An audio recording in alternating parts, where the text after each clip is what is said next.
เติมกันเยอะๆนะ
Richman Shop โน1เรื่องเติมเกมเหนือกว่าทุกการเติมผู้สนับสนุนหลักอย่างเป็นทางการลีก MSL Thailand เติมได้นับร้อยเกมพร้อมบัตรเติมเกมและบัตรกำนันอีกมากมายเติมถูกเติมไวผ่อนได้มีเงินคืนจ่ายสะดวกไม่ว่าจะโอนหรือผ่อนชำระและใหม่ล่าสุดรองรับการแบ่งจ่ายผ่าน SPayLater ดูแลทั้งก่อนและหลังการขายทุกช่องทางบริการ 24 ชั่วโมงร้านเติมเกมที่สตรีมเมอร์ส่วนใหญ่ไว้วางใจนึกจะเติมเกมต้อง Richman Shop เท่านั้นแล้วมาเติมกันเยอะๆนะ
Richman Shop โนหนึ่งเรื่องเติมเกมเหนือกว่าทุกการเติมผู้สนับสนุนหลักอย่างเป็นทางการลีก MSL Thailand เติมได้นับร้อยเกมพร้อมบัตรเติมเกมและบัตรกำนันอีกมากมายเติมถูกเติมไวผ่อนได้มีเงินคืนจ่ายสะดวกไม่ว่าจะโอนหรือผ่อนชำระและใหม่ล่าสุดรองรับการแบ่งจ่ายผ่าน SPayLater ดูแลทั้งก่อนและหลังการขายทุกช่องทางบริการ 24 ชั่วโมงร้านเติมเกมที่สตรีมเมอร์ส่วนใหญ่ไว้วางใจนึกจะเติมเกมต้อง Richman Shop เท่านั้นแล้วมาเติมกันเยอะๆนะ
การแข่งขัน MSL Thailand Season 1 Powered by Moonton Official Telecommunication Partner True 5G Official Gaming Phone by Infinix Official Sponsor by Richman Shop Official Gaming Chair Partner DX Racer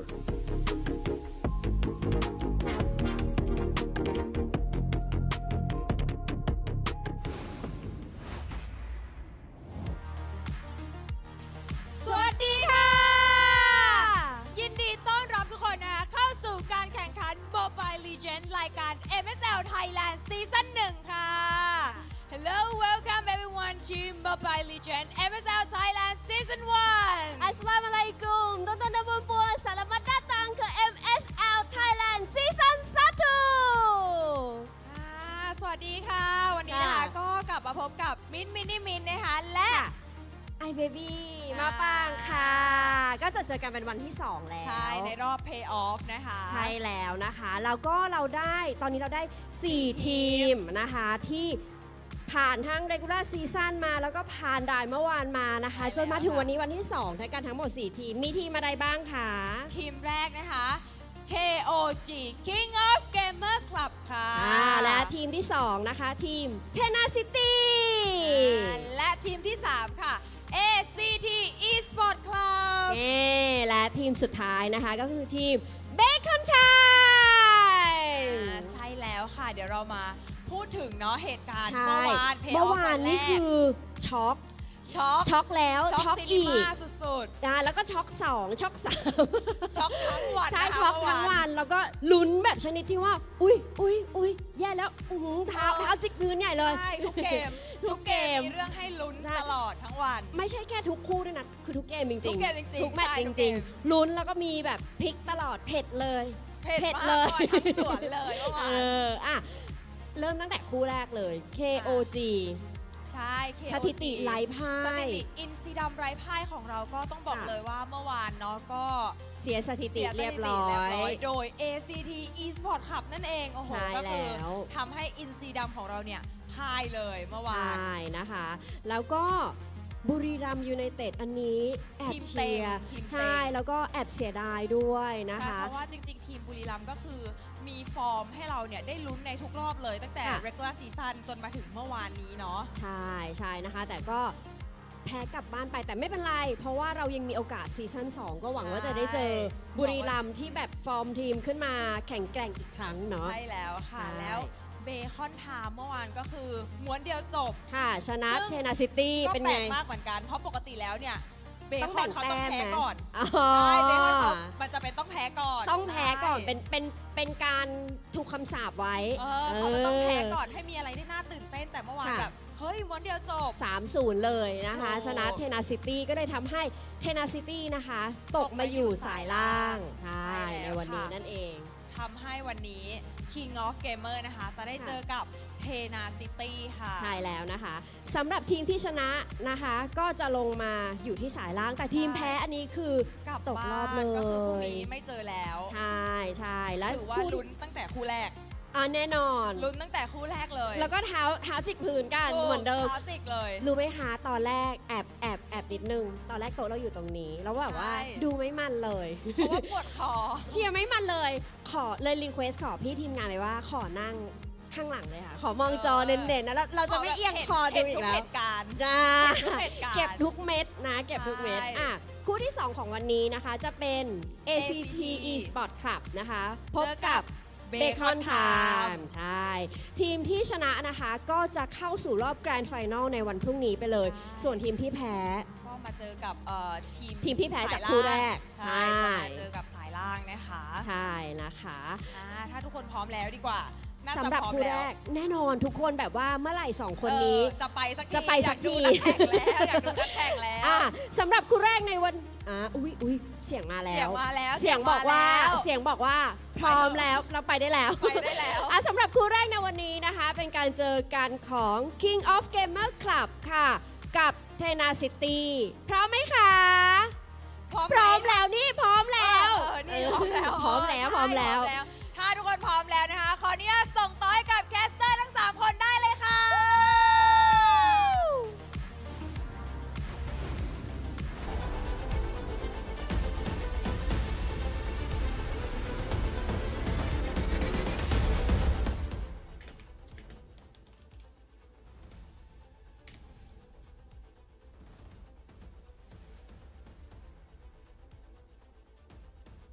Well, I'm doing good. Bring it on. Hopefully you are too. I just had to do like a little bit of mouth reading for that one because unfortunately I cannot hear you right now. Oh, okay. I don't know How if you about were now? How silenced by about Hugger. There you go. Now, yeah, I can hear you. Do you want to run it back? Let's do it one more time. Let's run it back. Let's do it one more time. Flip, flip, flip, flip, flip. All right, bring it on. Let's go.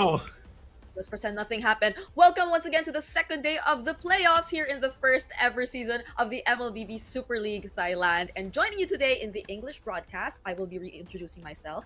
I am Brigida, and together with me is Renmar, who is wearing red. That is what I mentioned in our intro. How are we feeling today? You already answered that. And I feel like even the hosts are feeling very energetic heading into the second day of the playoffs. Yeah, I'm pretty sure that they are as well. I love the vibe that our two hosts always show all throughout the season, and I'm sure they're just as excited as we are to witness the matches. Of course, day number 1 of the playoffs had so many surprising results. If it wasn't in the outcomes, it was in the drafts. Questionable at times, though some of the in-game decisions were a little bit. Still, it made for a really exciting day number 1 of MSL Thailand. And honestly, while watching, I couldn't help but feel just a little bit jealous, even though it was a long day, especially for Gani, who had to cover for majority of the 20-plus minute games we saw yesterday. It was a very fun and interesting day number 1 for the playoffs. I think that's why I heard, or I at least kind of recognized the host also saying long games, because Yeah. we did come from a day which was sort of filled with quite a number of long games, and Goni too. I don't know if it's just something about Goni, but even during our first cast here in MSL, which was way back in day number 1, we just happened to see a couple long games, and I think that was the only day in the season where we also got to see a Savage, but more on that later, because I think despite that, there have been a lot of like changes throughout the weeks here in MSL Thailand. But we are about to take a quick look at today's schedule, because we have just 2 best of 5 series today, Renmar. Unlike yesterday, we had 4 series, but not all of them were best of 5s.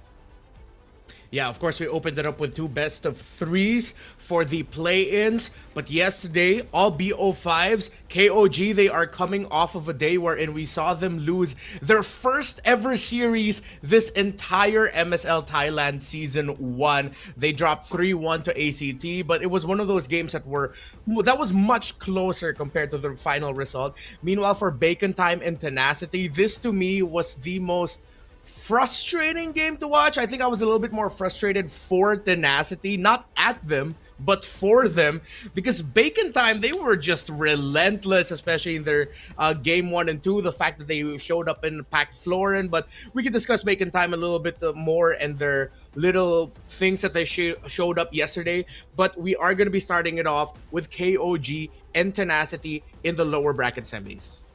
Okay, and now we will be supporting that with a bit of statistics immediately head on. So we are seeing a few of the more common picks here in MSL Thailand so far, because I believe even in this league, among all mid laners, there's such an high importance when it comes to the Zetian compared to like all the other mid laners we see, and even in other regions. Maybe this is something we see unique to MSL Thailand. Oh, definitely. I think Zetian is a perfect slot in for the Thai playstyle, which puts a lot of importance into skirmishes and team fights. So a lot of the highlights, especially with highlight packages, we usually see it's going to be a lot of team fights, but you have to take into consideration when these team fights are fought. Are they fought around objectives? Are they fought randomly in the river? And for a couple of the series and games that we saw yesterday, a lot of it was just boiling down to team fights that broke out of nowhere, because a team decided, hey, an opportunity looks good here, even though maybe minion waves don't look that really good that we can push with, although this is one of those exceptions. They definitely had a minion wave here. Zetian is just the perfect foil to random team fights showing up, because if you mistime a team fight and a Zetian, a Fury of the Phoenix, comes down at the wrong time for you, your entire team's getting stunned and you're gonna get punished. Yeah, which is why I also think the Badang is sort of a high pick, because in a similar way, if the team fights do happen or do favor them if they happen more randomly, then these kinds of heroes which are just capable of disrupting and turning around the situation might just work in their favor. And these are high priorities for Carnes in KOG, and on the other hand also BS from Tenacity. So they have their own signature picks, if I may say so, but at least now that they are going to have a rematch in a way, because I think the last time that they met each other was way back in week number 2, and it was still Yep. a maxed out series. It was a 2-1 in favor of KOG, and with Tenacity coming from a very unfortunate sweep, but we're hoping that they could somewhat bounce back and regain their momentum after losing to Bacon Time last night. Yeah, my question right now, though, for KOG is, how shell-shocked are you that you lost your first series of the season yesterday? You're still here in the lower bracket, but now you're going up against a team like Tenacity, who I'd like to think they are a team that definitely would like to pounce on the weakness of a team. Whether it's in-game, whether it's outside of the game mentally, they're gonna do what they can to draft and execute to make the most out of that. I will stand by something I've been saying about Tenacity for the longest time this season, wherein they are a team that really revolve around mainly two people, Song Jinwoo and Water. What pick does Water get? If I'm KOG, never give the joy to Water, or at least, actually no, don't even try to counter draft against it. Just make sure that Water doesn't get his joy. Meanwhile, for Song Jinwoo, if he gets something that can be annoying and can set out of nowhere, you're gonna be in a world of hurt. And we're seeing them right in front of the stage right now, ready to head into this do or die for the both of them. Because yes, as you mentioned, KOG, I don't think it's something we really expected for them to immediately find themselves down to the lower bracket after finishing the regular season so strong in that top 1 spot. But Tenacity this time around, will they actually get a hold of those heroes or those enablers that you mentioned that would really unlock their potential in this matchup? And I really like to put an emphasis on Coach Justin as well. That's another fellow Filipino you're seeing. But now we are going to take a look at the team lineup. So there's Kaizen. I think our Filipinos out there would really recognize him, but the standout players from this team as well, 33rd Zed, Payan, and Nile. Yeah, I think Payan really needs to put in the extra work here to try and out-carry Grift at the side of Tenacity. Meanwhile, I think Rome is going to see a lot more importance here between Nile and BS. Watch out for their picks in the draft. Yeah, this is VS, who we again highlighted earlier on. We got to see what his preferences were. It's mostly the high loss, and even Lord Guys, the Valentina. I think it's gonna be a key hero for Tenacity here. I'm wondering if we will be seeing the trades between the Zetian and that hero later on, because you practically get the same thing. If you get the Fury of the Phoenix, then you can still have a response to all those messy and random team fights happening. Let's watch this อีกหนึ่ง first. ทีมคือผู้ท้าชิงที่พร้อมโค่นทุกคน นี่คือศึกของสองทีมที่ต้องการพื้นที่เพื่อไปต่อ พวกเราอาจล้มลง แต่เราจะไม่จบลงตรงนี้ ความพ่ายแพ้ครั้งเดียว จะไม่ได้เปลี่ยนสิ่งที่พวกเราเป็น พวกเราจะพิสูจน์ให้เห็นว่ายังคงเป็นทีมที่แข็งแกร่ง ผมไม่ได้มาที่นี่เพื่อหยุดแค่รอบนี้ พวกเรายังมีเป้าหมายเดียวคือแชมป์ ตลอดฤดูกาลที่ผ่านมา พวกเราก็แข่งมาหลายเกมครับ มาอยู่จุดนี้ก็ไม่ได้แข่งมาเพื่อแพ้ครับเทนเนสซิตี้ก็มีความมั่นใจในตัวเองว่าจะกลับมาเพื่อชนะอีกครั้งพวกเราก็ต้องการไปต่อครับ เราก็จะทำทุกอย่างเพื่อมัน พวกเราขาดแรงกดดันมากๆและสุดท้ายเราจะคว้าชัยชนะ นี่คือโอกาสสุดท้าย และจะมีเพียงทีมเดียวเท่านั้นที่ได้ไปต่อ ทุกอย่างจะถูกตัดสินในแมตช์นี้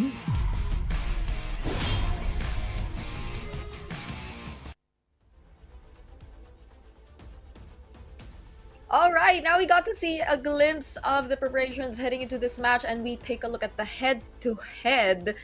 So far, it looks very, very close between these two teams, Renmar. Yeah, I think some of the numbers here got skewed a little bit closer to each other because of the games that KOG had yesterday. Meanwhile, despite the sweep that Tenacity faced off, game number 1 and 2 were very competitive. They were quite close. It was only really in game number 3 against Bacon Time where you could say that they were stomped, but they were trading it out for a good amount of the series. It's just that they were victims to some very surprising picks.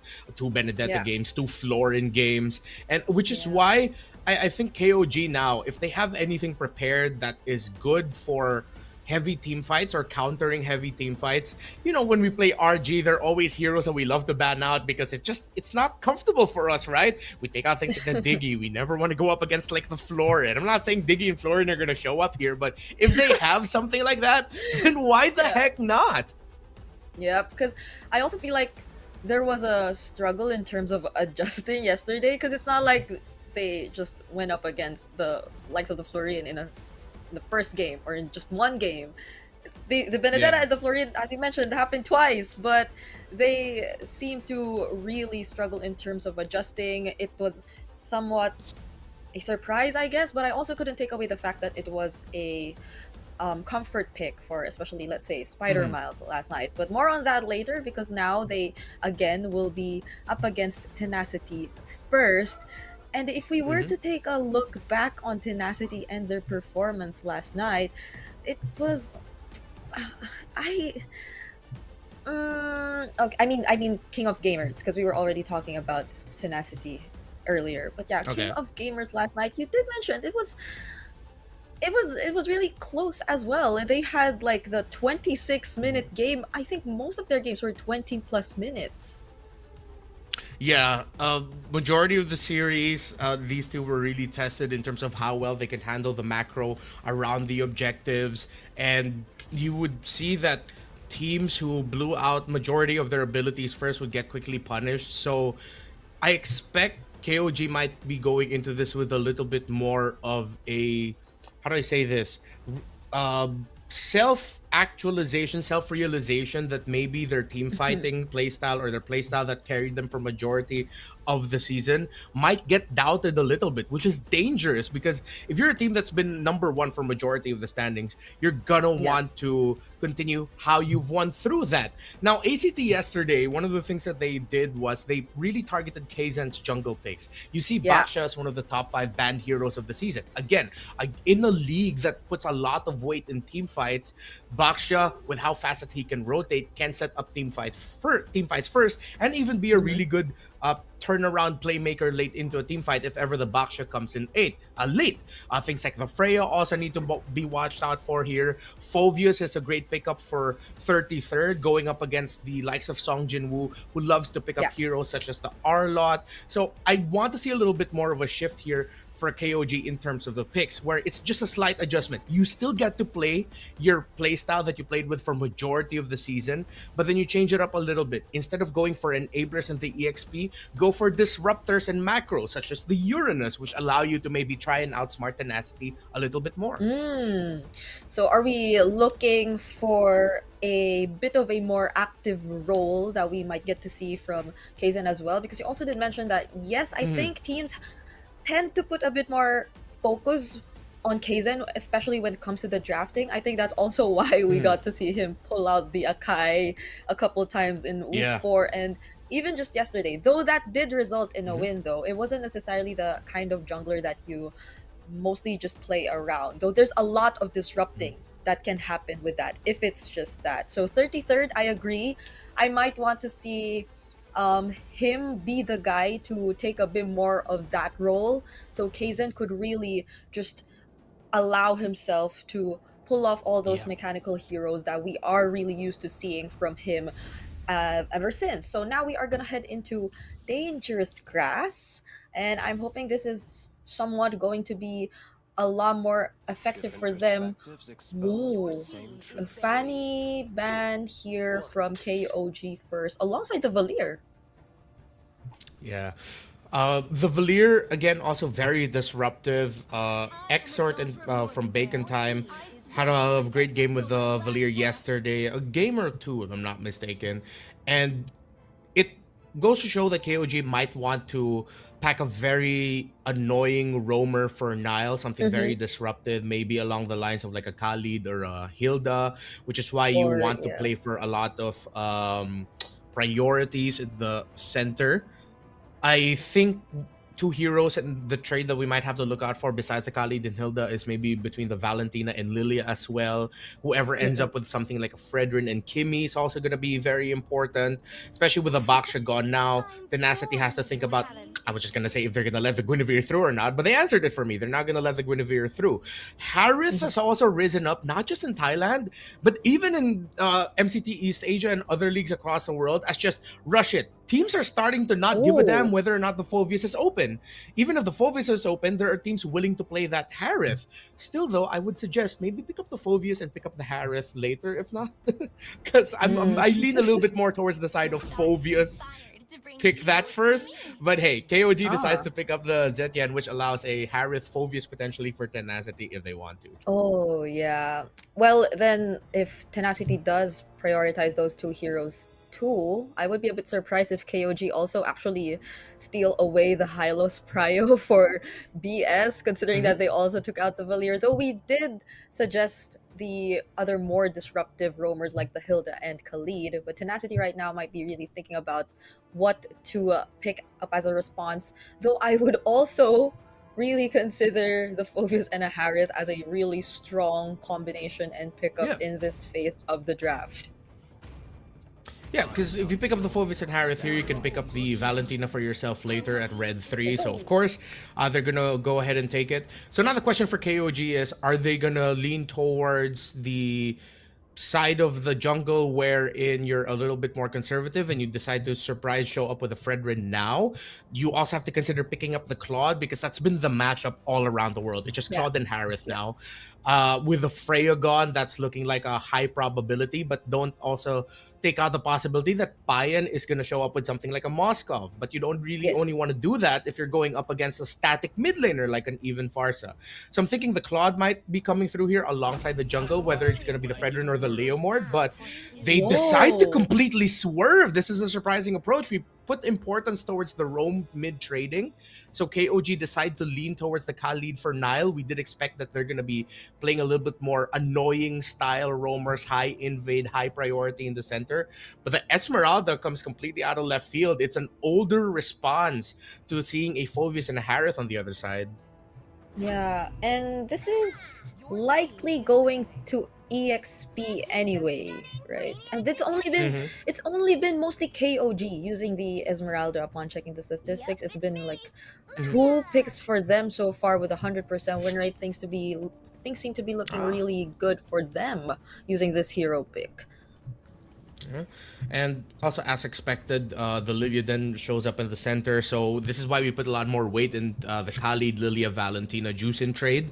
I wouldn't be surprised if KOG decide to ban out the Hilda and maybe even potentially the Cho if they don't want to go up against any type of roamer that might have the same tempo as the Khalid. But even more so, a high loss would slot in very well. KOG might want to consider banning that out. And yes, Tenacity still continuing the same approach as ACT and just looking at the bans towards Kaizen. I appreciate that they respected the Akai, respected Tenacity for the respect for the Panda, you know?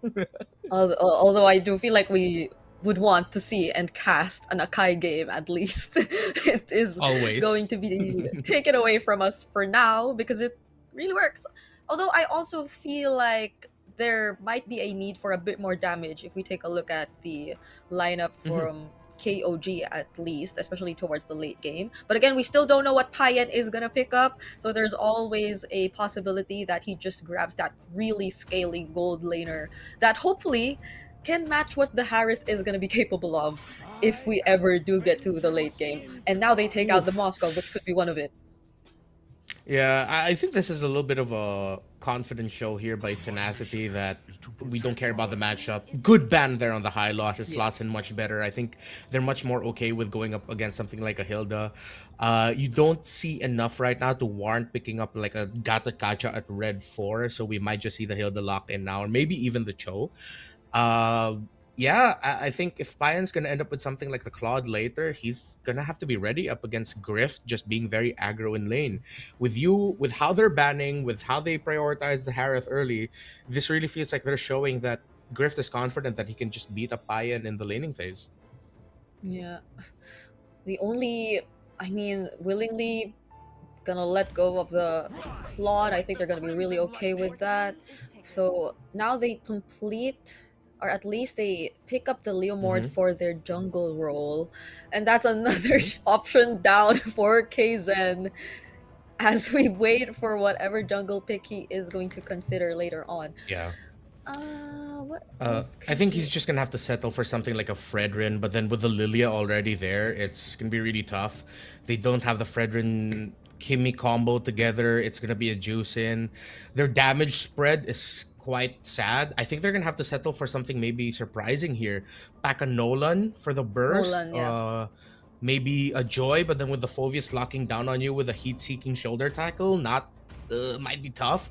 So go for raw burst here. If they go for something a bit more tanky, might not be good. Unless there's something surprising like a Martis. Oh, okay. That's a lot of magic we're seeing from KOG Yeah. right now. Oh, and I think this is a really good response. Yep. With the center of the map, you get priority with Glue and Lilia together, but let's see. There can be some matchups, especially with how well you can time the Desert Tornado and then the lift from the Zetian. You might be able to win out the trade early on against the Glue and Lilia. But then the inevitable thing is once you hit level 4, once you're heading into Turtle 2, especially around the Turtle 2 timers, that's when you just start to see Lilia play really confident and now start giving a lot of difficulty for heroes such as Khalid and the Jusin. Now with the Harley pickup for KZen, I'm a little bit here or there about it, but I mean, it's a Harley. It's still really good. Let's see. It's just off to me that it's packed with a magic EXP laner like an Esmeralda.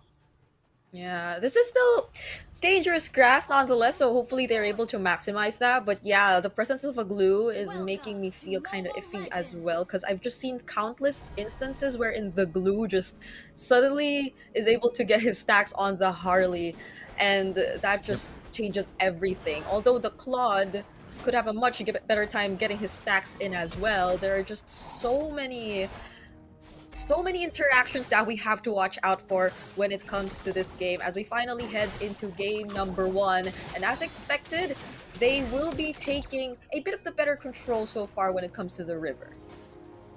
Yeah. Gonna have to take a close look as well at the laning phase here between the Claude and Harith if Grift is gonna be very aggressive. But so far, Nile and 33rd have been pressuring Water's side of the jungle. Yeah, it's been Water already down to at least 30% HP. I guess this is one of the advantages of really having a lot of fighters early on who are just as tanky as these two. Water, oh my goodness! Wasn't even able to take that green cap and he got dived under the turret! Perfect rotational start there by Nile and 33rd.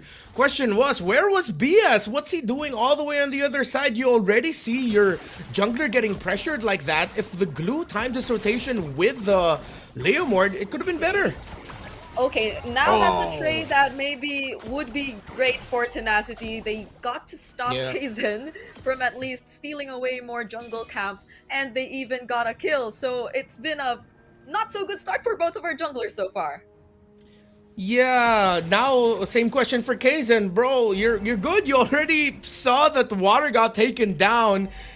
He would be able to get back there in time, but still, KZen, let's see if he's going to be able to hit level 4. He should be. Water needs to get his purple buff first, so KZen's going to get here first. But KOG will be able to gank the EXP lane. Whoa, Deadly Magic already used. Water still not level 4. He needs that purple buff. Now he finally is, but KOG are finally starting this turtle. Great zoning coming out from Nile and Zed as well. But it seems like BS is ready to go in anytime. 33rd with the zoning. They might actually find first a kill on Nile as KZen takes the turtle, and the trade is gonna be Nile. But Water somehow... Again, KOG find Water, not so good for Tenacity, and they get to take down Song Jinwoo as well, possibly even BS, but he gets to run away, and 33rd will not force to chase. Oh, my skepticism towards the Esmeralda is getting answered really quick with how 33rd started this off with the invade alongside Nile in the Lizard of Tenacity, how he's targeting during the team fights. Yeah, I am now reminded why Esmeralda in very specific situations is a really good pick. Water forced to use the Phantom Steed again. Might just want to fight back this time, but they won't. They need to farm first. They recognize the 2-level gap that exists between these two junglers already, and I guess they can't afford to waste any more time. If Tenacity, especially BS and Lord Guys, can stabilize around the center and see if they can get some good pokes in heading into Turtle 2, that should give them the advantage. Again, that's one of the expected timers for a lineup that is that has a Lilia and then it's also paired with a glue. But look how 33rd and Nile still want to continue the aggression towards Water's Lizard, and Song Jinwoo is forced to respond to this Esmeralda rotation. Yeah, the laning, I think, is the main thing that KOG really wanted to address. We're not seeing the threat of a Phoveus just yet, because it's always 33rd. Look at 33rd already 2-0-1 and leading in gold even in our charts. Deadly Magic used on Song Jinwoo, but at least they're still able to not allow KOG get much of their turrets. Yeah. Meanwhile, a bit of a counter jungling rotation now by Water. He wants to get the Lizard, but he now realizes, wait, the river is up and I'm up against a Khalid. I need to get out of here. So good decision by Water to back off. Second turtle of the game. This has to be the window where Tenacity gets a bigger win for themselves to even things out. Okay, Lord Guys just can't go in. BS already down to half HP. Song Jinwoo coming in from the sides, forced to flicker out just because of that. And the Raging Sandstorm from Nile. Now it's 33rd jumping in as well with the Falling Star Moon. Song Jinwoo's not able to do much, not even as the Phoveus in this game, as KOG take this second turtle for themselves and might just want to keep going. Look at how they take away that orange buff from Water. Water just wants to play professional MLBB, but he can't. He's like, what are you gonna do when the opposing team keeps invading you and you can't jungle comfortably? KOG have just rotated perfectly out of the lanes. They've been active. It is a much more active 4-man here with KOG. They're not just playing static. They're invading, they're pressuring, they're controlling the river, controlling the opposing jungle. And Tenacity's gonna have to wait longer to find their window because their Turtle 2 window has closed. They don't have that much of a window for Turtle 3. They might have to wait up until Lord Guys and Grift have their items and play for their magic damage dealer mains. Yeah, but the thing is, even Payan, he's getting really good farm, and he's not even been part of like a lot of the big team fights just yet. He's just been working on the objectives. He's just been working up on his gold. He's already 4.5k currently with the DHS, and now KOG might try for this bottom lane turret, but this is something Tenacity has been really holding on to. At least for now, they've only gotten one turret, but just look at where 33rd constantly rotates around the map. He's got everyone in check from Tenacity. You could really see here how 33rd's initial rotations messed up Tenacity's play. Why they pick up the Laymord over the Harley. Water getting invaded again! Just let this man play MLBB, KOG! He is still 2 levels behind you, Kaizen. He's not even able to catch up. I think this really shows what kind of team Tenacity is, because yeah, one thing we've said about them all throughout the season is it's in their name. They play with a lot of tenaciousness, that aggression, that gusto. But then if you stop their mid-trio rotations, if you just try to counter against them with very aggressive invades, don't make them comfortable, they can't play with any tenacity. Yeah, and I just want to bring back the idea we brought up about, oh, hold on, Lord Guys, forced to use the black shoes, Raging Sandstorm out, okay, no one dies just yet. Going back, I might want to bring back what we were mentioning about Song Jinwoo and Water, because it's clear that KOG really worked on shutting down these two players from Tenacity. Yep. And look where we are now. We don't really get to see any playmaking happen just yet from Tenacity. It's been a very passive start from them so far, apart from, I guess, that first rotation we got to see from BS and Lord, guys. Another Deadly Magic. Oh, that No! Falling Star Moon coming in from 33rd! But he might just get punished here. It's a shutdown for Grift. Okay, 33rd was feeling it a little bit too much there. I think he was expecting the rest of the team to dive in with him. Still a very, very small win for Tenacity as KOG have been opening up the map. Good side lane push towards the bot side for Payan. So they got something out of that, but they're losing map space. And up against a team that has like a Khalid and a Harley together, that's going to be really tough to recover through. Oracle was the second build item of 33rd. He didn't even go for the Esmeralda build that wants to build for defense. It goes for an enchanted talisman. That's how you know that you're in the lead. This is a stroke of genius by KOG. I'm gonna have to write a formal letter of apology for not seeing the genius of this Esmeralda pick, how he's playing it, what it does to a Phoveus. Again, reminded, we did say in the draft that this is like an old response to the Phoveus, maybe like around 2 seasons ago, where it was Esme, Phoveus, CC, Lapu was the main trades. I'ma have to sign that letter as well, because I also got blinded by the idea or the fact that we had a bit too much damage from the side of KOG. But Yeah. well, technically, if these magic damage heroes are already enough to just get past the early game and whatever struggles may come from it, then look at Paya now. He's in the best possible spot that he could be in, and we weren't even able to see a blazing duet come out from this guy just yet, and they will take a free Lord in their hands. Only 9 or 10 minutes into this game, and so far we already have a 5k gold lead for KOG. They might just try and take this mid turret, but Tenacity are gonna really try their best to defend. Yeah, the audacity of that last Lord take. Kaizen played away from the Lord.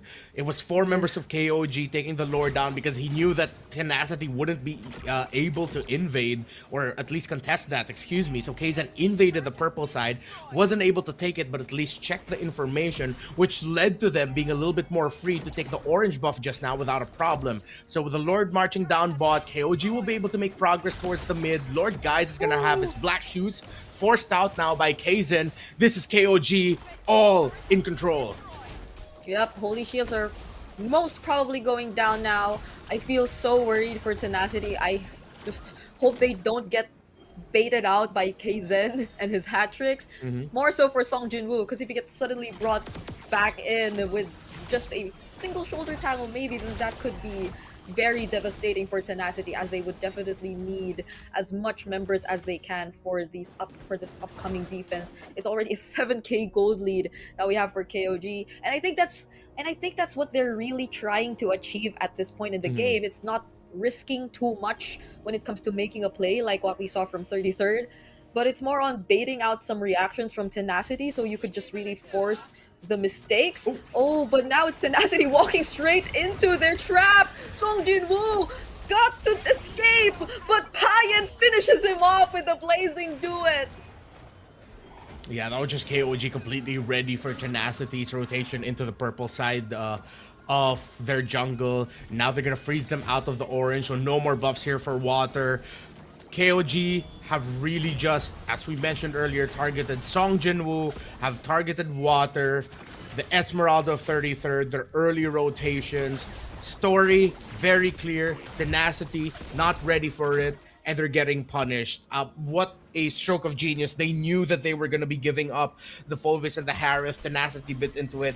I'm not sure if they expected the Esmeralda to come up, but so far with how they're playing, it really feels like they weren't ready for this, especially because they weren't able to protect water early on. Yes, they were able to take Kaizen down, but then that wasn't that worthy a trade because you still don't have that early game answer for that Esmeralda. So even if Kaizen got taken down, it's a quick respawn. His orange buff spawned up. He hit level 4.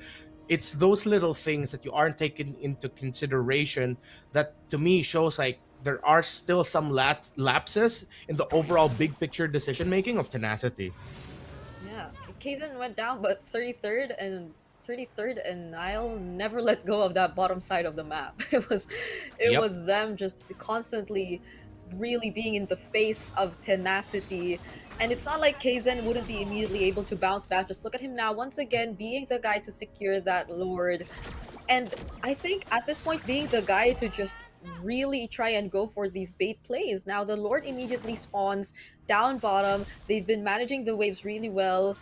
But at this point, with a 10k gold lead, could the wave clear? Could the Lilia possibly answer all this pressure that's about to come in from KOG? Yes, but I think the other question for me alongside that is, can Song Jin-woo and BS live long enough? Oh yeah. That's another deadly magic you got to see just now with all three waves synced up. Oh, water! Water nearly went down! man. How did that even happen? Kaizen wasn't there! The damage was just from what, Zed or Payan? Yep. Oh, deadly magic. BS using the spread.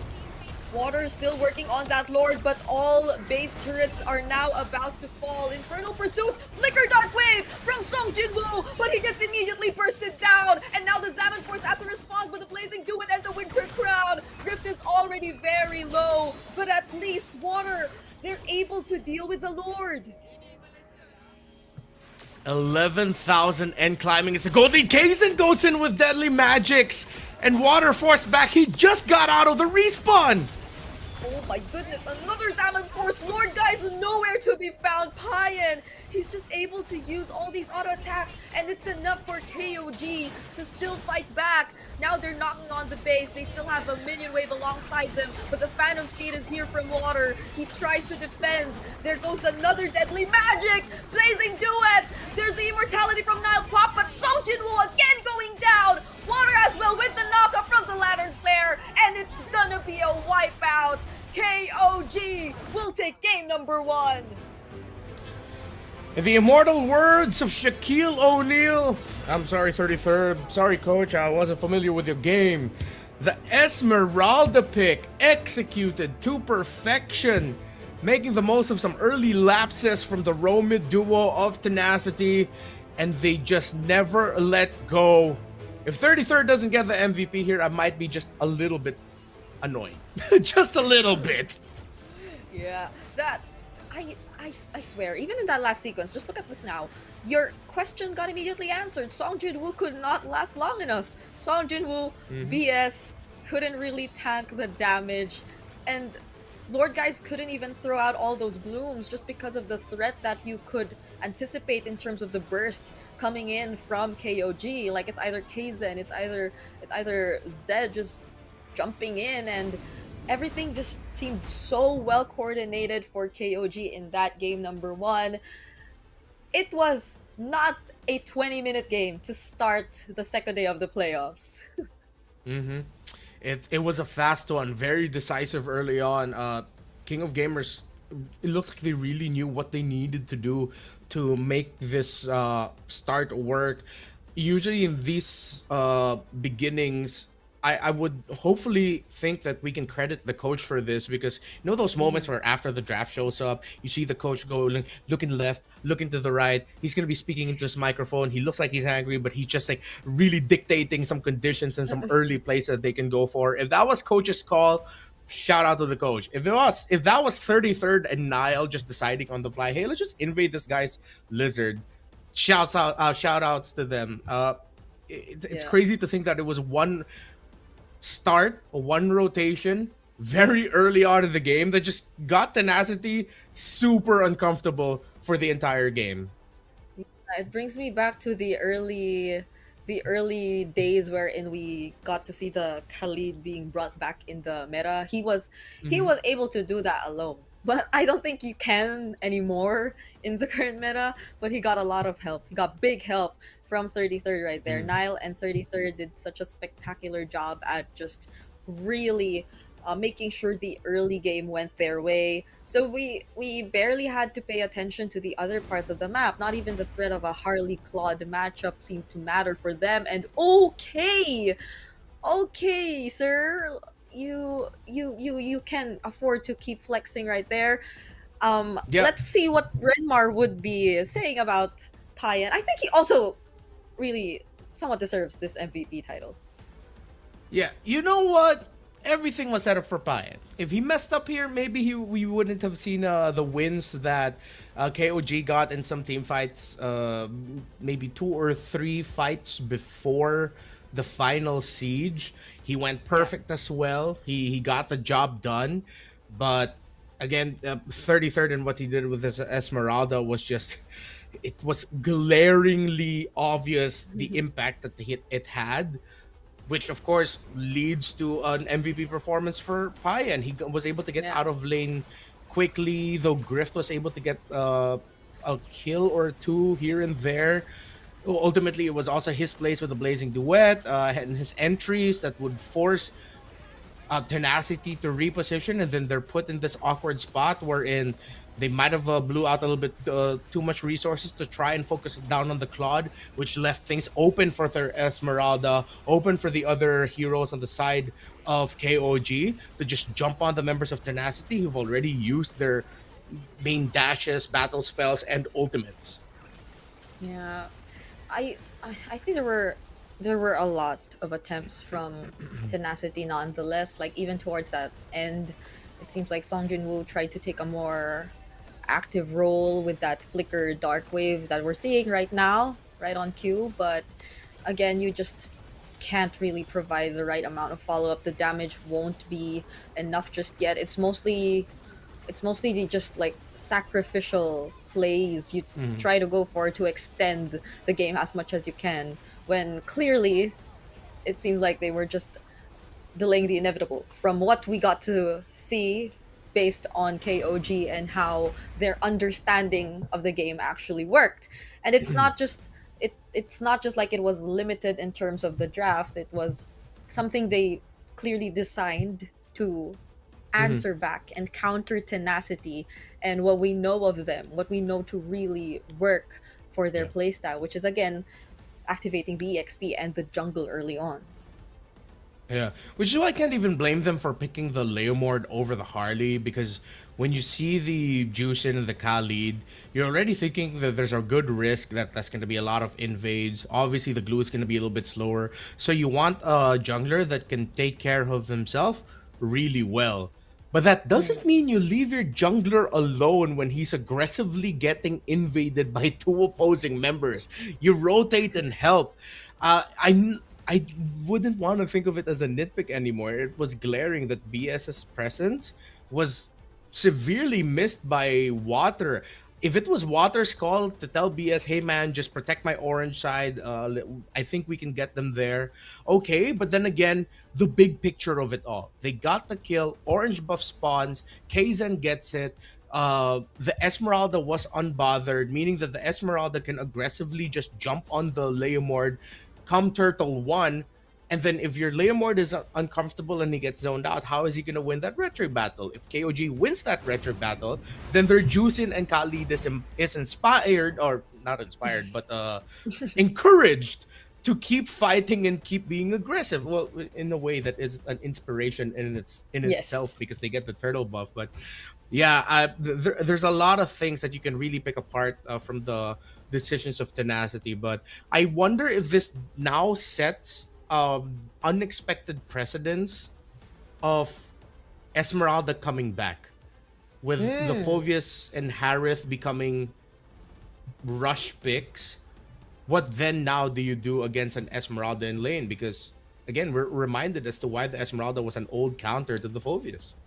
Yeah, I don't know if it's just really KOG and the amount of preparation that they made for the playoffs specifically, or was it something that they learned along the way as they were preparing for the playoffs? Because again, if you take a look at the statistics of the entire tournament, it's only been KOG and Valley Thai bringing out the Esmeralda for this entire season. So it's really just today that we probably got to see the threat of the Esmeralda, but it was always up against the Phoveus. So if we're putting like an emphasis on like on the Phoveus as a power pick, then maybe, just maybe, Tenacity, unlike yesterday, might really have to be or make sure that they can adjust on the fly, because this is a much more dangerous spot than they've been in last night, and they cannot afford to lose twice to the same idea or the same strategy like what we saw from them last night going up against Bacon Time.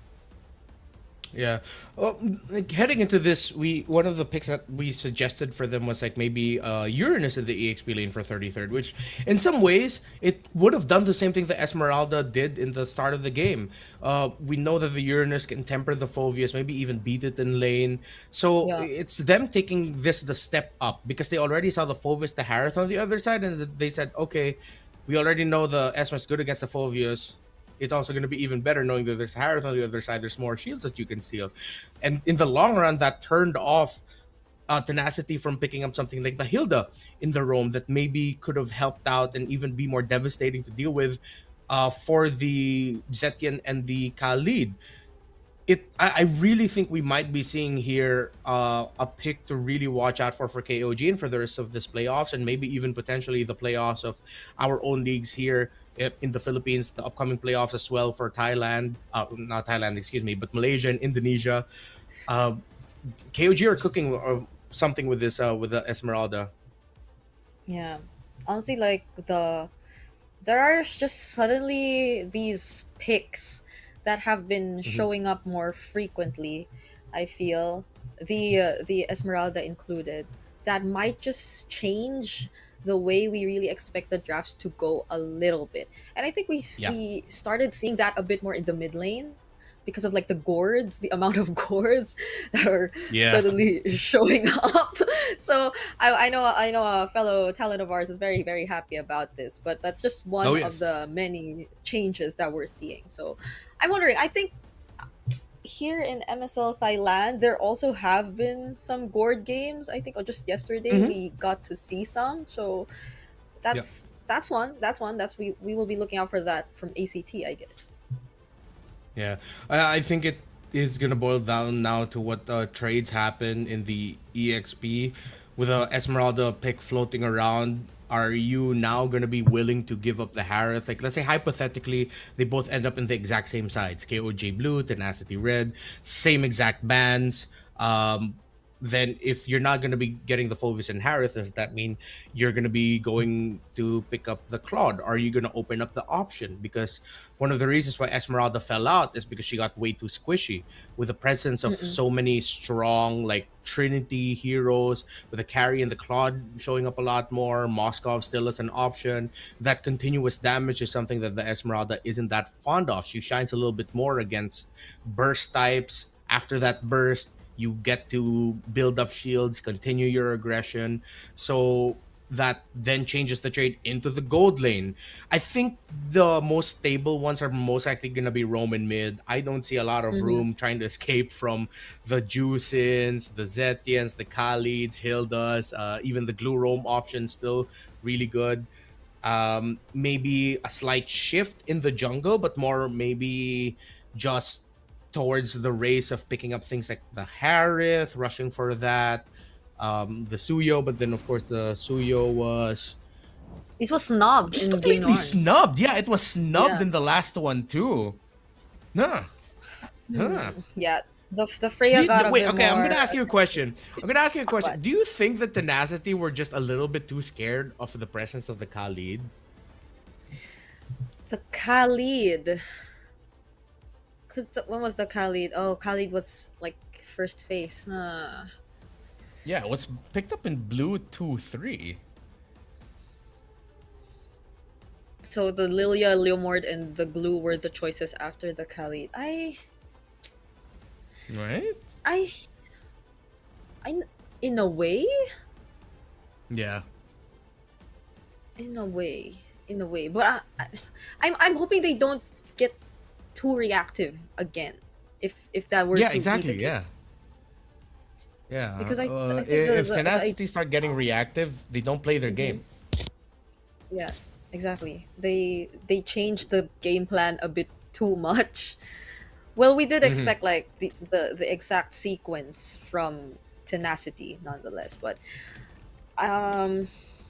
maybe maybe try to not just be too reactive and also adjust on the fly, like in game. Because again, the Yeah. BS play, that where BS really positioned himself Yeah. throughout the early game was something Yeah. that we were wondering about.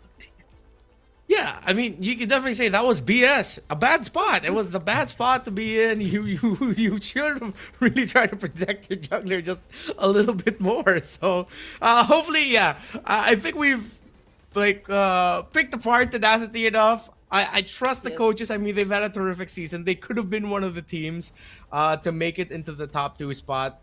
Of course, because of the I think it was Bacon Time who had more games. Yeah, it was Bacon Time who had more games to close out the final week, that they had the higher chance of stealing the slot away from Tenacity. So just show off again why you got to the spot wherein it looks like Yeah. you were going to be alongside King of Gamers getting into the second round right away. They have it in It looks them. like it looks like 33rds are just all smiles though. Like I'm really liking Yeah. the way he's smiling right now, and I understand why. After that Esmeralda game, Yeah. you can afford to smile as much as you want. And this is our player head-to-head between Kzen and Water. So interestingly enough, there are much better stats what we get to see from Water, but it's probably also because of just the heroes that they choose to play. Yeah, of course, Water, he flows with it. If he gets his assassins, if he gets his favorite picks, just expect him to shine. I wouldn't be surprised if maybe if down to the wire, let's say this ends up becoming 2-0, even if it looks really awkward, they might just pick up a joy in game number 3 and still somehow get a win with it. That's how good he is with that pick, and that's how comfortable they are playing with that. Now, I'm thinking though if how they're gonna approach this game number 2. I hope we can already see the draft so we can see in Yeah. what side that they're gonna be on. Because if they're just gonna try to reiterate and maybe fix a bit of the decisions they made in the draft in game number 1, I wouldn't mind if they actually just tried to go red side here again and just adjusted. Now knowing that there's an Esmeralda that could show up on the other side. Yeah. Now it's also like making so much more sense to me why the Valir was just taken out, because there was this condition that they were really planning to do. So Yeah. there's like the first few bans are already really telling of what to expect from KOG. If ever they do get blue side once again, because now we'll be in expanding rivers. So let's see what the sides are gonna be for both of these teams. Hopefully it's hopefully for tenacity it's okay. They It's tenacity switch. going on blue. Okay. Okay. Still respecting the hell out of the Guinevere, and this time they take out the Phobius. They don't want to just like rush pick that. I think that's also a signal that KOG is going to be losing the Harith. Most likely going to be a rush for the Harith here on Grift. Question is, what then do you consider taking out? You don't have to worry about the Esmeralda now, since that was more of just an answer to the Phobius and the Harith together. And it would be too greedy if KOG still decided to pick up the Esmeralda just as an answer to Harith. Again, it worked out well in the last one because it was answering 2 things. Yeah, and not with like the Baksha still open, I guess, because Exactly. Oh wait, no, yeah, they also have to consider the Baksha now, because I don't think KOG want to ban out their pick. Oh, they ban out the Harith. I think they know that maybe Water isn't gonna lean towards picking up the Baksha, and they might be able to just get away with Yeah. picking it up. So I think you go they Marcel here. prioritize it. Huh. I wonder. Or nah. It's the Claude is still there, but or the Harley? Yeah. Harley too, you also have to consider. I think BS just needs to be more active and make his presence felt. I'd want to see him pick Marcel more, but okay, they pick up the Baksha. I think KOG would want to pick up the Marcel now. And then with the Harith and Freya taken away, they can pick up the Claude. So they can go for Claude Marcel. There's a wide pool of mid laners. Think they don't need to rush the Valentina. I think teams have also grown to the point where they're now willing to play Marcel against the Valentina. They're not that scared anymore of giving up a golden hour. This is so great for the Baksha pickup though, because we're in expanding rivers. So like, hopefully, this time around, Water gets to play MLBB. You know, like hopefully this if he time still around, doesn't get to play MLBB as a Baksha, bro, I feel really bad for him. Wow. Well, the Zetian was something I was also considering because of like how the passive works. I just didn't expect like the Cho to come out this early on. Same. Well, that's always been one of the things that we considered when Cho was a little bit more active in the meta. Oh, a Selena. Okay.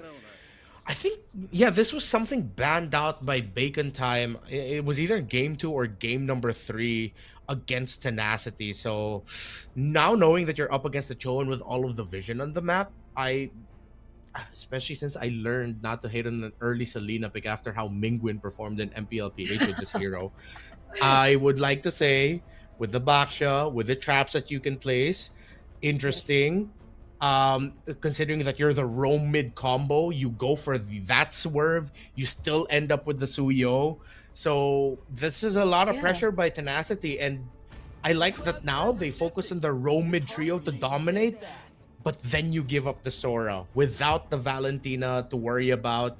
This could be punished in the early objective fights. Just when Sora hits level 4, if you're not careful, they still ban out the Valentina as a potential of it going into the EXP lane. So good checklisting here by KOG, but I like the priorities of Tenacity. It's not them being reactive. It's them with their best foot forward of wanting to take control. Now they're sticking to plan, and I am already starting to imagine how the rotations are gonna look like. The Baksha, the Selena, either can go first. If you land that Abyssal Arrow or Baksha Shield Unity, you could already expect the other to follow. And so early game positionings are definitely gonna be key for King of Gamers here. Both junglers, by the way, really commendable Suyo users. Just a 43-50% win rate difference between the two, but now it's the junglers that are now being focused on for Tenacity. Kaizen again finds himself in this spot, but it seems like he's always okay with being in second phase because he has like an entire or such a deep hero pool anyway. Yeah. I think KOG were also ended up having to ban out the Uranus because in my head they might have wanted to try to take out the Lapu. It's one of the best heroes that you can use to deal with the Sora, and also because you just have someone who doesn't have to worry about getting knocked back by the Zetian passive to just force the passive away. But then you take out the Uranus because the Uranus takes out pretty much does the same thing, just with a different kit overall, but it would have been more annoying for them to deal with. Because if you kick the Lapu Lapu to the back, there's a good chance you might be able to take him down, make him waste his abilities. But if you kick a Uranus, especially if the Uranus is packing Purify, it's not going to be a good time. Tenacity still respecting the utility jungles that could show up. You still can pack a Fredrin here, but it just might be too slow. So I think the KOG jungle pick should come up later and then just pick their gold laner now. Try to get a really good matchup for Payan. With all of the dive on the side of Tenacity, you don't have to worry about an artillery mage. I think Moskov is well warranted. More mobility. There we go. Yeah. Exactly as you mentioned. And meanwhile for Tenacity now, we finally are able to take a look at their sides. What does Song Jin-woo finally play in this scenario? You gotta consider he's going up against the Sora, so if they really want to have a better laning phase, against the Sora, since the Uranus is out... Well, we mentioned the Lapu Lapu earlier. I think would be really good. Lapu... Yeah, it's just really gonna be a Lapu at this point. Okay. We're waiting for Kaizen. Is it the Fredrin or is it something else that he has in mind for the jungle? Yeah, Fredrin. This might be a really tough Fredrin game. You're up against the mobility of the Suyo. I think they might just end up having to settle for something like the Leomord, which is still open. But then that might be a little bit too dependent on them getting some kills early, and with the boxer there, that might not be happening unless you're already level 4. I'm thinking there's a surprise pick potential. They banned the Because the Hayabusa Lamor just feels early. too safe. Oh wait, no, yeah, Haya, but you're up against the boxer and might be you might not be able That's to play. true. Okay, so it is a bit of a surprise. They get the Joy. Now, okay, let's see how Case is gonna play the Joy against Water, who has made a name for himself as one of the best Joys in the world. That's gonna be a statement right there from Kazan if Yeah. ever he still gets to perform out of his mind on the Joy. Such a shift from playing a game number 1 on the Harley, still a Magic, if it's just that, but we're seeing Yeah. a lot of mobility from both sides this time. Nothing too reactive whatsoever, and that's what I really like, especially coming from Tenacity. So they clearly have this plan in mind. I'm just worried about still the early game execution. Like, how are they going to position themselves and rotate? Because that's what drastically changed the outcome in game number 1, Yep. despite how promising their early game picks were. Yeah, it's also really tough, I think, to find the balance for them when they initiate the team fights, because they are 4 heroes who love to dive, centered around a gold laner that if the Cho gets to him, if the Joy gets to him, of course the Joy, the old counter to the Granger, then where are you gonna get your damage? The thing is though, if Tenacity get a really good early to mid game, even if by late game Grift still is, you don't feel his damage, he doesn't have stacks on Skypiercer. By the way, this is gonna be Water. Hopefully he's the one not packing Skypiercer, because he'll be way too greedy if you give it to the Suyo. You still have the damage available for you with just the other 4 members of Tenacity. Now, I think one of the heroes we also have to watch out for mainly is the Cho. Is Nile just gonna quickly try to pick off BS when he shows up? That's a backshot with a Revitalize. Might not be the best target. Is it gonna be Lord Guys? Is he even gonna be showing himself enough for you to get a kick off onto him? So it's gonna be a tough time for Yeah. Nile to decide how he's gonna play the pick off hero. Yeah. Or do they still want to go for pickoffs this early on, considering all the things that we really laid out? Because even in terms of farming, Tenacity are just able to speed things up so much, and they seem to be really wanting a pickoff here in mid. Oh, the stun doesn't land. Kaizen will still stay alive. Nile was very low though on that Cho. Yeah. So now topside here, BS gets to the lane really quick, and Grift is doing a good job of dueling it out with Pyan in the lane. But Kazan's still going to be able to get some farm, heading into Turtle 2. Water's already in the area, and looking to build an advantage through the EXP lane. 33rd, gotta be careful here. They get to clear the waves first, but it seems like they're gonna go back. 33rd fights using that cloud form, and he still survives, but not for long. Song Jin-woo takes him down finally, but Kaizen trades out Water. No retribution for Tenacity. Abyssal Arrow does not land. Nile gets to walk away. KOG might have just won that somehow. Yeah, it's sad that we can't be seen on camera, because I have both my hands put up right now just thinking, what the heck?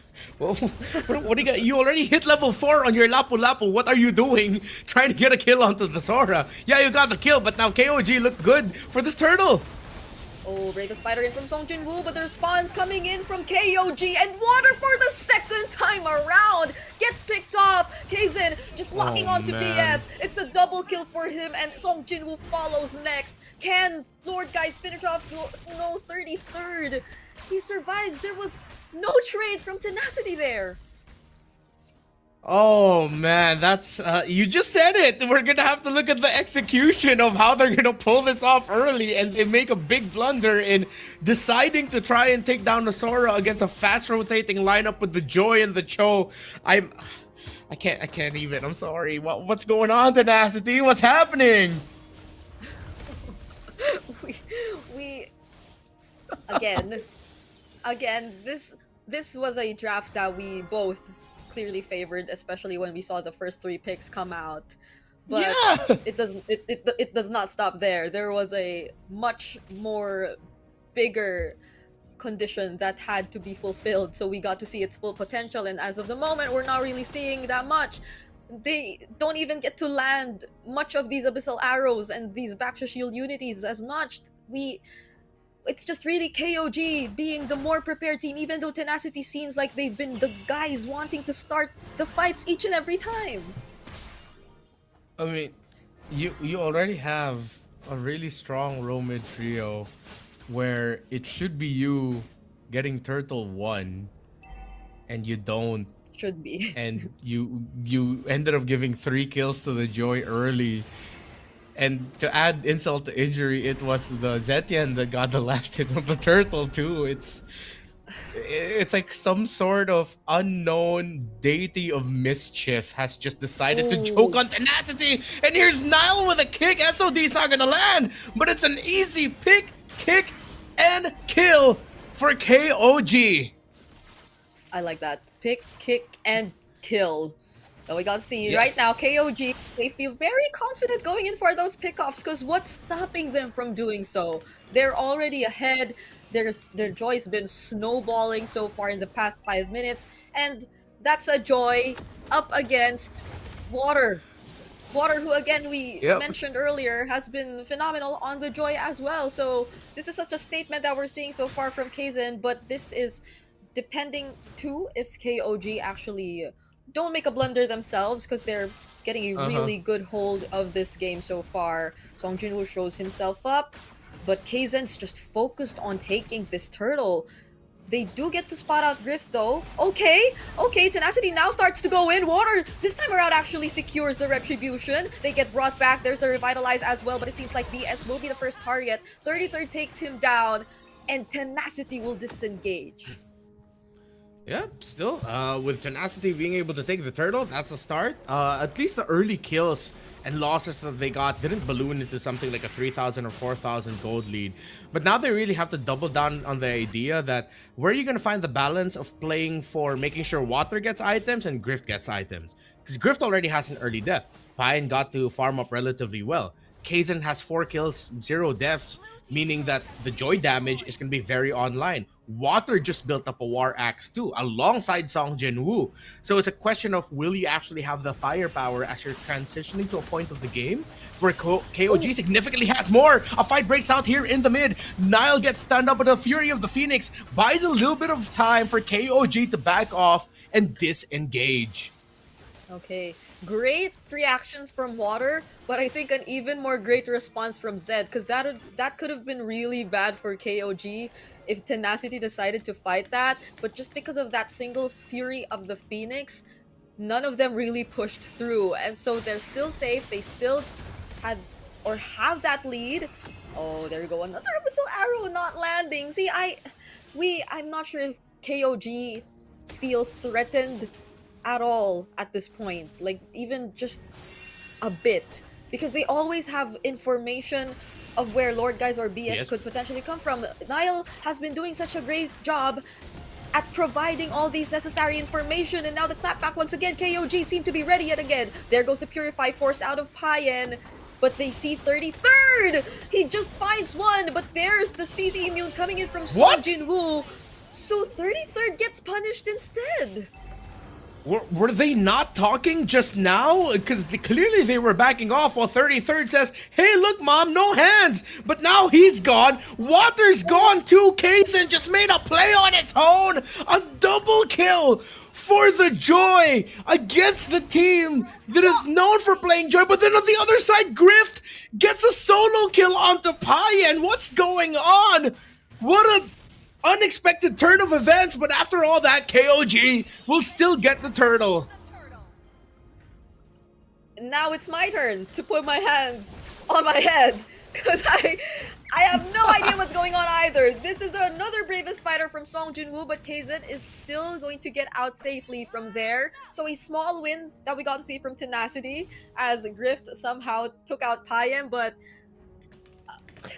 I think what really mattered still was what happened in the mid portion of the map. Like, okay, let's take a look at the XP level ranking. Once again, KZ at least obviously will be up there, but Water, despite this 0-3 KDA that we're seeing from him, at least isn't so much behind. I'm just trying to say not so much behind, but it's still a 2-level gap, because he technically could be a key player in terms of finding that turnaround play. There was this one time that we saw earlier in mid where he also got to dodge a potential pickoff, and that could have resulted to something if only KOG weren't as fast to respond. But let's see what they do. For now, KOG clearly just want to take those objectives. Good zone out. They have to use this time now to play around. Oh, the minion waves, wait! Oh?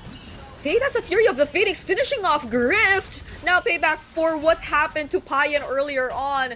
Nile and Kaizen won't go for the chase anymore. That's the Abyssal Trap. Payen just working on that mid lane turret. SOD not connecting, but they still get that turret in mid. I'm gonna have to go back and spot out how Grift went down. Was it really just a Fury of the Phoenix? Because that's unfortunate. There was Lord Guys and BS who found an opening because of where the members of KOG were placed after the trap was set off, with BS being close by. Still, it was iffy for them to take that fight, but you saw that then they readjusted with a re-engage, but then they just lost the Granger. I think it's more unfortunate than anything that Grift ended up going down there, because that could have been a great turnaround for Tenacity. Exactly. That's probably the last person you want to see fall. 33rd, bidding out so much from Tenacity, still survives actually, and now they will be ready to transition to the Lord. But 33rd still gets picked off there. Oh man, his timing needs a bit more work. That's 2 big deaths, and Tenacity have an opening. An Abyssal Arrow spots out the Joe. Okay, this might just be something for Tenacity. Water secures the Lord for them, but Kaizen just in time might go for something, but Tenacity, with the amount of ability they have, it'll be so easy for them to just take whatever they want and get out whenever they feel that it's no longer safe. And that's exactly what we saw happen as they took away that Lord. I'm actually surprised at how fast they were able to blitz that Lord. Yeah, I mean, we were discussing that in terms of their damage profile, especially where they're core 4, they definitely have it. And yeah, going back to the play earlier where Griff got taken down, it's the problem of the lineup that we talked about early on in the game. Wherein with all of these heroes that love to dive, if the Joy is left unattended, if someone who can dive the Granger's left unattended, then Griff is going to go down really quick. But then they were able to recover for that play with how they positioned. They found a little bit of a health trade in the mid. 33rd went down, and that ended up becoming a big reason as to why they were able to win that. So a little bit of adjustment here for the timing of 33rd and when he enters, I think would be really great. And is that a bad ESC? And I'm not talking about woman. I'm talking about, was that Keith? Was that our good friend Keith? Yes. Is that Keith? No way, right? It is Keith. And he's playing Mobile Legends. During the pause. See how dedicated of an MLBB player our good friend Keith is. He's playing MLBB during the pause. So that's what we were actually trying to point out, guys. He's a good friend of ours right there at the venue of MSL Thailand. And I actually like how we're seeing so many audience come support the playoffs, because again, this was the first season of the MLBB Super League Thailand, and we're already starting to see fans wearing jerseys. Look at these, or probably family members like wearing KOG jerseys. So that's so cute, because they're really just out there supporting these teams. You definitely have to give it your all, because we gotta remind everyone that this is actually the lower bracket semifinals we're currently watching. So whoever does get to actually win this series will still have to go through another series in the lower bracket finals between them and either AZT or Bacon Time. Just imagine that. I like how the man wearing the BRU jersey is acknowledging that they did get swept. I don't know who With he's the predicting crying for emote. this one. Yeah, with the crying Yeah. emote. From Indonesia, give us a good game. Oh, that's nice. Appreciate the Indonesian fans and fans of different ethnicities from different countries showing up in MSL Thailand. That's really cool. Yeah. I mean, even Keith is there, so we, Yeah. we have like. But I think that's a his lot job, of- Brina. It's his job to be there. that's true. So we have a Filipino there, and then we have like supporters from Indonesia. It's really great to see as we jump back into this game. Still in favor of KOG, but yeah, I kinda for a moment forgot that it was actually Tenacity who got the Lord, just because of how unexpected that Lord take actually was. But with Payan on their side, I think they'll be able to deal with this fairly quick. Just not if Tenacity actually look for an opening, as Songjin Woo might try to go in from the sides. Kaizen trying to look for Griff, but he gets to dodge even the Fury of the Phoenix. There's the Revitalize as well, but Nile might actually get to finish him off. Kaizen still makes it, but then there goes Songjin Woo shutting him down. Now the team fight keeps going. It's still Payan going in for those free hits, gets stunned by the Abyssal Arrow, and that's gonna be it. I really thought that there'd be more bodies dropping there, but then they both got so low to the point where Water couldn't even go forward and chase. Nile also took a lot of damage there because he had to full commit alongside Kaizen to try and take down Grift, which they finally got to do. If Zed maybe held on to the Fury of the Phoenix just a little bit longer, I know he was trying to time it so that they could increase their chances of getting Grift down. But if they just had that Fury of the Phoenix, it could have been the turnaround that they needed to get an even bigger win for the fight. Still, that was handled as well as it could be by both teams, not just KOG for trying to take down Grift, but by Tenacity for reducing the wins that they could have gotten. And they even got big shutdown gold on Kaizen as well, because when they got him, he already got his 7th kill. Yeah, he was about to go legendary by the time they actually got to take him down. Oh, Okay. finding Lord guys here. Not able to finish the kill though. Now it's 33rd trying to run away. Yes, you see the back to shield Unity. That's the counter set coming in from 33rd. He brings them close to his team. Payan with the dash in, but he gets stunned by Song Jin Woo. Now has to reposition as Water takes out both Nile and Kaizen. Damage is gone for KOG. It's only Payan, Zed, and 33rd left. The range, you could feel it from Tenacity. They're slowly turning things around. This is why you pick up the Lapu Lapu up against the Sora, because the Sora has been able to use his main abilities, his main kit, and the Lapu Lapu gets to lock on the opposing carries. Then it's going to be hard to recover from that, especially if, as we saw earlier, Nile already used his kick as well to get in the better spot to take down BS, and Tenacity have just played this and recovered through the strength of their lineup, through that pick-off that they found from 33rd. So who was one of the biggest heroes in game number 1 in 33rd and the Esmeralda has now become one of the, I wouldn't call him an enemy, I wouldn't call him, let's just say it was through some mishaps, there we go, from 33rd with some mispositionings, him getting punished, that led to Tenacity finding this win, these streaks of wins throughout this game. They got Lord 1 because 33rd went down, they got Lord 2 because they decided to overcommit on trying to take the Baksha down quickly. 33rd has to really be more careful now. This is like the point in time where in order to redeem yourself, you gotta look for that really good turnaround play, but it's all Song Jinwoo and Water once again, finding Payan even under 2 turrets. Kaizen looking for more trades. Water gets to dash out, and now they work on the Lord first, but this is terrifying. Just look at how confident Song Jin-woo and Water both were as they went for that dive up against Payan. And now Tenacity might want to go for more, but KOG get to clear out the waves. The perfect land shaker, flicker combo, and Water diving in alongside him. It's a risky strat, but as long as you have at least one person backing up the Granger, then you're gonna be well supplemented. Make it hard, make it difficult for Kaizen to try and take that Granger down. And as long as you have someone to peel, you are gonna be good. KOG's errors have led to them losing a lot of advantages that they had on the map. And now they are only just left to one tower. Good thing for them is going to be the bad thing for them is it's going to be in the same lane as where the Lord is going to be spawning. So they're going to have to send Payan to manage topside. Still, it was with this Moskov that Payan got some early weekly MVPs. A surprising play from him. Heroics through this Moskov. It's his signature. Can his signature deliver and show why it is his pick of the season for a reason? Yep. They're now all holding onto Payan and what he could potentially do, even despite this very risky situation where Tenacity are just not holding back and they're just doing what they can. The dive potential, you could definitely see it as they just constantly try to look for Payan each and every time. But there seems to be a different call for KOG, but Tenacity are quick to sense what that is.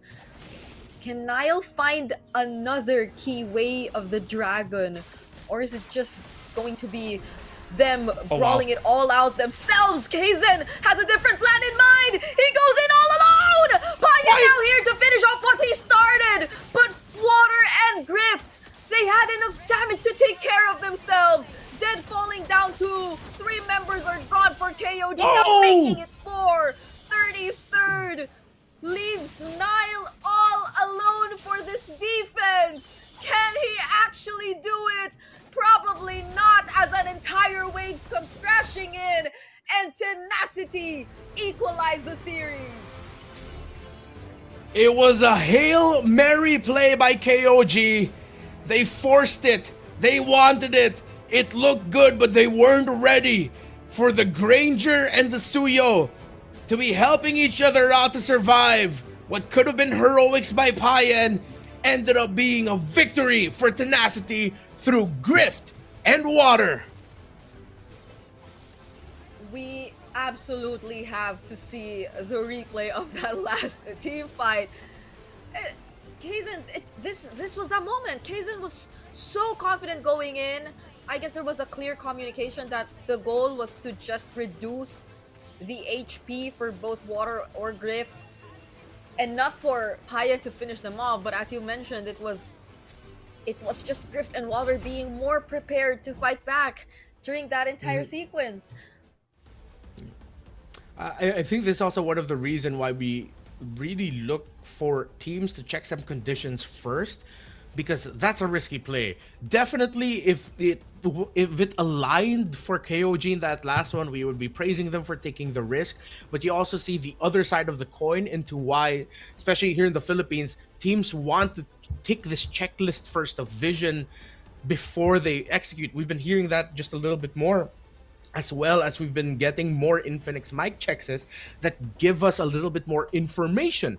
So now for Water here, his MVP performance, I don't know if it's because he was making a lot of the calls of deciding to go, but definitely you felt his presence more as the game went on, especially after they got this Lord 1, wherein Water played a little bit more comfortably. It's the Water that we know has helped bring Tenacity to the point of them being one of the top contenders here in MSL Thailand.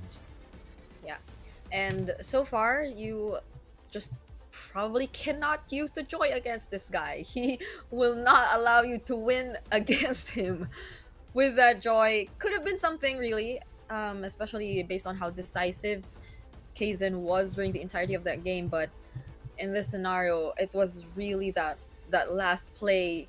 And I think that one play that also happened a few minutes prior that really just allowed Tenacity to suddenly turn everything around. The ability to just constantly punish, again, what 33rd unfortunately miscalculated at times, was something that was key to how Tenacity eventually took this game for themselves. So I think there's just such a there's such a stark contrast between what we got to see from 33rd in game number 1 and game number 2, and it's super important that KOG take note of that, because I think that was really the deal breaker. I think we even put such an emphasis on it in the highlights just now. It's always 33rd falling first and Tenacity just really doing great things after that. That's why it was also the Abyssal Arrow. But still, with the presence of the Selena, you'd think you would be a little bit more careful. 33rd, man, if you're not careful, you're going to be my new Mr. 50-50. But you know what? I haven't seen enough just yet to place that crown and name upon your head, sir. But yeah, I like how you pointed out just how much of a contrast it was from the heroics of the Esmeralda in game number 1 to the let's say a little bit more low on the ground Sora that we got to see here in this game number 2. But this is why also I think I want to focus a little bit more on Tenacity here. After dogging on them in game number 1, I think I just have to even it out here with this game number 2. I like how you saw one of their biggest strengths here, and something that we pointed out even before the series started, which is once they smell weakness, once they see something that they can capitalize on, they're gonna be relentless with it. In this game number 2, it felt like it was, hey, a few mispositionings on the Sora actually becoming one of the main tanks of the team because the Cho is the pickoff type. Okay, let's punish the Sora. And yes, it was KOG who controlled for majority of the game, but once they got a string of kills onto 33rd, then it started going Tenacity's way. And KOG, you saw them becoming desperate. They had the kit to make those desperate plays, definitely, but that was, I feel like, a little bit more of a reactive and desperate KOG, where Tenacity was just, they had one simple checklist. Where's 33rd? And is he gone? Yeah. Things were more, I think that's a really good way to put it. Things were much simpler for Tenacity, even like composition wise, because I could just see so much more hero synergy among their heroes rather than that of KOG, because I don't know if it's just like the playstyle we got to see from the way they played game number 2 as well, but there were a lot of times wherein they were just like doing the more unexpected sequences. Certain players were going in first rather than the ones I was expecting to. And even the timings on like the Fury of the Phoenix, I think there were a couple times we pointed out it could have been better if they used it during this particular moment rather than during or before the team fight broke out. So I think it was more like individual plays we got to see from KOG, which was very different from what we saw in game number 1 that worked for them too. Because like 33rd and Nile were inseparable early on, but it felt like they had two different things that they were trying to achieve here in game number 2. It's either you go for those really big pickoffs, which didn't really happen a lot of times, or those massive 2 or 3 man setups from 33rd, which also didn't happen most of the time. Yeah. It's unfortunate where KOG ended up just experiencing what Tenacity experienced in the early game. Where in Tenacity, we were questioning as to what's happening. You guys are supposed to be the lineup that has the lead, the lineup taking control, because you can bully KOG early through the center of the map. You have a terrific combination of the Baksha Selena and the Suyo. What's going on? But then as the game went on, it ended up those questions that we had for Tenacity early on ended up getting carried on over to KOG, wherein it was a little bit more simpler though. What's happening with the Cho and the Sora? Some miscommunications here and there. I think it was glaring that one play wherein 33rd decided to go, "Hey mom, look at me," while the rest of KOG already had their eyes set and going into the objective in the lower portion of the map. But hey, I think we have an interview here.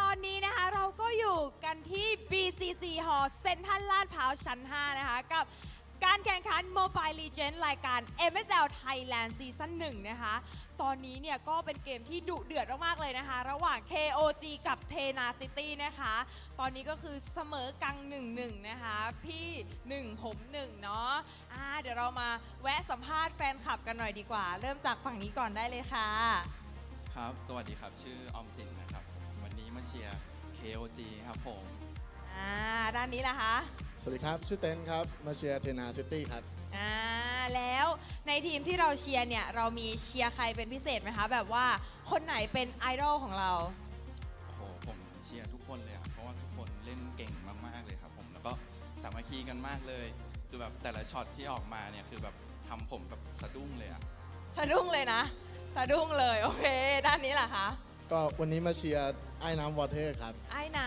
แต่ก็เชียร์ทุกคนเหมือนกันครับ ผมเชื่อว่าวันนี้พลังแพ้สายล่างไงก็ชนะแน่นอน เพราะว่าวันนี้เนี่ยถือว่าเป็นเกมที่เดิมพันเลยนะ เพราะว่าถ้าแพ้ก็คือตกรอบเลย อันนี้มาดูเป็นครั้งแรกไหมคะ เคยไปดูที่ลีโดมาก่อนไหมในรอบ regular season เคยดูครับผมแบบโอ้โหตื่นเต้นมากจนต้องแบบมาดูที่นี่ให้ได้เลยอะ ไม่แล้วเนี้ยเป็นรอบสำคัญด้วยไง มันเป็นรอบ pay off ด้านนี้ล่ะคะ เคยไปดูที่ลีโดไหม เคยไปครับ แล้วโหรอบนี้รอบสำคัญจริงครับ แถมของแจกยังเยอะด้วย ใช่ ของแจกเยอะมากนะคะ ใครนะคะที่อยากมาดูหน้างานแบบสดๆนะคะ BCC Hall เซ็นทรัลลาดพร้าวชั้น 5 เดินทางสะดวกไหมคะ สะดวกมากๆครับผม ใช่ MRT BTS สะดวกมากเลยนะ ครั คะ บ แล้วก็มีโค้ดแจกนะคะ มีเสื้อ มีหลายอย่างแจกนะคะ แล้วก็สามารถมา 5v5 ด้านหน้าได้ด้วยแล้วตอนนี้เนี่ยคือเกมมันเสมอ 1-1 ก็คือแบบว่าตึงๆเลยตอนนี้ เราคิดว่าทีมที่เราเชียร์เนี่ยจะทำแต้มได้ไหมคะในเกมถัดไป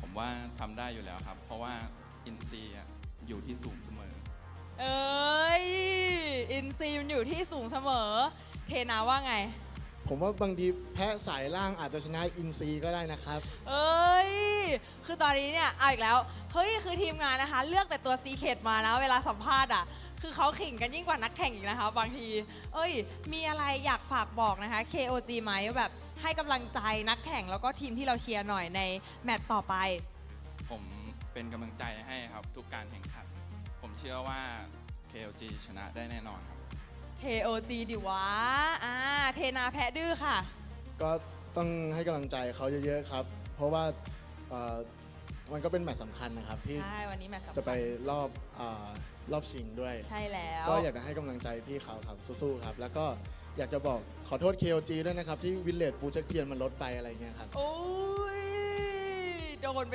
1 ทีถ้าทุกคนพร้อมแล้วนะคะ ขอขอบคุณน้องๆแฟนคลับด้วยนะคะ ขออนุญาตส่งต่อให้กับพี่แคสเตอร์ทั้ง 3 คนได้เลยค่ะ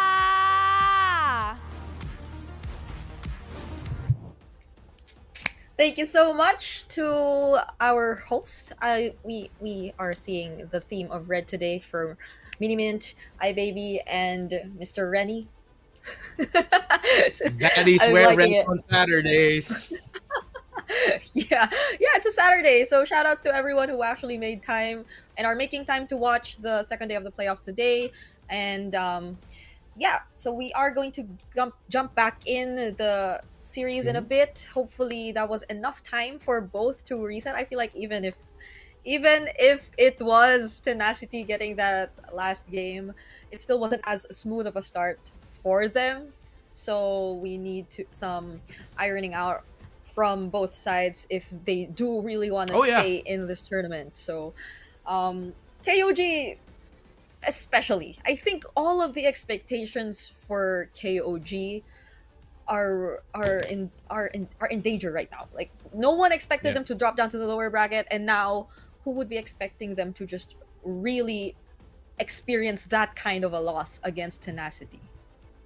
Yeah, I think the two really desperate plays that we saw engaged by KOG are a little bit of a indication of where they could be mentally.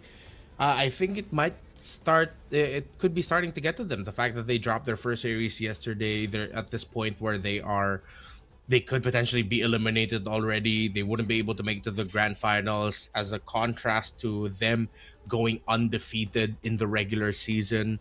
It's perplexing to me as to how it got to the point where KOG is like this. It's not like they played a completely perfect season. They did end up dropping 2 games, not series, but they only lost 2 games. If I'm not mistaken, one of them was to Tenacity. The other one was through a very surprising game that they had against Buriram United during... Oh, this was during my birthday. Oh, interesting. Anyways, so it's a question of how Now, are you still gonna regain that mental composure? Because their game two, it feels like a team that are starting to lose it. How is the coaching staff gonna get them together? I could have said the same thing about Tenacity if they didn't get it together. They got it together. They locked in again. They, as you pointed out, had a simpler lineup. And then I added onto that as they have a very simple checklist also. So they married those two ideas together. They were able to punish KOG. So how are they going to get it together? How are they going to gather all of the ideas that they have, all the plays that they want to do, and streamline it so that it's easier to pull off, so you can just get back to your old dominant ways, because they need to channel that again. Yeah. This is like the most anyone has seen King of Gamers lose in a single week. Because their losses, again, you mentioned, were only like 2. They were spread out. It's been a near perfect, almost flawless record for them. So it's I feel very devastated if I was in their position, because you debuted in the first ever season as the top seed, only to find yourselves fighting for tournament life in as early as day number 2. So it's we definitely need to see them get it together, the same way we probably got to see ACT Esports Club finally get it together just yesterday as well. And Yeah. I feel like there've been like there's been so much learning already for at least the past 2 days that they've played. But it's also probably a Tenacity matchup thing. Like whenever they go up against Tenacity, things seem to get really really tight for both of these teams. So at least we know now that this is a very close matchup, and that they really know each other's strengths and weaknesses very well. Hopefully, it's just like less mistakes from both of them though, so we don't really feel as frustrated about like the losses that we get to see from either of these two teams. Yeah, I haven't crashed out yet in MSL Thailand. This is my last cast for MSL Thailand this season. And I don't want to crash out on my last cast for MSL Thailand this season. So, yeah, I just hope that these two really lock in and remind all of us, not just us, but all of us watching right now, all of us involved, just how good these two could be when they're playing at the top of their game and they both minimize errors, because that's how we get to see what the Thai region has to offer in terms of their peak MLBB. They go for the Juicin as the first pick.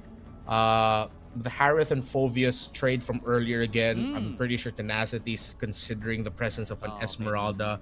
I think revisiting Fanny Valier Freya, and then the Baksha Marcel Guinevere. So it's the same set of bans that Tenacity have come up with and KOG have come up with. Yeah, they're thinking about this. They cannot fall into the same trap, because I think even the bands are exactly the same. Guinevere, yeah, they're exactly the same, so they switch it up. So what you were saying about them being scared of the Khalid, now they take it for themselves. Yeah. Okay, so it really feels like my theory was validated here, and they saw the Khalid as more of the problem than the Esmeralda. Let's see if... I mean, you don't see your EXP matchup anymore, so you cannot go full Esmeralda. They can go Phovius here, but then now, well, does that mean Tenacity? Are they willing to play the Esmeralda for SJ Dubs? So they do go for the Phovius, they get the Harley, but then yeah, you can't pick up your EXP laner, because if you're Tenacity, you have to pick up the Suyo, unless you want to set up yourself for a potential Joy pick later. But I'd rather play the safer route and just pick up the Suyo, get the trade of the best junglers in the season and the best junglers picks in the global meta. Yeah, KOG are just so familiar with the blue side. Like every single time they have this really interesting way of doing their draft sequence and just debating out choices from Tenacity. So now, even though we do want to see them pick up the Suyo immediately, there's just this probably consideration that they're taking into account. So still they go for that Suyo. Again, that's the 40 to 50% win rate that was highlighted earlier on whenever It was Water actually getting his hands on it and even outperforming the Joy from Kzen in the previous game too. So, okay, now we're taking a look at the Phobius because it's 33rd this time. Using it, it's such a high win rate for both of these players. It's 73 and 78. Still some of the best picks so far in the season. In terms of the bans, Jason, Marcel Focus, I think they'll consider taking out gold laners now. I think the Claude is a warranted ban. There you go. So for KOG, the Focus on their side, I think they consider banning of the Uranus. There you go. And then with them playing around that, I think they'll also ban out the Moskov. So then you put Payan in something uncomfortable if they really want to focus on that. If it's not going to be a Payan ban, then I think they consider banning out maybe the Hilda or a surprising roam pick. So it's either the Hilda or the Moskov ban here for Tenacity. Hilda, Moskov, and a surprising roam pick. Yeah, I guess if they do go Hildur Moskov though, then the Granger possibility. There you go.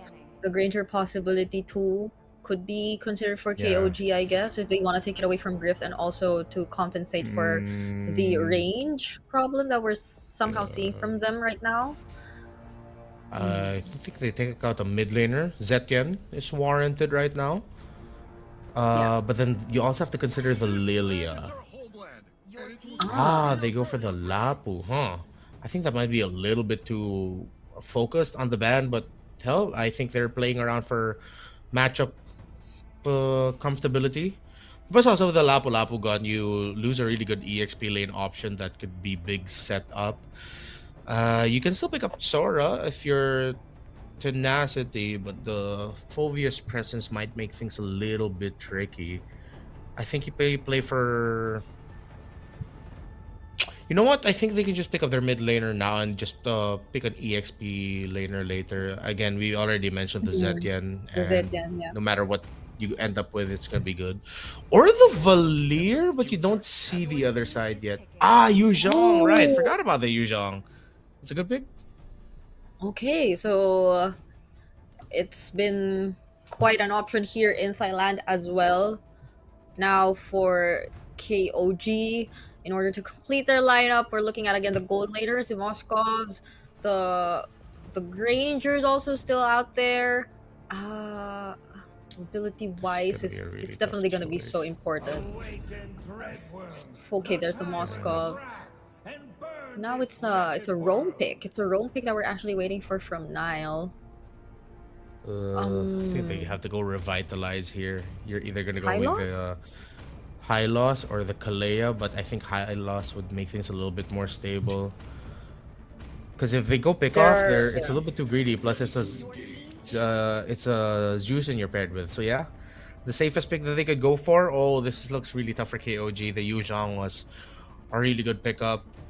And then their mid laner, they just go Valir here. Oh wait, no, sorry, the Valir's been banned. Excuse me. Yeah, Zetien is okay. Zetien or Lilia actually would really hurt. Oh, Lilia Khalid will mess up that high loss. Right. Lord Guys is known to use just like a lot of the mid laners out there. Interesting for the... No, because honestly, there's just so much setup potential with the Eve pick too. Like you get to complement either the Raging Sandstorm and the Black Dragon form, so... It's just that the dive is still gonna be there. So there's still a start of a dive from KOG. Yeah. Tenacity get the combo with the Eve and the Harith. I think they were thinking a little bit more about that. I was leaning a little bit more towards the Lilia because that's one less target to worry about for the Deadly Magic with Black Shoes being able to reset it. But then with the presence of Dangerous Grass, that could give you a little bit more room to not only, of course, slot in the Khalid and Yu Zhong, but maybe some interesting angles as to where Lord Guys will put down the real-world manipulation. This made things even better for Tenacity. It boils down to how KOG is going to be handling the presence of the Yu Zhong and the early objective fights. And we've always witnessed how big of an impact this hero actually does when it comes to those first objectives. So this is something we are going to be paying attention to as we jump into game number 3 of this best of 5 series. Still, it is going to be an even score as Tenacity have previously equalized the series, and now it's whether or not King of Gamers are able to finally bounce back, or does Tenacity get a hold of that momentum that they've actually gotten from the second game. Ooh, BS actually forced that quick sand guard early on, but it's still going to be Tenacity taking that Little Wanderer so far. So at least they've been able to really work on that mid-game presence. KOG have been able to regain that, but that's a flicker forced out from Zed, as there was a chance that Water could have taken him out there with that quick rotation towards mid once again. Kaizen will be still focusing on the jungling though, but this is BS clearly being a lot more active on the map. Not just in the mid lane, but speaking of, this might just be first blood. Nile will fall. Good start here for Tenacity. We expected they'd get these early kills closer to the objectives. But now falling down there means Kaizen has to hold the pixel bush so that he gets information around that. But they know they're using the old bush trick to spot out Kaizen in the shrub. Water just was able to recover just enough to not get taken down by the deadly magic. But KOG will be able to get this turtle. But no, they decide to back off. They realize it's too risky again because of the presence of the Yu Zhong. He barely survived there. If only that was converted into a kill, the decision could have been different from KOG. But yeah, you're right. Not until Song Jin-woo finally decides to go in. KOG won't probably feel as encouraged to just contest for this objective as much as they would want. Kaizen, it seems like the plan is the same. They're going to keep disrupting the farm. They're going to keep poking down the members of Tenacity. It's great that BS was the guy to be the recipient of the deadly magic right there, though. Oh, but the petrify from Song Jin-woo! And the Shah is just making sure that Kaizen was the guy who got surprised this time. I wonder if 33rd gave any info to Kaizen that there's a chance that the Yu Zhong could be there. That is unfortunate. They didn't see the Yu Zhong in lane, so there should have been a discussion about the team there. But here at the center of the river, both ultimates dropped by the mages. The high loss falls, water goes down as KOG are finding the turnaround, and they get the clap back. They take 3 members of Tenacity out. Kaizen getting back in that fight changed the trajectory for KOG. Now they're able to take in some kills for themselves and even steal away that purple buff. It was already such a great setup from Lord, guys. This was something already mentioned earlier too, as we take a look at the instant replay. As a response to that glorious pathway they got trapped in with that real world and the raging sandstorm. But even then, Kaizen catching up, delivering those damage. Not even Tenacity could have expected that to happen. Isn't Harley just so busted? I mean, I wonder when we're finally gonna... I mean, it's not unbeatable, but it's such a broken pick. And yeah, I'm hoping to see changes eventually. Let's see. Maybe it might be too much to hope for. Yeah. Harley's so busted now instead of like Suyo's so busted. Yeah, I mean, eventually teams got to adjust to it, but I mean, that's where we find ourselves now. Anywho, Fury Hammers for both the EXP and the Jungler of Tenacity. Well, there has to be an abundance of tough boots here for KOG because they're going to be playing against the Petrify, the RWM, Immobilization when you get out of the field, and of course, the Raging Sandstorm stun when it lands. Genius Wand already active here for the Harley, and yes, it's gonna be the Skypiercer path here for Water, as he most likely will build Skypiercer first and then full build the Hunter Strike. Now, Deadly Magic was used to bring BS somewhat low, but BS didn't even need to use his second skill to heal up. Yeah. Okay, now 33rd definitely has the info, has relayed the info. KOG are in position, but the Black Dragon form is already used by Song Jin-woo. Glorious Pathway and Real World laid it down at the same time. Kaizen is yet to make his entrance. Oh, but 33rd goes in first. Doesn't stop Water from getting the retribution on the objective though, but now they are going to commit on the team fight. Kaizen coming in from the side will try to take down Song Jin-woo, but the cards, they don't actually land at the right angle, and it's actually Water turning things around in this team fight. Water helping save BS, who just dropped down to his knees, prayed and got the answer. Well, it's part of his kit. It's not like it's divine intervention or anything. He literally heals. That's what he does. And Zed is not going to be able to finish that Khalid off. And tenacity. Great discipline by both of those two teams. At first, I was wondering why they're not rushing the turtle even after they've dropped down their ultimates. But then they decided to play for the fight, knowing that the enhanced dragon form that you get after using the black dragon form with the Yuzhong, there's a significant amount of time where you can make the most out of it. They saved it. Song Jin-woo saved his Petrify. KOG lost a 50-50, but then even then, that was a good decision to try and take that team fight. It was just better played by tenacity. I really like what those two showed off in the last fight. Yeah, tenacity is just suddenly feeling very different. It's as if I don't want to consider what happened in game number 1 anymore, or even the early portions of game number 2, simply because of how Water has been performing on his role, even on these 2 consecutive Suyo games, where it seems as if there's a clear plan from Kaizen in terms of his rotations, but they're not letting it get the better of them. And now tenacity trying to take down this turret down bottom, using the real world manipulation as well. The response with the Crimson Beacon. Water again!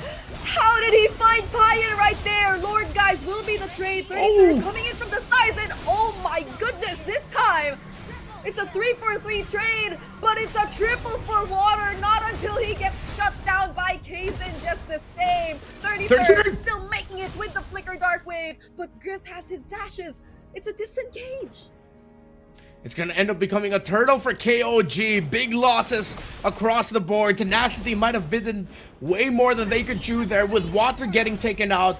And this helps equalize things a little bit for KOG. Tenacity were getting closer into the realm of roughly around the 2,000, nearing the 2.5k gold lead. But then KOG got to balance it out.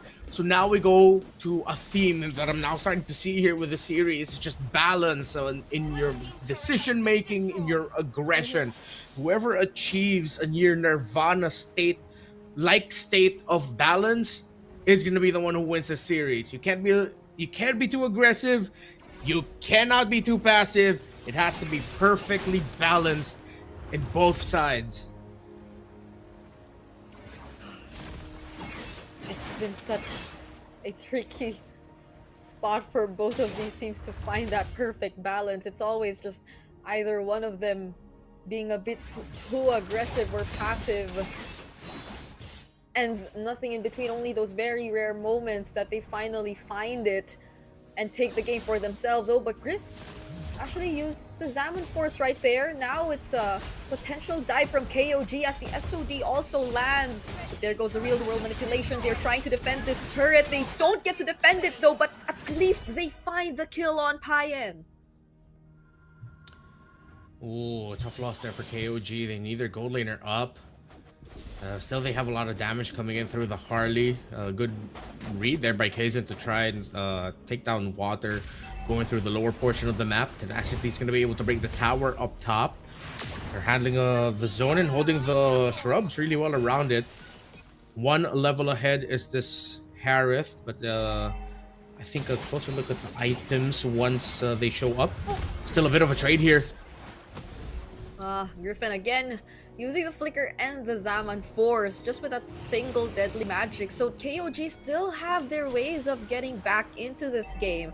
They're still capable of holding these brushes. It's just that mostly it's Payan's having a not so great time. Like, I think that's one of the biggest differences we're seeing here.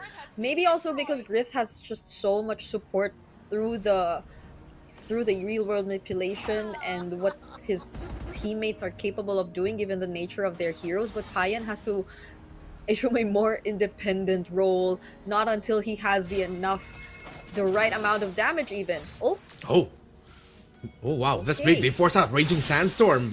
You get the deadly magic way faster, yeah. I think. Now Let's it's see. Tenacity not able to hold their positions for this Lord. Nile with a zone out, but the Black Dragon form doesn't stop Kaizen from securing the Lord though. The Petrify was a second too late and Song Jinwoo in danger right now as Sony doesn't land on anyone. But 33rd might just get to finish off the kill. BS from the backlines actually gets to take down Kaizen, but 33rd finds Song Jinwoo, but in exchange of his life. What just happened there? Tried to take Payan down, but Water ended up getting taken out.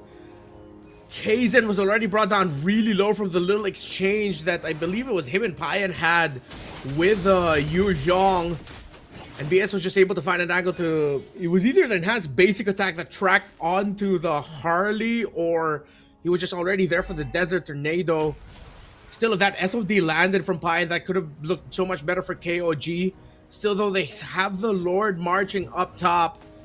Let's see how much progress they can get with map control here, as Payan now will play the opposite side of the map, which will get marked by Song Jinwoo on the Yu Zhong.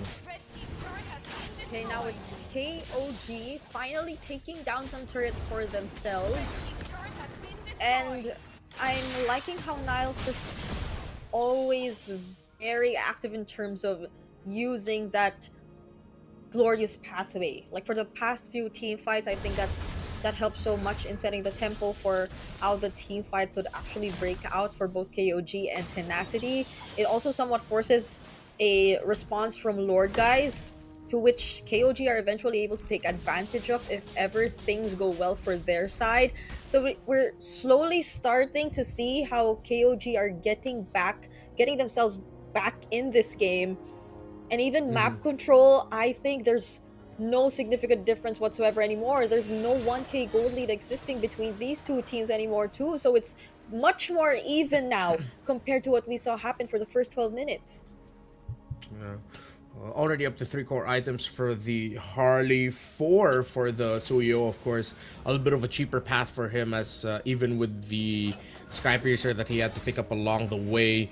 I want to see Kaizen try what he's been doing recently, which is just using his deadly magic to force out a big ticket ultimate before the big fights, such as this one. Take out the Raging Sandstorm, and then you already know the projection is you're watching out for the Yu Zhong, because it's going to be the Yu Zhong's turn to set up instead for BS on the Khalid while he waits for the cooldown of the Raging Sandstorm to go off. So if Kaizen can continue that, that's going to be a big boon to the team. Take out a big ticket ultimate, whether it's the Eve, whether it's the Yu Zhong or the Khalid, before the major team fights. Yeah. So now it's I guess Tenacity as a response to that. Also being very particular with how they position themselves. Right now it's Song Jinwoo and Water sticking close to each other, just so there will be a much faster response from Tenacity if ever Kaizen does find one of them. Oh, now he does actually, but they're not quick enough to actually set things up. Kaizen will still have the upper hand here as they transition to the Lord. I think they can try to go for a... I thought they would try to bring it even lower to force Tenacity to use their ultimates and then disengage. Potentially maybe even turn it into a 50-50, but KOG would have looked better for them. Good spot here by 33rd. He's in a really great angle. So is Ned and Zyle. Zed and Nile. While the mid lane minion wave is getting handled by Kaizen. Slow push.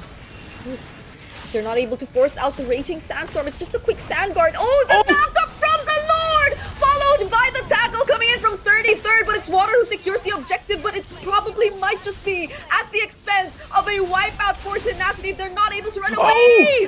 But Water somehow finds Payan instead! And he might just take one more kill before he goes down, but Kaizen gets to escape.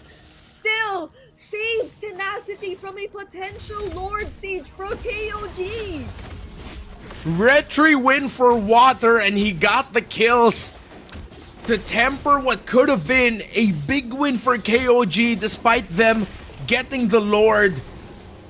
Once you saw that Sky Piercer symbol right on top of Payan, that could have been chained into even more, but then Kaizen handling it well to even end up securing the kill onto Water. A little bit of divine intervention, not enough to get them the lore, but they got the kills that mattered. The SOD didn't land for Payan, but heading into this fight, there was one key item pickup that was big for Tenacity, and that was the Divine Glaive for Griff that gave him that extra bit of damage to hurt even more. And now KOG have to be very careful how to take these team fights against the Harith. Yeah. I'm just hoping the next time we see the SOD actually casted, it lands though. There hasn't been much from Payan, at least in this game. I think you could also attribute it to Song Jin-woo doing such a great job at just making sure he feels very hesitant to go in and struggles overall to find the best possible position as a Moskov to throw out those auto attacks, because it's clearly Song Jin-woo being such a great disruption to KOG and what they've been wanting to happen across this entire game. Kaizen, evidently, he's been trying to do that game plan of just forcing out reactions from KOG, but in that one moment where BS was actually able to sustain it and only use the quick sand guard, then you got to see a bit of a difference with how Tenacity actually chose to respond. Okay, now that's an SOD landing, but they probably might not go for that. Very risky for KOG, but they pushed Tenacity back. Don't you just wish they took that? I mean, it definitely was going to be risky. And every bone in my body said, nope, yeah, KOG should not force the fight here, especially with where Song Jin-woo was in the L bush. He could have just entered with the Black Dragon form, messed up KOG, but that would have been fun.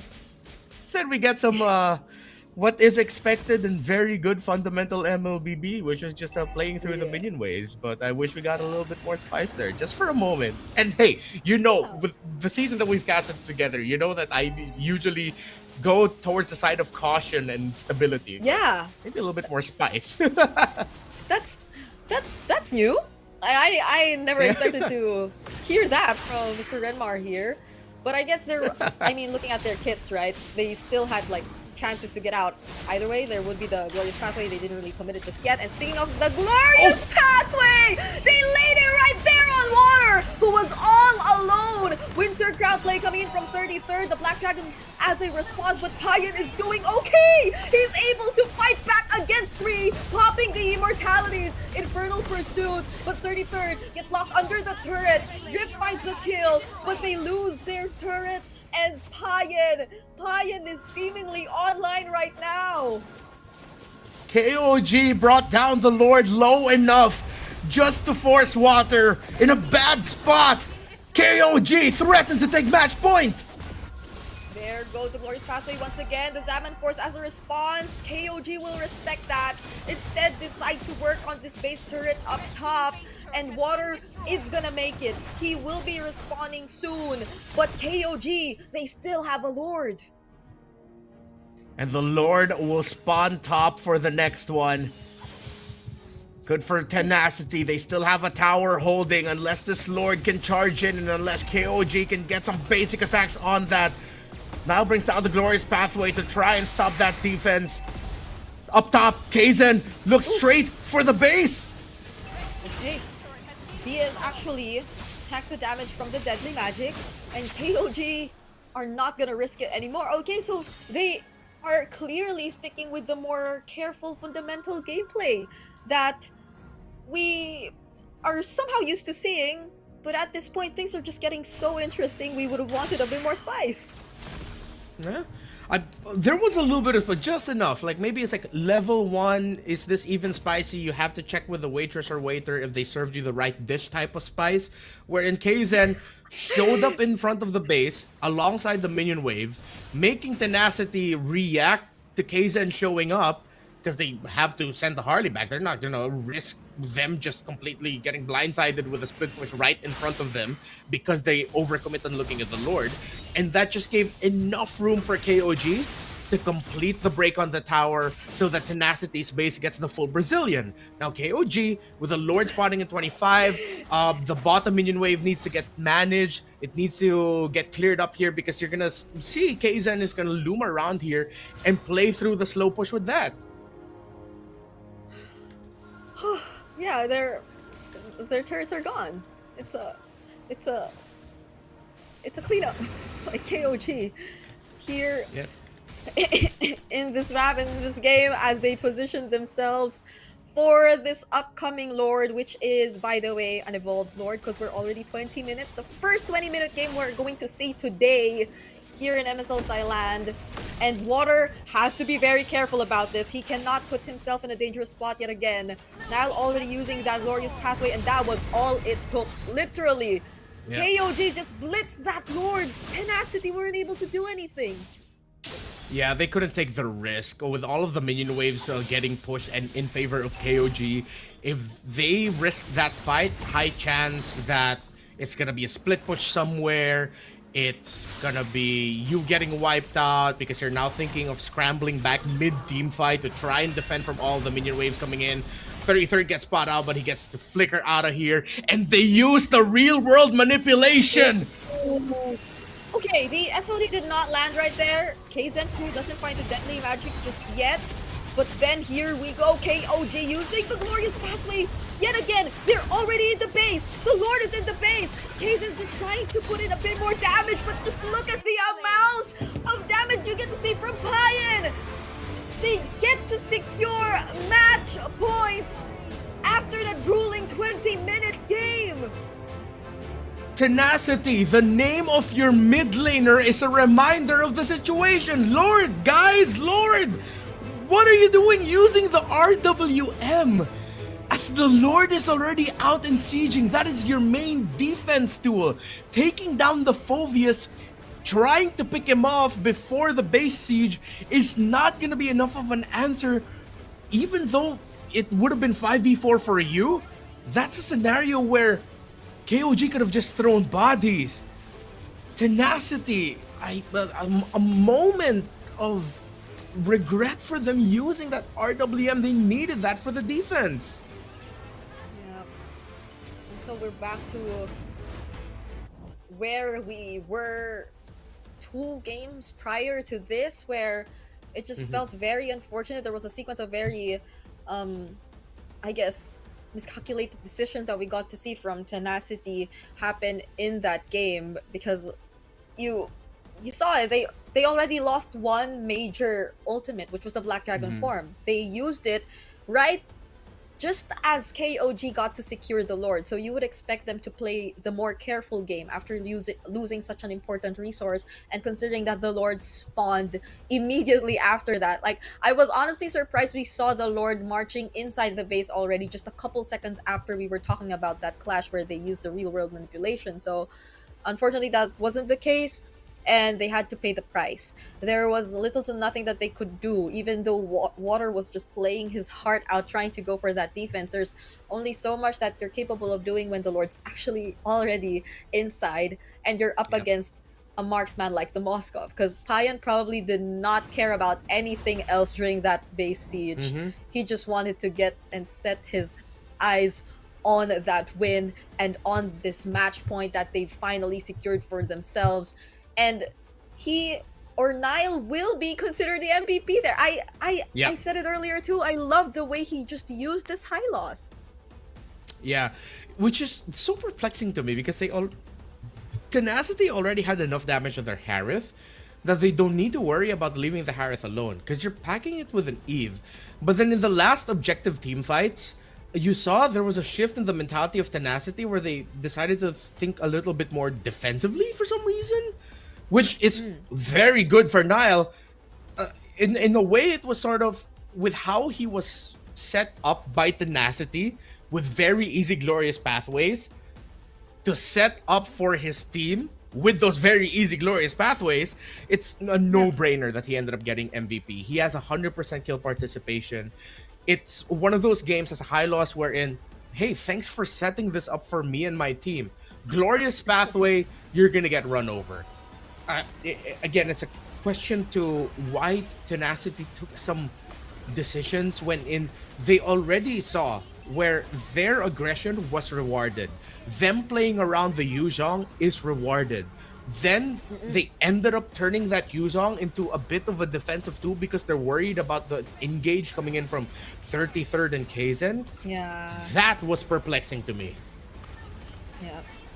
That was the only instance Song Jin-woo actually felt like there was a different purpose as to why they used the Black Dragon form, because the timing in itself was already different from all previous instances wherein they used the Black Dragon form. I think there was a world where they could have just like walked out of it, or maybe if they really just had to expend something to prevent the engage that I'm not even sure if KOG were willing to do, then maybe the Petrify could have like stopped them, but it was them being a bit too cautious, I guess. But then they failed to really take note of like, yeah, there will still be a Lord marching in, and that's where you finally see everything fall into place for KOG. Yeah, I think that the team fight for this Lord that we saw a few scenes ago ended up becoming the turning point. Song Jin-woo, at that point, you have to use a Black Dragon form to zone out. I think one of the biggest reasons why we saw a bit of a shift in the mentality of Tenacity in the objective fights is it seems like someone in the team made a call to address that Water was having a lot of difficulty getting close enough to the objective. They were either zoned out by 33rd, Kaizen showing up out of nowhere, the deadly magic to bring them down low, the threat maybe of an SOD landing. So Tenacity ended up thinking defensively. But in those are those moments where you also have to address that if you want that space, then just tell Song Jin-woo, hey man, can you pop your Black Dragon form to force them back? Because it will force them back. If KOG fight into a Black Dragon form being active, that's gonna be worse for them, because they will have to commit dashes to get closer into the fight. So I feel like this Yuzhong was just greatly wasted at one point, which is a shame because they were playing really well with it for a majority of the game. Yeah, no, actually, you're right, because that was a moment where even the real world was already committed, and typically once you secure objectives, especially at that point in the game, the default call would just be to get back, because you wait for the Lord. So either way, there could have been like a chance they wouldn't really consider the full commit. It's just that it seemed more accessible for KOG because Tenacity already decided to go for the fight. So it was just really unfortunate that we got to see that last sequence take place for Tenacity, who were already in a really good spot for a huge part of the game as well. But now it's going to be match point for KOG, and it's so far in line with what I predicted for today, because I did get a feeling that it would be somehow 3-1, but that's gonna depend on of course Tenacity still. Yeah. Hey, I just realized with both of us being here, I hope we don't end up getting 2-5 games, you know? I mean, more MLBB, I'm not gonna complain, but statistically, I think it's you, me, and Naisu who have casted majority of the 3-game series in MPL Philippines Season 17. It's you, Wolf, and Naisu. The thing is Wolf no longer too. on me. Yeah, it's no longer on me now, actually. But there might be a chance. What if it gets like activated because we're not necessarily in the Philippines? Yeah, it could be like a residual, you know, mother of all series type things. I would like to be the panda of all series. If this was tomorrow in MCT, I would like to be the Xiongmao of all series, to be a little bit more grammatically accurate with the language. You know where to catch him. You know where to catch him tomorrow, and let's see where this goes, because so far it's been a seesaw too. Like honestly did not expect the way game 2 turned out also, so like I will just keep myself open to anything that can happen. I will be open to all sorts of possibilities for the series, and simply because whenever it's KOG and Tenacity, it's always a close fight. And we saw that in the regular season, we saw that in the past 3 games. So why not? Why not? Why not in a potential game 5? We'll never know. But Yeah. hopefully you guys are having fun. It's been a really tough scenario for both of them. Meanwhile, ACT and Bacon Time are probably just preparing themselves, watching everything that's going on here as they wait for the lower or the upper Yeah. bracket finals later on.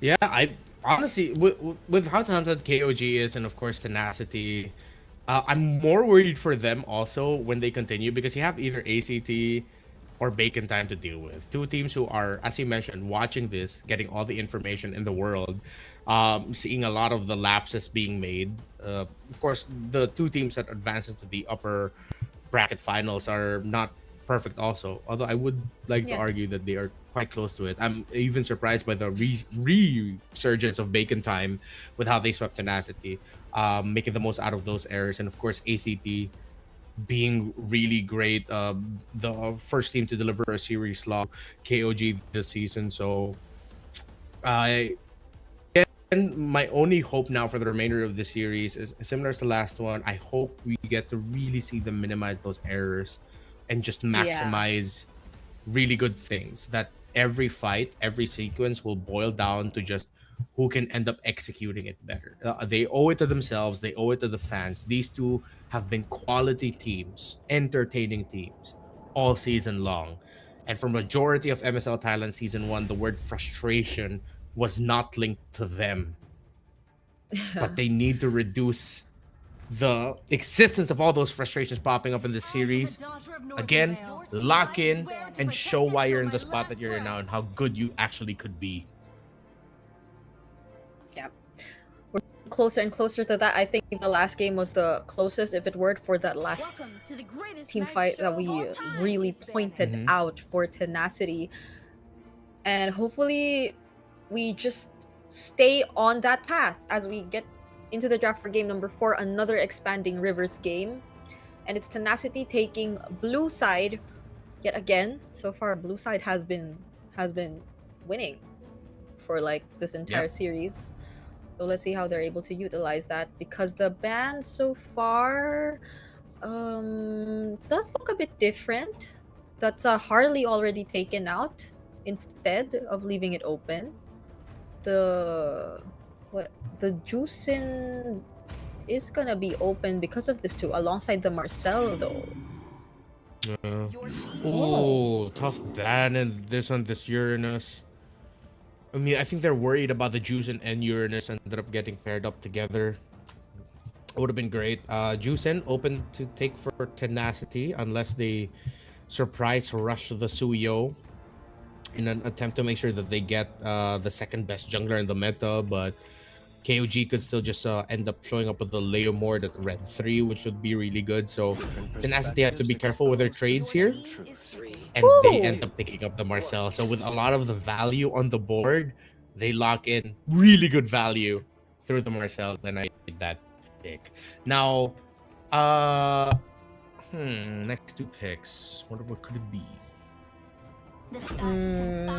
There's a there goes the Juicin and the Harith. Okay, so even with the Phoveus open, they already cured the Harith. But again, would you risk another Phoveus game, knowing fully well what KOG were able to in the first game? But there's no Khalid either. But you already have the Marcel, so you're probably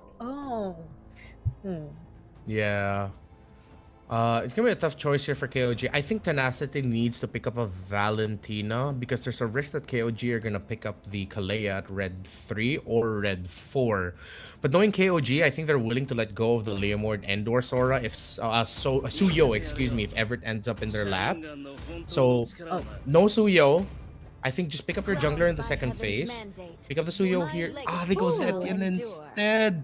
So I think it would still warrant KOG to pick up the Kalea early on and just play the second phase in the hopes of you get a Kaizen pick in the end.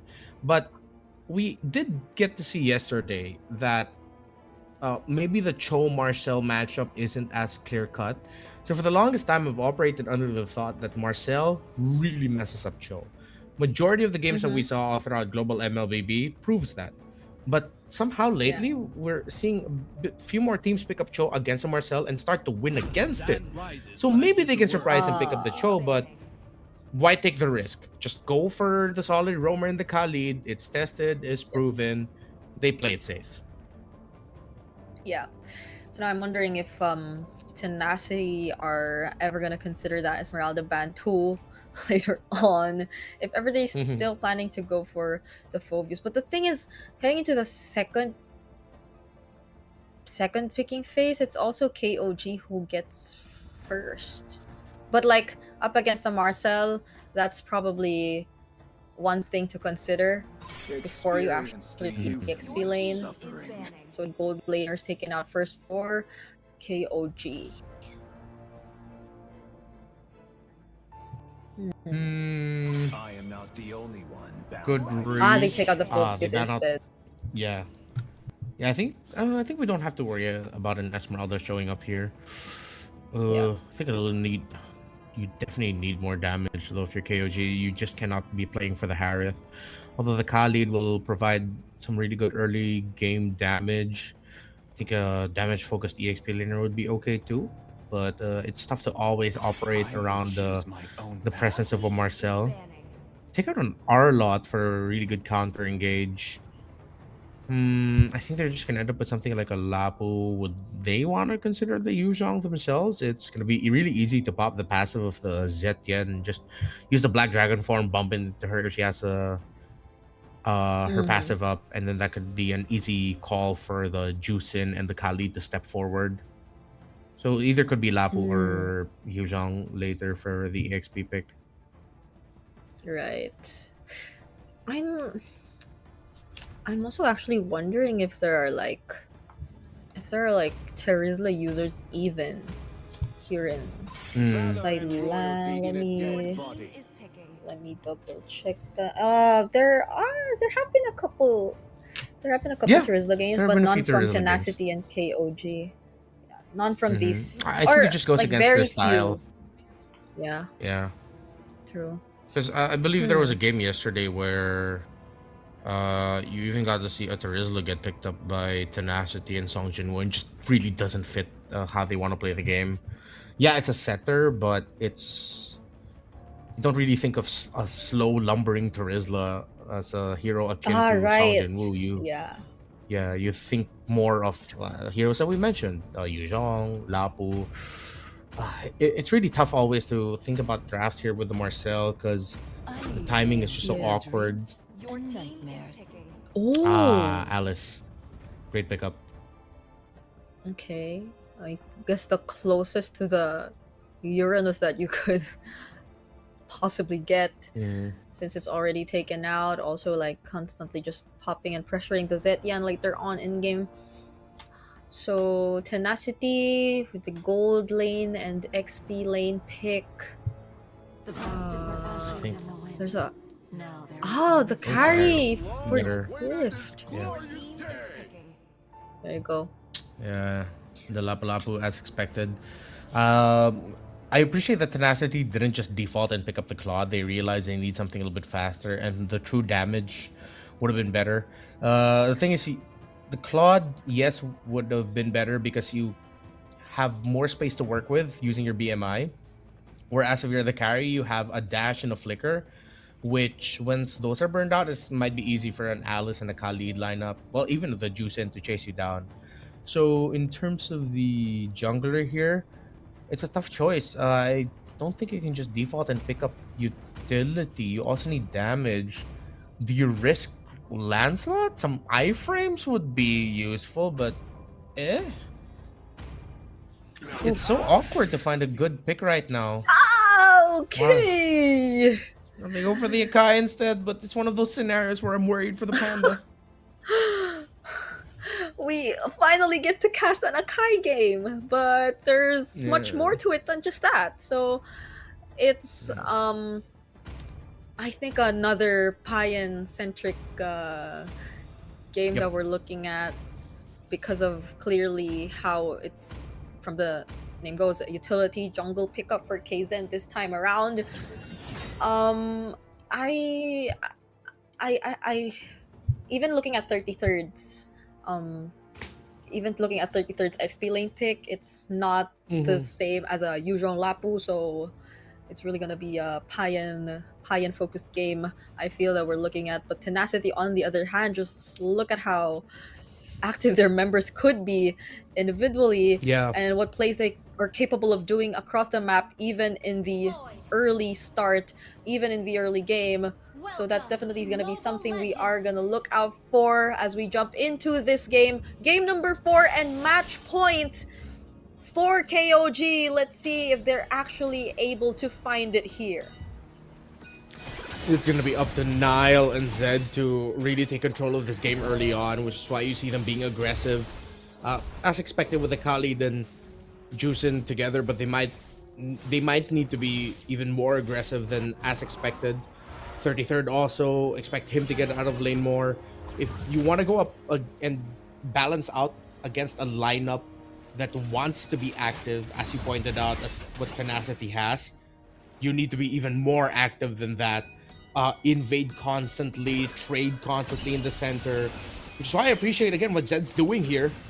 Despite all the pokes that he could take, he knows that he can take this. He can take these duels early on so that you slow down BS and Lord Guides. So it's damage control from minute 1 for KOG here. They get their aggression going. They stop the aggression that Tenacity could find so that there's even more room for Payan to work with, because you want to transition this for the Harith much smoother. You want to be able to make sure that once he's active and he can get out of lane and be an impact maker in the team fights, that you are not at the deficit, that you can hold down the front line, that you have a tanky front for your Harith to just dash around. Yep. And so that's a very important role that both, or actually all three heroes of Nile, Kzen, and 33rd will have to play. And as we look at them slowly position themselves here in this first hurdle, Song Jin-woo seems to be waiting for the right moment to just jump in with the bravest fighter, and he finally does. Forces out the Crimson Beacon from Zed, but there goes the Fury of the Phoenix just the same. Kzen just trying his best to focus on this turtle, and he secures it together with the first blood, taking down Water. Not what we expected to see in the early start from Tenacity, and no casualties from KOG. Yeah, even with Griff joining all the way from the gold lane, KOG still ended up getting out of that without any problem. It's a really solid tanky presence that they have, of course, with the quick sand guard heal from the Khalid, the extra little bit of shields the Akai can build for himself, the risk of getting crowd control by the Juicin. KOG are playing this early game perfectly. All the conditions we ticked out for them in terms of being aggressive, not being afraid to trade, they're doing that. Because if they are more cautious compared to Tenacity, Tenacity can run them down. But if knowing the strengths of their lineups and respecting their own strengths, KOG are doing really well. Yeah, that all happened despite them seeing how Tenacity were already starting out their 4-man rotations right before that turtle of okay. Song Jin-woo again jumping in. Kzen just literally dashed out of that. See, now it's KOG grouping up together and being the guys to just constantly pressure Tenacity, and now from way up top they're doing it on the opposite side of the map. Just how quick are these rotations that we're seeing from KOG right now? Yeah, they know that there's a window that they're trying to work through. If they give Tenacity any inch of room to work with, then there's a turnaround coming. 33rd rushes the Oracle, and that's a great pickup. That allows them to continue this aggression with the extra bit of sustain that he can build up for themselves. Instead of falling into the trap of maybe picking up a Cursed Helmet or a Dominus Eyes, he went straight for the Oracle. I appreciate that so much. Okay, now they'll have more reliable bodies in front for the upcoming team fights that will most likely involve Payan, since it will be down bottom, so they definitely have this turtle pit to themselves. Look at just what 33rd is doing! He's all alone in the purple buff, making sure that Song Jinwoo and Water do not gain access to this next objective. Great delay, Kaizen. Whoa, whoa. Okay. Diaz actually gets to run away from that. They split up and don't actually lose anyone in the process. 3 ultimates committed. This is, I think, that was a little bit too excited there by KOG. But I think also they decided to commit all those ultimates. Whoa. Okay, Water still has that extra dash back. They were also at the risk of just getting sandwiched until done by Tenacity. Oh, they spot out Kaizen! Oh. Okay, Kaizen got sandwiched there, but they did not really get to take him out. It's Tanky, Akai with a 1 assist, and he will just go back to his usual routine of farming. So no major losses from KOG just yet, but Tenacity I feel are still somewhat doing a great job at not allowing this deficit to grow any further. They even were the first ones to take away a turret, but that also doesn't take away the fact that it's KOG who's been pretty much in control of majority of the map, and they're the ones able to scout what Tenacity's been doing all this time. Yeah, just continued aggression. They play through their Khalid and Juicin. Zed and Nile have set up a perfect start for KOG in this game. The Tenacity just trying to scramble and find an angle, trying to find that balance of whether they help Water secure his buffs and farm, or do we help Griff get a little bit more. Those little moments, I think, yeah, BS and Lord guys need to take that as much as they can. They haven't really been able to play this game as much as they would have liked to with their combo. But with this aggression, that's a good start, and the Fury of the Phoenix landed perfectly onto Zed! BS didn't want to let go of that Juicin, and now Nile might be able to take down Song Jinwoo. The Golden Hour buys a bit of time, and Song Jinwoo gets out as the extra bit of shield from the passive of that Marcel allowed him to get out sooner. And that is a good save. BS has now brought Tenacity back in this game alongside Lord guys on that Zetian. Yep. That also could have been something much more if only 33rd was also caught in that golden hour, but just because he wasn't, there was a response from KOG to prevent the aggression from Tenacity, but now they secure this turtle for themselves and they slowly walk towards the mid, but KOG have been doing their best to avoid every single attempt from Tenacity, but at least they've regained the gold lead. Nile trying to get back into the lane, Payan as well. They don't want to allow this carry to push. It seems like that little mishap by KOG in the bottom side of the map when 3 of them were behind tower and 3 of them committed ultimates, allowing Water to push the opposite side and break the tower up top, has now costed KOG their lead. And some surprise aggression as well from BS on that Marcel. It finally clicked for him. This is what the Marcel is built for. He has the Zetian to supplement him as well. And if they can keep this aggression up, then it stops KOG from being able to play the game that they played. But Kaizen finds the heavy spin onto Lord guys. Payan breaks down the tower, drops down the Zaman Force, and Nile drops the Zetian. Meanwhile, Water is making work of the minion waves up top to allow that lane to push. Yet again, KOG still trying to find a bit more map control. Just as they break their first tower down bot, Tenacity will be able to break their second tower up top. Oh, the trades! Water on this Suyo has been making so much happen for Tenacity here, but I must say that was a really surprising attempt from KOG. Just the same, Kaizen going in with a heavy spin, and it was Nile providing that follow-up because Payan barely made it, but it was Lord guys who seemed to be the priority this time for KOG, and at least they're still gradually able to take out those small pickups every now and then, in contrast to what we were expecting of them to just really rely on their team fighting and playing around Payan. So it seems that they're still, to a certain extent, a bit more of flexibility that you could still expect for KOG, or it's probably also mainly just the calls that they're doing with this lineup, but you still have to be really careful. Tenacity still are in hold of the lead, and they have the better map control so far considering the amount of turrets already taken out. Yeah, Kaizen is one level below the Suyo. But so far, KOG have a little bit more advantage through the minion wave pushing down mid. But that top lane push is the headache that they're trying to shake. The thorn on their side, they can't just exactly deal with just yet.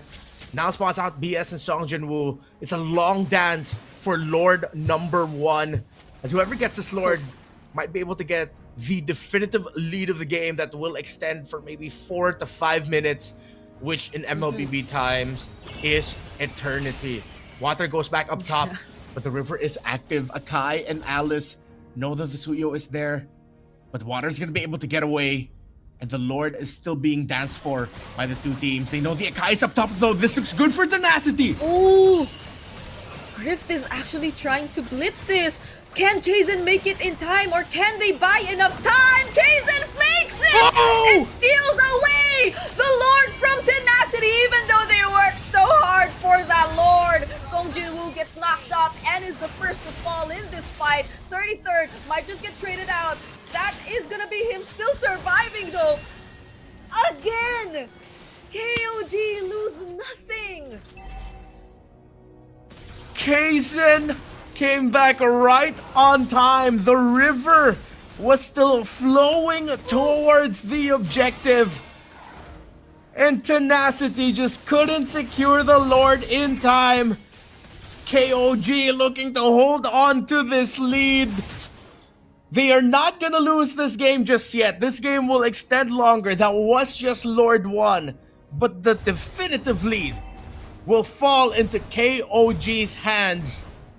Tenacity's next main condition: hold on to their mid lane for as long as they could. That felt so sad. If you were Tenacity, Grip we just thought they had enough damage to do it before Kaizen could even arrive, but that doesn't seem to be the case. Not even using the golden hour was enough to stop KOG, because I think it was also casted right after the Lord was already taken out. And now 33rd also picks up a Winter Crown, so you could expect a lot more plays to just happen from this point onwards. Man, Tenacity, they lost whatever they were able to build just like that. Still, in terms of the gold, it's very close. There's already a Trinity locked in for the carry, but the Payan Harith is already up to the Holy Crystal and its core items as well. As long as Tenacity can continue playing the map as a 4 versus 1 split with Water being the 1, this should still be very doable for them. And we've seen throughout the series that errors and advantages, it seems like, go hand in hand. The more at advantage you are, the higher the likelihood that you ended up committing an error that ends up you losing that advantage. We saw it happen for KOG earlier, until, of course, Kaizen was able to swoop in quite literally on the Sakai to steal that Lord away. I think that's one of my, if not the biggest highlight I got to see today, because it's an Akai. For sure. And it was a heavy spin that was casted in from the right mid bush all the way to the Lord mid. So he just heavy spinned his way to stealing that objective. That Tenacity worked so hard for. Okay, so now it's another Lord.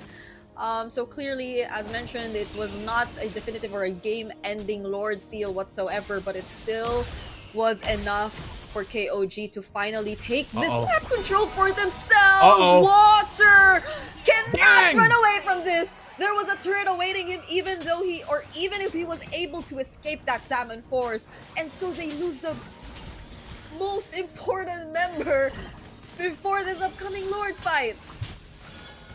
Man-marked, a miracle is what Tenacity needs to somehow get this Lord, but KOG will not let go of the lead that they found themselves.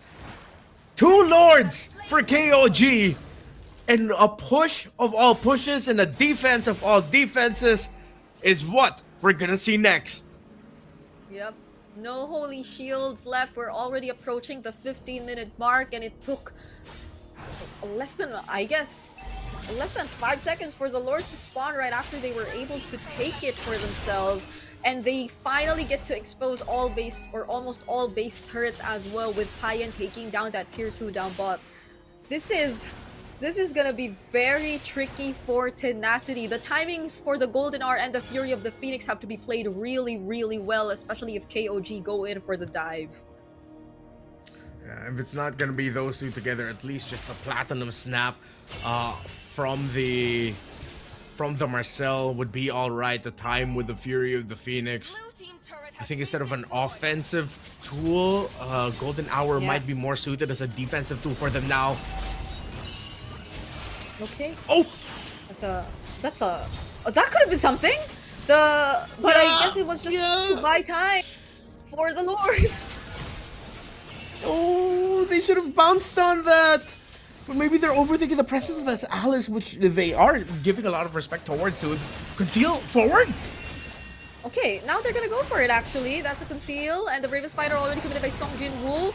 Not anything a KOG cannot fight against though! That's the Raging Sandstorm, as well as the Fury of the Phoenix as a response. Oh! But look at the Throne of Ruin from 33rd! That's a defensive Golden R, and you needed it just at the right moment, because KOG was going for the chase, and they find water, pin him to the wall, alongside a base turret for KOG.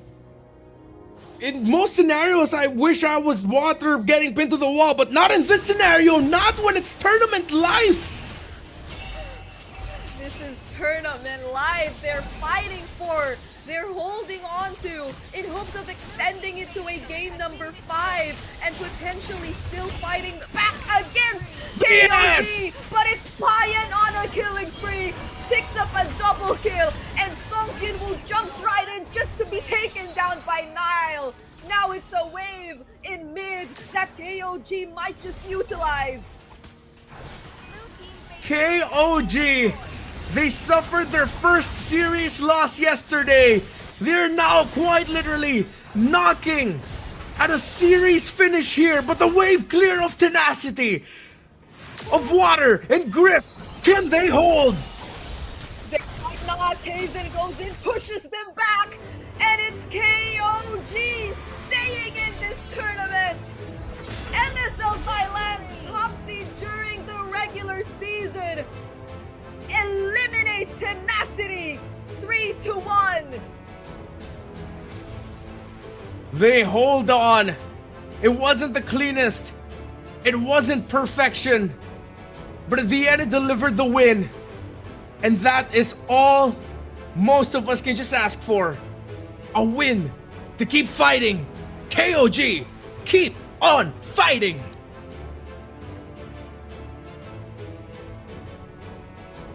You could see how badly they wanted this, and how sad it is for Tenacity just the same. A really good showing from both of these teams, but only one can keep on going and keep on fighting, and that is gonna be KOG. Respect and props to both, but oh my, we gotta take a look at that. That was an Akai to seal the deal, Renmar. An Akai you were initially worried about in the draft. And then he just came in with a lot of heroics. it was a risk to take that rush and Kaizen literally swept in. Pretty sure that was a deleted scene from Kung Fu Panda. I don't know which one, but you could slot that into any of the movies and it would have worked out. And it led to them getting that and leading to them getting an interview. Later. We will be. I thought it was gonna be now. Yeah, we will be. We will be hearing from them later. And I know we're excited for that because why? Yeah. That's what we're gonna hear Kaizen, we're gonna hear Coach Justin, we're gonna hear from Payan, and I highlighted these three because of course they're Filipinos, but for all the international audience out there as well, KOG, if you've been paying attention, is again the top seed. So there's just so much respect for this team. A lot of the teams we're seeing here in MSL Thailand are just looking up to them after that really clean record. And so far, they've just dropped a total of 3 games in their run so far here in MSL Thailand, because they dropped 2 in the regular season and 1 yesterday they dropped 1. So 4. I think that's 4. They already dropped 4 so far. Oh yeah, you're right. Yeah, 4. Yeah, it's just 4 so far. So imagine that for your debut season, and they're just so versatile. I admire how versatile they were. The drafting, the surprises they got to present to us, and that last minute Akai pick again. These are one of those teams that are really exciting to watch, and now ขอบคุณ let's มาก hear เลย from นะคะ them. สำหรับความสนุกตลอดมาเดี๋ยวตอนนี้ให้น้องๆนะคะไปพักก่อนนะคะ เชิญพักผ่อนก่อนนะคะ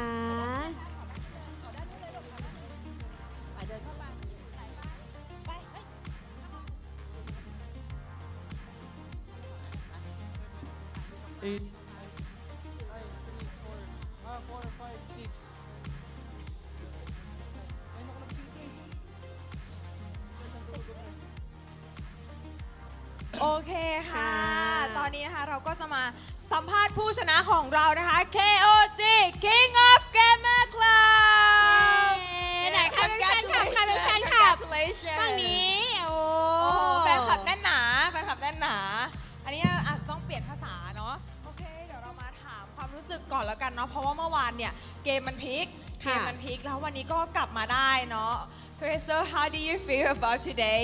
Because yesterday you almost you lost yesterday, and how do you feel about beating them today? For me, I think we feel relieved because we still have a chance to get the championship. Yes. And feel so much happy right now. Happy right now. So you move on already about yesterday? Yeah. Me also. You also? How do you feel today? I feel relieved and super duper happy. Okay.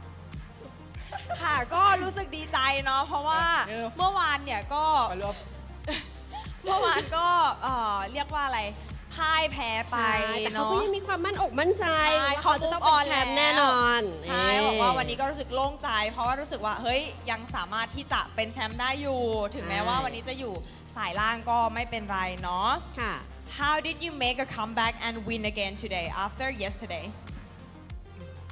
I just need sleep. Sorry? I just need sleep. Sleep? Yeah, sleep. A lot of sleep? Because last night I'm having hard time to sleep. So I think it's for me. I cannot guide my teammates to clean the game. But now I have full sleep. So yeah, just need sleep. ก็คือสำหรับเคเซนที่กลับมาได้ในวันนี้เพราะว่านอนเต็มอิ่มแล้วนอนเต็มอิ่มทำให้มีแรงก็เลยกลับมาได้ในวันนี้แล้วก็ชนะได้ What about you, Kayen? I think just need some massage because my back and our body hurt easy. Easy? Yeah. Oh, you need a little bit massage? Yeah, because my back and my body hurt easy. Yeah. สำหรับผ้าเย็นนะคะก็คือที่กลับมาได้วันนี้เพราะว่าได้รับการนวดเพราะว่าปวดหลังเล่นเกมเยอะถ้างั้นต้องเป็นเก้าอี้ดีๆนะคะจากอันนี้เลยจะได้ไม่ปวดหลังเนาะพอ What about how you feel that tomorrow you're gonna have to do one more to go to another team like you think you're gonna beat them or not tomorrow?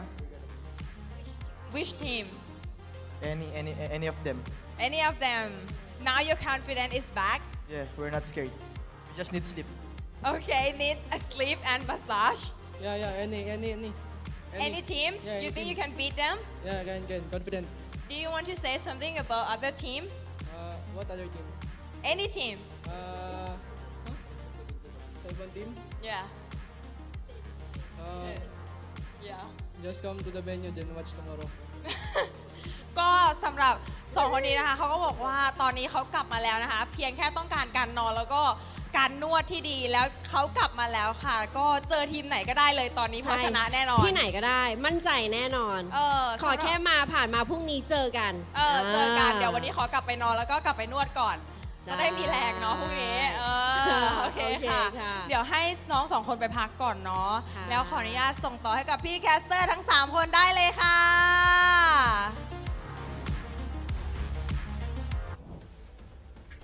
Thank you so much to our hosts, and we got to hear from both Kaizen and Payan. How lucky are we to hear from these two players exactly for the winner's interview? And so does this mean that Kaizen did not have enough sleep yesterday? Yeah, that's what he said. Like, apparently they underperformed yesterday because Kaizen had a tough time sleeping, and now that he got sleep, well, I could see that maybe as to why sleep was the case. Because yesterday there were some moments where actually a lot more compared to today, where I was watching their match against ACT and wondering, oh, this is very uncharacteristic of KOG. A few of the decisions they made and all that. So maybe that was it. And then with the early mishaps or some of the mishaps that they got this game, I feel like that was also just a little bit of a smoothening out process, making sure like they're good, they're back. And yes, don't be surprised. Payan looks really young, but that dude is surprisingly ripped and buff. I remember seeing it in the regular season, and even I was floored. It's like, whoa, that kid's more buff than me. What am I doing with my life? I just turned 30 this year, and now it's not the time to have an existential crisis because let's celebrate the MVP of the game. 0 deaths, and yeah, it was easy for him. I like how he sold his items there in the end to make sure that he would also get an Oracle, so that he also gets a little bit more shield for himself. That was great. Yeah, we did say that this would be a game where KOG were likely to play around Payan, because imagine the lineup being an Alice, Khalid, and then a Kai, just making things so much more accessible and possible for you. So it's great that we did not see just that.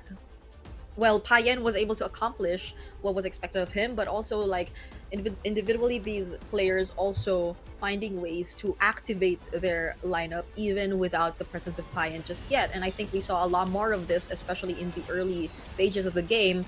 This highlight to be particular because Payan is nowhere to be found here, but look at how KOG were just able to handle things, even taking out water. I think that was another thing, no? Like, it was very uncharacteristic of water as well to die as often as we saw him here in this game. This out of all games, or if not get taken out, like be in very difficult positions yet again on the Suyo. Yeah.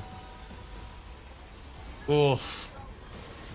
Yeah, I'm really trying to think of how this could have gone so much better for Tenacity. It really couldn't have just been them losing the Lord.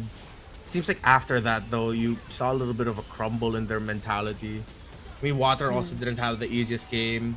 Maybe you also have to take it into account that for the majority of MSL Thailand Season 1, and we pointed it out earlier, this is a team that really operates around the success of their EXP laner and the gold laner, Song Jinwoo and Water. And Water had a tough game. Yeah. He had to time his entries really well because of the heavy spin, the risk of him just getting brought in. The Alice pickup was also really great. I think this is why we, heading into the series, are looking for more picks from KOG that break tempo in team fighting, that make you think twice about dashing in, that if you mistime your aggression, it's easily punishable. You make the aggressive team overthink. Don't just allow them to go and go again. And they started that from minute 1 with how Nile and Zed handled the early game, how they handled clearing minion wave very quick, winning the trades against BS and Lord guys, going into the jungle, getting vision, delaying water, rinse and repeat. 33rd, you get out of lane, you threaten a Throne of Ruin when Tenacity dives, rinse and repeat. Heroics by Kaizen, something that has been a usual thing for majority of the season for KOG. Again, rinse and repeat. They brought back what made them great in the regular season, refined it, and not just that, redefined it. Yeah. KOG here in this series showed us a much better form of what really put them in the top spot. And the way that they were just able to constantly shift their focus and show how they're a team that you just couldn't easily predict to know in terms of what the main play style is going to be is something that, despite them probably showing a bit more of themselves compared to the other teams since they had to go through the lower bracket, teams that will go up against them, be it Bacon Time or be it ACT, I'll have to take note of that. And they will be free to take a break today as well, because I believe their lower bracket finals will be happening tomorrow. But that's, I guess, the only catch. It's the only catch of, again, being in the lower bracket in this format. You will, if ever you win tomorrow's lower bracket finals, have to play 2 long series in a row in the last day. Yeah, you have a best of 5, and if I'm not mistaken, they also operate with a best of 7 in the grand finals. Yeah, so it's a grueling crawl, really. It harkens back to the earlier days of how we did things before. It was a separate BO7 day for the grand finals. Still, ACT Esports Club and the Bacon Time have a lot of info, but before they look forward to the finals, they have to look at each other first. With how ACT has performed so far in this playoffs, I think Bacon Time really need to respect their opponents here. Bacon Time have sort of exuded this air of being like the bad boys while still also being really well loved by the fan base in MSL Thailand. I think they need to balance it out just a little bit. They gotta respect what ACT can do, and we're gonna see that a little later. Yeah, I can't wait. I honestly can't wait, because like after the Florine Benedetta games, like I can't help but think about how ACT is planning to respond to all this. Like, do they consider it as something they're willing to fight against, or do they really think of it as something that they just rather take out? There are a lot of questions I feel like even the audience are just looking forward to see happen for our next series of the day. And don't you worry, guys, because we will be moments away from that. But of course, there will be a bit of a break before we head into that. We got to set up some things and of course take a moment for us to drink water after what we saw happen to Water and the gang. So this is Rita and Renmar joining you for the second day of the playoffs, and we'll be back after a short break to deliver the second series of the day.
Richman Shop โนหนึ่งเรื่องเติมเกมเหนือกว่าทุกการเติมผู้สนับสนุนหลักอย่างเป็นทางการ League MSL Thailand เติมได้นับร้อยเกมพร้อมบัตรเติมเกมและบัตรกำนันอีกมากมายเติมถูกเติมไวผ่อนได้มีเงินคืนจ่ายสะดวกไม่ว่าจะโอนหรือผ่อนชำระและใหม่ล่าสุดรองรับการแบ่งจ่ายผ่าน SPayLater ดูแลทั้งก่อนและหลังการขายทุกช่องทางบริการ 24 ชั่วโมงร้านเติมเกมที่สตรีมเมอร์ส่วนใหญ่ไว้วางใจนึกจะเติมเกมต้อง Richman Shop เท่านั้นแล้วมาเติมกันเยอะๆนะ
Richman Shop โน1เรื่องเติมเกมเหนือกว่าทุกการเติมผู้สนับสนุนหลักอย่างเป็นทางการ League MSL Thailand เติมได้นับร้อยเกมพร้อมบัตรเติมเกมและบัตรกำนันอีกมากมายเติมถูกเติมไวผ่อนได้มีเงินคืนจ่ายสะดวกไม่ว่าจะโอนหรือผ่อนชำระและใหม่ล่าสุดรองรับการแบ่งจ่ายผ่าน SPayLater ดูแลทั้งก่อนและหลังการขายทุกช่องทางบริการ 24 ชั่วโมงร้านเติมเกมที่สตรีมเมอร์ส่วนใหญ่ไว้วางใจนึกจะเติมเกมต้อง Richman Shop เท่านั้นแล้วมาเติมกันเยอะๆนะ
Richman Shop โน1เรื่องเติมเกมเหนือกว่าทุกการเติมผู้สนับสนุนหลักอย่างเป็นทางการ League MSL Thailand เติมได้นับร้อยเกมพร้อมบัตรเติมเกมและบัตรกำนันอีกมากมายเติมถูกเติมไวผ่อนได้มีเงินคืนจ่ายสะดวกไม่ว่าจะโอนหรือผ่อนชำระและใหม่ล่าสุดรองรับการแบ่งจ่ายผ่าน SPay Later ดูแลทั้งก่อนและหลังการขายทุกช่องทางบริการ 24 ชั่วโมงร้านเติมเกมที่สตรีมเมอร์ส่วนใหญ่ไว้วางใจนึกจะเติมเกมต้อง Richman Shop เท่านั้นแล้วมาเติมกันเยอะๆนะ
Richman Shop No 1เรื่องเติมเกมเหนือกว่าทุกการเติมผู้สนับสนุนหลักอย่างเป็นทางการ League MSL Thailand เติมได้นับร้อยเกมพร้อมบัตรเติมเกมและบัตรกำนันอีกมากมายเติมถูกเติมไวผ่อนได้มีเงินคืนจ่ายสะดวกไม่ว่าจะโอนหรือผ่อนชำระและใหม่ล่าสุดรองรับการแบ่งจ่ายผ่าน SPayLater ดูแลทั้งก่อนและหลังการขายทุกช่องทางบริการ 24 ชั่วโมงร้านเติมเกมที่สตรีมเมอร์ส่วนใหญ่ไว้วางใจนึกจะเติมเกมต้อง Richman Shop เท่านั้นแล้วมาเติมกันเยอะๆนะ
Richman Shop โนหนึ่งเรื่องเติมเกมเหนือกว่าทุกการเติมผู้สนับสนุนหลักอย่างเป็นทางการ League MSL Thailand เติมได้นับร้อยเกมพร้อมบัตรเติมเกมและบัตรกำนันอีกมากมายเติมถูกเติมไวผ่อนได้มีเงินคืนจ่ายสะดวกไม่ว่าจะโอนหรือผ่อนชำระและใหม่ล่าสุดรองรับการแบ่งจ่ายผ่าน SPayLater ดูแลทั้งก่อนและหลังการขายทุกช่องทางบริการ 24 ชั่วโมงร้านเติมเกมที่สตรีมเมอร์ส่วนใหญ่ไว้วางใจนึกจะเติมเกมต้อง Richman Shop เท่านั้นแล้วมาเติมกันเยอะๆนะ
Richman Shop โน1เรื่องเติมเกมเหนือกว่าทุกการเติมผู้สนับสนุนหลักอย่างเป็นทางการลีก MSL Thailand เติมได้นับร้อยเกมพร้อมบัตรเติมเกมและบัตรกำนันอีกมากมายเติมถูกเติมไวผ่อนได้มีเงินคืนจ่ายสะดวกไม่ว่าจะโอนหรือผ่อนชำระและใหม่ล่าสุดรองรับการแบ่งจ่ายผ่าน SPayLater ดูแลทั้งก่อนและหลังการขายทุกช่องทางบริการ 24 ชั่วโมงร้านเติมเกมที่สตรีมเมอร์ส่วนใหญ่ไว้วางใจนึกจะเติมเกมต้อง Richman Shop เท่านั้นแล้วมาเติมกันเยอะๆนะ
Richman Shop No 1 เรื่องเติมเกมเหนือกว่าทุกการเติมผู้สนับสนุนหลักอย่างเป็นทางการ League MSL Thailand เติมได้นับร้อยเกมพร้อมบัตรเติมเกมและบัตรกำนันอีกมากมายเติมถูกเติมไวผ่อนได้มีเงินคืนจ่ายสะดวกไม่ว่าจะโอนหรือผ่อนชำระและใหม่ล่าสุดรองรับการแบ่งจ่ายผ่าน SPayLater ดูแลทั้งก่อนและหลังการขายทุกช่องทางบริการ 24 ชั่วโมงร้านเติมเกมที่สตรีมเมอร์ส่วนใหญ่ไว้วางใจนึกจะเติมเกมต้อง Richman Shop เท่านั้นแล้วมาเติมกันเยอะๆนะ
Richman Shop โน1เรื่องเติมเกมเหนือกว่าทุกการเติมผู้สนับสนุนหลักอย่างเป็นทางการ League MSL Thailand เติมได้นับร้อยเกมพร้อมบัตรเติมเกมและบัตรกำนันอีกมากมายเติมถูกเติมไวผ่อนได้มีเงินคืนจ่ายสะดวกไม่ว่าจะโอนหรือผ่อนชำระและใหม่ล่าสุดรองรับการแบ่งจ่ายผ่าน SPayLater ดูแลทั้งก่อนและหลังการขายทุกช่องทางบริการ 24 ชั่วโมงร้านเติมเกมที่สตรีมเมอร์ส่วนใหญ่ไว้วางใจนึกจะเติมเกมต้อง Richman Shop เท่านั้นแล้วมาเติมกันเยอะๆนะ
Richman Shop โน1เรื่องเติมเกมเหนือกว่าทุกการเติมผู้สนับสนุนหลักอย่างเป็นทางการ League MSL Thailand เติมได้นับร้อยเกมพร้อมบัตรเติมเกมและบัตรกำนันอีกมากมายเติมถูกเติมไวผ่อนได้มีเงินคืนจ่ายสะดวกไม่ว่าจะโอนหรือผ่อนชำระและใหม่ล่าสุดรองรับการแบ่งจ่ายผ่าน SPayLater ดูแลทั้งก่อนและหลังการขายทุกช่องทางบริการ 24 ชั่วโมงร้านเติมเกมที่สตรีมเมอร์ส่วนใหญ่ไว้วางใจนึกจะเติมเกมต้อง Richman Shop เท่านั้นแล้วมาเติมกันเยอะๆนะ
Richman Shop โน1เรื่องเติมเกมเหนือกว่าทุกการเติมผู้สนับสนุนหลักอย่างเป็นทางการ League MSL Thailand เติมได้นับร้อยเกมพร้อมบัตรเติมเกมและบัตรกำนันอีกมากมายเติมถูกเติมไวผ่อนได้มีเงินคืนจ่ายสะดวกไม่ว่าจะโอนหรือผ่อนชำระและใหม่ล่าสุดรองรับการแบ่งจ่ายผ่าน SPayLater ดูแลทั้งก่อนและหลังการขายทุกช่องทางบริการ 24 ชั่วโมงร้านเติมเกมที่สตรีมเมอร์ส่วนใหญ่ไว้วางใจนึกจะเติมเกมต้อง Richman Shop เท่านั้นแล้วมาเติมกันเยอะๆนะ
การแข่งขัน MSL Thailand Season 1 Powered by Moonton Official Telecommunication Partner True 5G Official Gaming Phone by Infinix Official Sponsor by Richman Shop Official Gaming Chair Partner DX Racer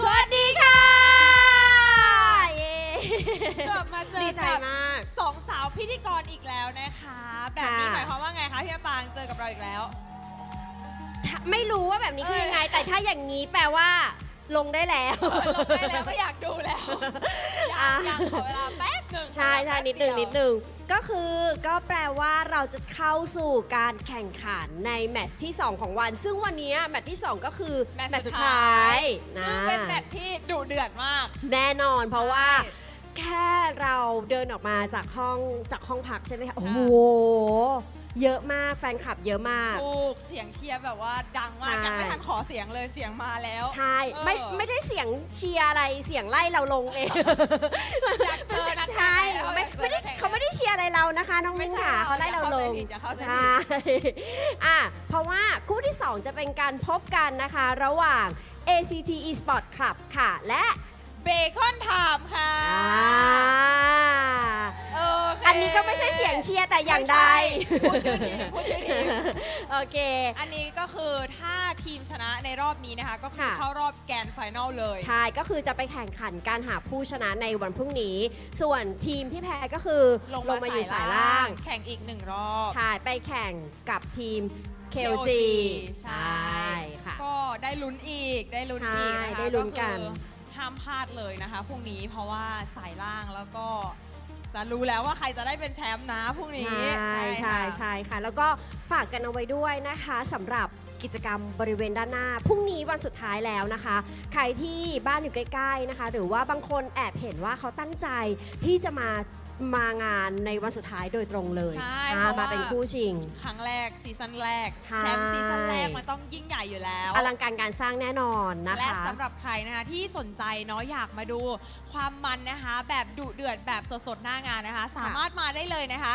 BCC Hall เซ็นทรัลลาดพร้าวชั้น 5 ค่ะ ใช่แล้วค่ะ ก็มาเจอกันนะคะวันสุดท้ายมาเขาได้อะไรมาสร้างความทรงจำดีๆ ในซีซั่นที่ 1 กันค่ะแล้วก็ด้านหน้ามีกิจกรรมเป็นสแตนดี้น่ารักให้ถ่ายรูปภาพนะคะ แล้วก็มีเมิร์ดของทางค่ายมีสังกัดหลายอันเลยใช่และที่พลาดไม่ได้ก็คือมีเป็นป้ายให้กำลังใจนี่อย่างนี้นี่สามารถเขียนป้ายเป็นการ์ดให้กำลังใจได้นะคะแล้วก็เอาเข้ามาชูตอนแข่งขันเนาะใช่อ่ะตอนนี้ถามก่อนพร้อมไหมใช่อันนี้อ่ะขอ ACT ก่อนไหม ใช่ขอเสียงแฟนคลับ ACT Esport ครับหน่อยได้ไหมคะ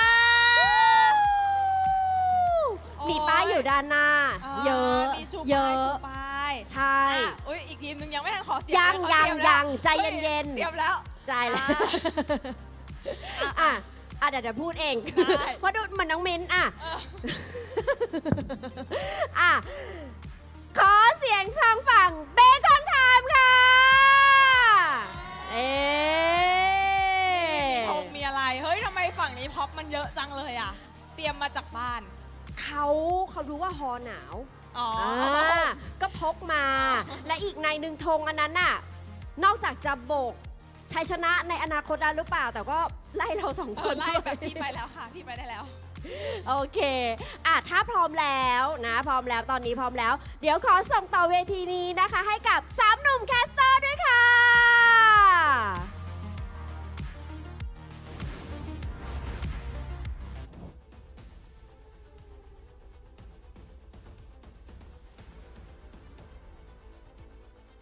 All right, welcoming you back to the English broadcast. It's still me, Brita, joined by Renmar to bring you the action for our last series here in the second day of our playoffs in MSL Thailand Season 1. I think this is a much-awaited series, and you could already see it through the audience we have at the venue. How are you feeling about this series, Renmar? Well, I am excited. I'm expecting this to be really top tier. I mean, I never wanna expect perfection from majority of matchups, but I feel like we're gonna get close to it on this one. ACT have been on an absolute tear so far, while Bacon Time, they were definitive with their sweep over Tenacity despite it being challenging for different reasons, so very pumped for this one. Yep, these are two teams who I believe during the beginning, or when we were at least starting out here in MSL Thailand Season 1, had really strong reputations, I'd say, org-wise and player roster-wise, and they've been able to really introduce themselves as strong teams in the first week of the regular season, leading up to, I think, a couple more matches after that.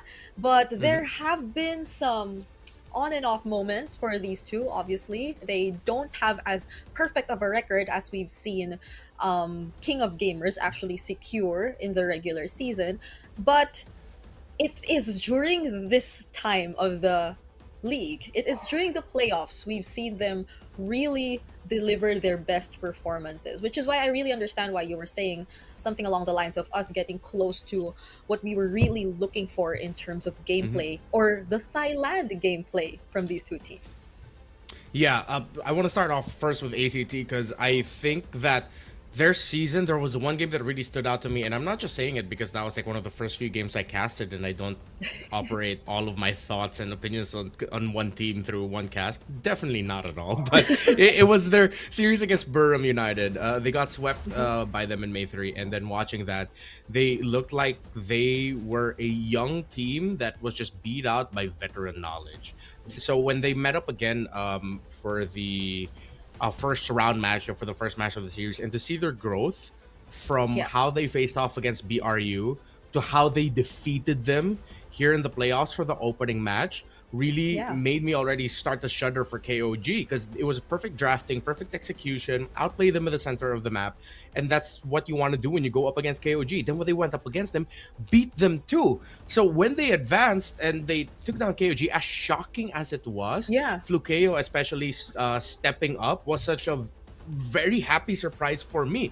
Meanwhile, on the side of Bacon Time, again, they were sort of like the bad boys of the season, with their aura, with their TPs, all of that. They got humbled early on, especially after their face-off against King of Gamers Club in week 3.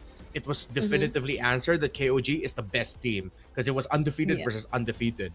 But Bacon Time, how they beat Tenacity yesterday, it was a somewhat dominating game number 1 and 3, but game number 2 was where they were really tested, and I felt like a lot of the problems that they had in the regular season, for them to solve that and then show that by beating Tenacity the way they did was important to their growth and their story for this playoffs.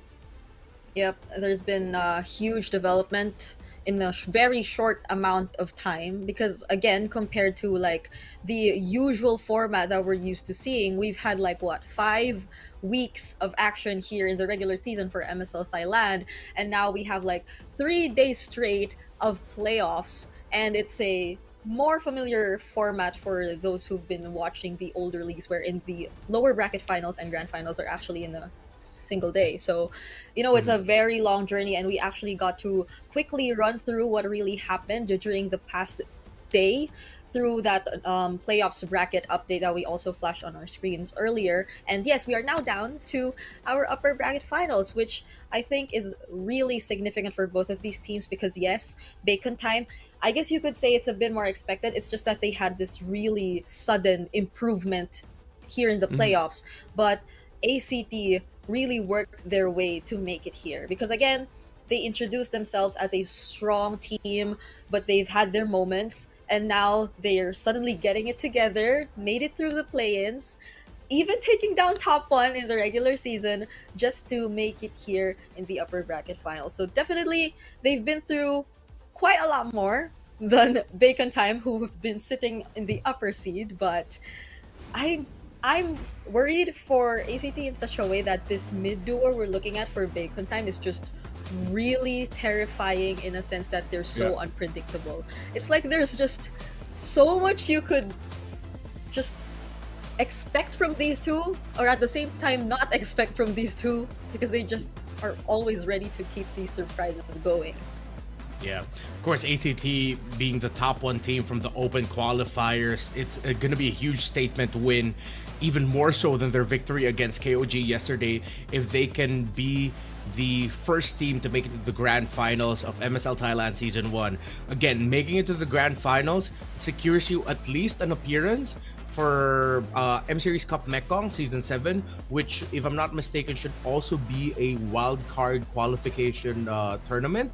While top one, if you become champion of the whole tournament, means you go to the wild cards of MSC. And that's, if I'm not mistaken, that's going to be a nice trip to Paris for you. So for ACT and Bacon Time here, earlier they showed, a graphic between the two gold laners, Flukeo and Guns. And because of the performances they had in day number 1, that will be the matchup to watch out for.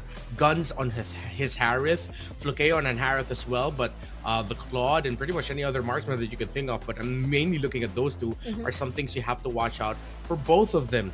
But you can't get to the gold lane matchup unless you take care of the center, unless you take care of your roam, mid, and jungle. So Sylvie, Carnes, and Seros have to take a page from the teams that have beat Bacon Time this season. If you control the center of the map and you give B-Boss a difficult time to farm, Bacon Time's timers are gonna be very, very short, and it's gonna take a long time for them to be able to catch up.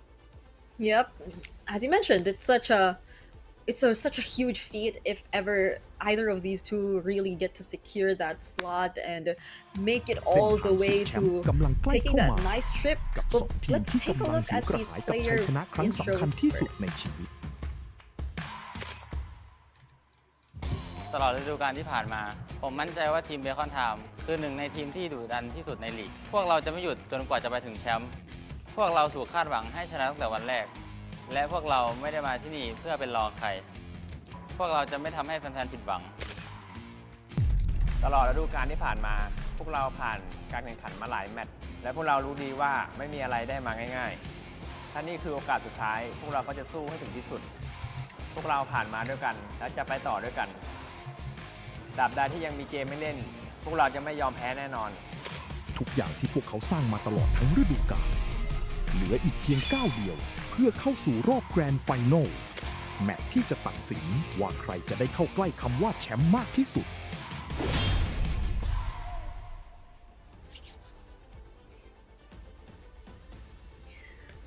Could definitely feel the hype right there, and I think it's about time we check the head-to-head, but I guess we will be going back to what you previously mentioned about a bit of a highlight in terms of these two gold laners, because both Guns and of course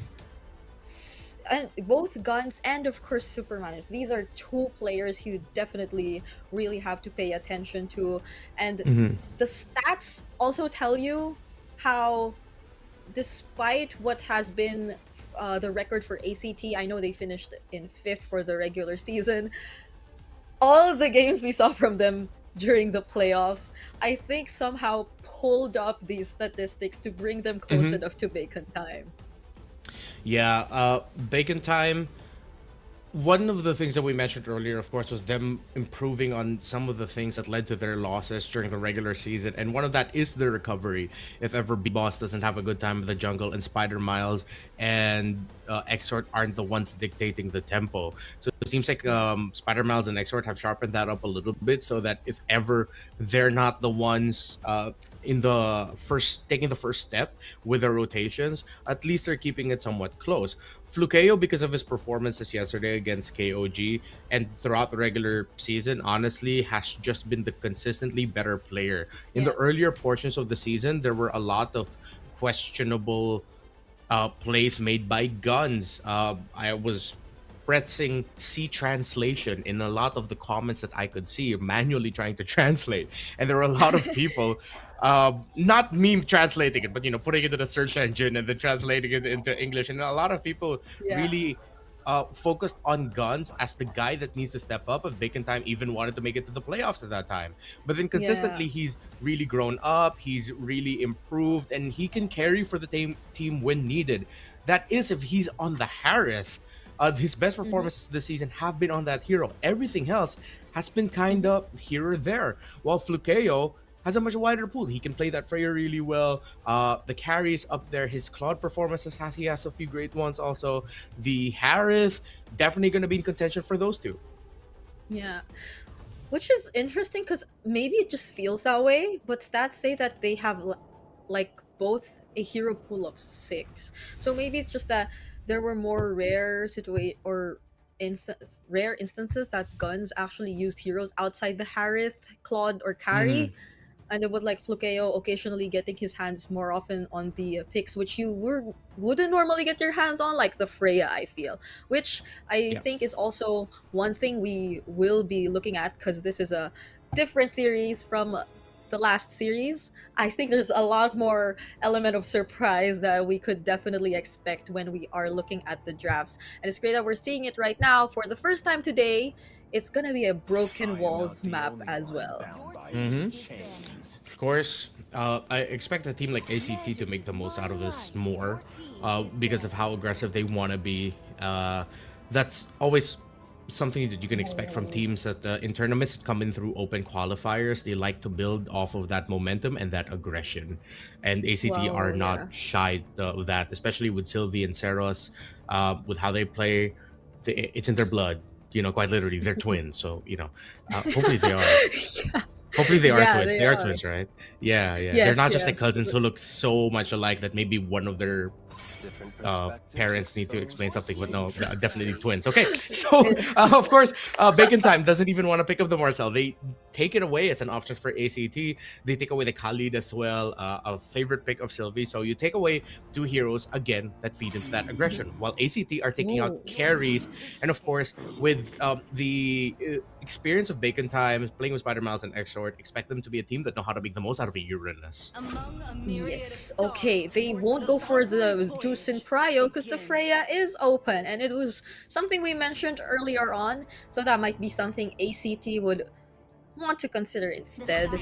I'm honestly torn between wanting Exort to get a hold of a more familiar hero than one that's more surprising, like if I was going up against Exort, I don't know which I would prefer. If it's like a really normal power pick or something along the lines of a Gord, Faramis, or Kadita, because he's had games playing those kinds of mid laners here. Yeah, I also don't want to discount the Kadita might make a comeback after their pensions for it early on, but Bacon Time, I am quite surprised that they still picked up the Eve after seeing the Suyo and the Juice in, only because there's a risk that ACT can pack more dive, but they already have the Freya paired up with it. And then to add even more to it, they add the Baksha. So even if ACT dive on this Eve, there's a risk of you just getting completely blown up by the Freya alone. So at least it's well supplemented. And with how fast Bacon Time pick it, seems like Bacon Time, they are reading ACT really well. They know their tendencies. Even forgoing their gold laner pick. We're not fully sure if this Freya will go to the gold lane. There's still a chance Kang might show up with it suddenly in the EXP lane. They keep a flex option available.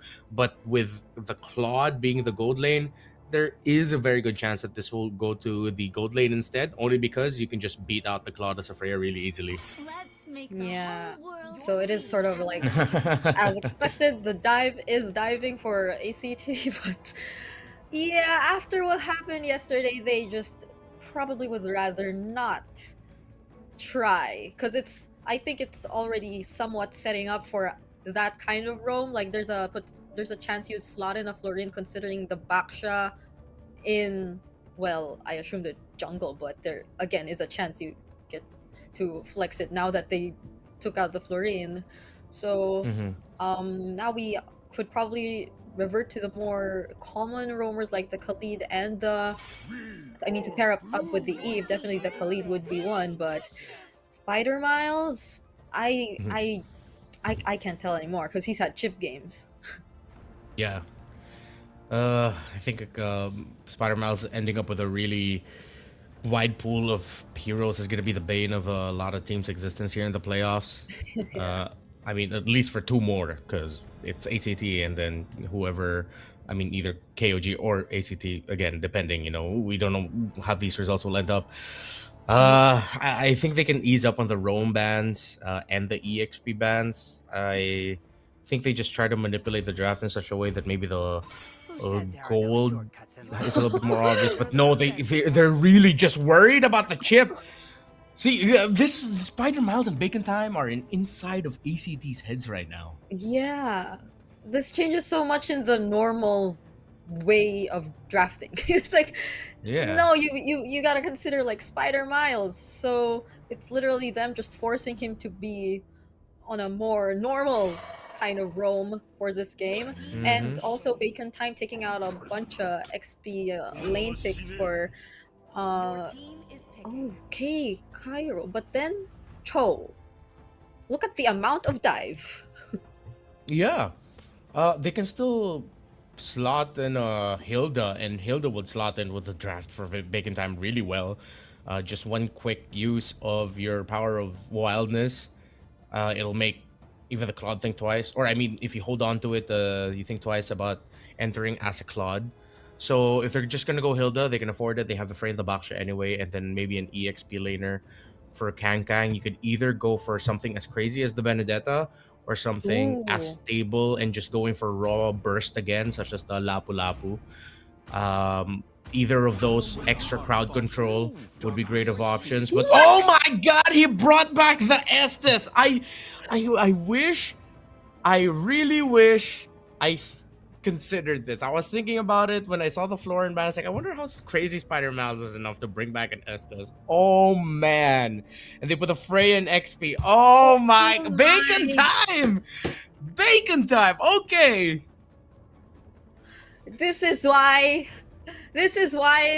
Bacon Time and drafting against Bacon Time is such a headache. Yep. What? And it's not like they're just experimenting. You know, Spider Miles is just that kind of roamer that he can either be pure utility or pure tank like the Grok or whatnot, but he makes it work. So okay, at least they somehow pick up an XP later, which could really answer well to that Estes. Yeah, I thought of them taking out the Glue and Terizla was just taking out like tempo breakers, you know, strong fronts, all of that. But then it makes so much more sense now with the pick up on the Estes. I'm Filipino, y'all know I'm rooting for the lineup with Estes. Not because they're Filipino, but because it's an Estes. Yo, we miss seeing the Estes, and my goodness, it's an all Purify lineup. Yep. Bacon Time. Oh, Bacon Time. I think I'm gonna this is so regret fun.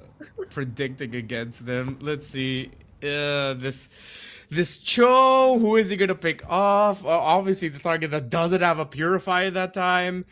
I think you're gonna have to use the CC as a means to force Purifies out, but then you waste a lot of great utility on the curtain call. This could go really bad, really quick for ACT, or it goes good for them until they can no longer kill the members of Bacon Time because of raw heal and sustain. Yeah, I can't say if there'll be an in-between or it's just either that or that. Because I know I know you as a pro player usually time all these battle spells and whenever they're down. But looks like you have to keep track of a lot more than usual because these are 4 players on a Purify. That's gonna be an early skirmish though. B-Boss actually found himself in danger right there. That's the jungler going down at the first minute of the game. Okay, B-Boss, what the heck? Man, that is not the start you want to have. You're... No, just no. That's the analysis. Why? That's why I was waiting for your reaction because of the way he just jumped in. The way he just jumped in without even knowing where Sylvie would come from. Yeah, it's... You already had Sylvie show up in the mid just for a little bit. He locked in onto Carnes, which was okay, but then you already use your shield unity to bump into someone. You can... You obviously didn't look at the state of the EXP lane, whether your Freya was the one shoving the CC back into the tower, or if it was dead even, because if it's dead even, there's a chance CC could jump in. So Pivas really just looked like he didn't take any conditions, no. and that's hurting their early rotations even more. Yeah. I would have been okay with that if the roamer was a Khalid or something. Because the Estes and Eve could not really provide as much help. You know, even if you use the shield unity onto a target in the early game, even if it was Seros, okay, now it's gonna be Karns going in with the Crimson Beacon. That's a knockoff from Sylvie, but the Valkyrie Descent coming in from Kankao might just turn things around, but Flukeo says no. Seros finds the kill. It's actually gonna be Flukeo at that, but there was a huge chunk of damage coming in from Seros right there. I don't know if Bacon Time's just excited to be playing with an SS, but the SS isn't level 4 yet. Do all of this when the SS is level 4. Early on, just focus on getting items on the Freya. If you didn't lose, if you didn't get picked off early on, and Spider Mouse didn't suffer that death, definitely you could have fought. But at some point, they're just gonna have to let go of certain moments of aggression here. Here's the predictions, by the way, from our friends at the Thai broadcast. Bird 5-star is the only one who went Bacon Time, as Wawa and Dr. Marks all see this going towards ACT. Yeah, so you are the same as the other two. It's just me and Bird 5-star who thinks Bacon Time will be winning this. But the thing is, all of us except Bird 5-star think it's gonna go to game 5. Yeah. See, and this game 1, I feel like it's very telling that there's a high chance we do that. Yeah. Well, so far it seems like it's going towards the route that the other potential that we posed, which was it goes well for ACT until it doesn't. So far, it's going well for ACT, and we still cannot fully confirm it will hit that portion where until it doesn't. Because so far, they're doing everything really well. They're taking control of the river, of course, as expected with the Cho. With the early kills that they served up onto the jungler and opposing roamer, you get to control the river for majority of the game. I think Turtle 3 would be a turnaround. Okay. That's if they actually find their entries. Because at this point, it's just going to be B-Boss. And B-Boss, with the entries, has to be more careful. He cannot afford to do the same thing he did earlier on, especially with little to no help from Bacon Time. That's the way of the dragon used by Sylvie here. B-Boss still gets his purple buff though, so I think they're gonna be okay right before this next objective. Yeah, so close to the turtle, you use your kick. What? It's Sylvie on, but that's just pure confidence, knowing that even without it, they can completely bully B-Boss little by little. So now it's gonna be a level 4. Or, excuse me, yeah, Spider Miles is already max level, so at least he has the ultimate. B-Boss is only just a level behind Seros, which isn't that bad. Glowing Wand already for Exort, and Kangkang should have his first item locked in already. I think we'll see once we get to the player cam of Kangkang. It's either going to be the Golden Staff or the War Axe, but I hope it's the Golden Staff. Yeah, there's a Oh, sorry, he's EXP, so it's War Axe. Yeah, there are a lot of Purifies still up for Bacon Time. So let's see if Sylvie decides to commit the Way of the Dragon once again. Oh, it's gonna be on B-Boss once more with response from Kangkang, but Seros coming in from the sides. Doesn't look too good for Bacon Time here. B-Boss, though, still gets the objective, and it seems like Kangkang's doing such a great job at being an XP lane Freya in this clash. Yep, and Guns gets the tower in mid. ACT spent a long dance for that turtle, so they lose their tower real quick. So what I thought would be a Turtle 3 turnaround for Bacon Time, it's Turtle 2 plus a tower in mid very early on. They take out the CC in the EXP lane out of the tower, excuse me. Kangkang is now free, and now it has hit the point where it's until it doesn't. Oh, it's a different, we're seeing different groupings now. I don't know if this is common this early on, because I'm used to seeing this a bit more later, but B-Boss being the guy away from the rest of the team, and Guns together with Kangkang joining hands just to take that turret down bottom. So that Bacon Time have switched it up a lot so far, but Sylvie Still has the Way of the Dragon. Not gonna use it this time on B-Boss though. He learned his lesson. Ooh, I wonder if ACT are ready to handle multiple team fights against a lineup centered around an Estes and an Eve together. You have 2 points of offense. It's not just purely a Clint carry. It's a lot of the river control definitely is going to be towards ACT, but it's the team fights that could be different. So I'd like to see ACT play the map a little bit more. But Bacon Time are doing what they can to take care of that as well. They go top side. They want to force the push there. B-Boss also cutting, proxying the wave.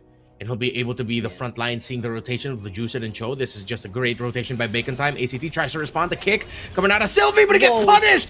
And he becomes a Sky Piercer stack for Guns. But Cairo is here. The curtain call of the blazing duet by Flukeo. But the heal and the damage has turned it around in favor of Bacon Time. And it's a harsh reminder to ACT as to why the Estes was the pick commonly attributed to the Filipinos for the longest time.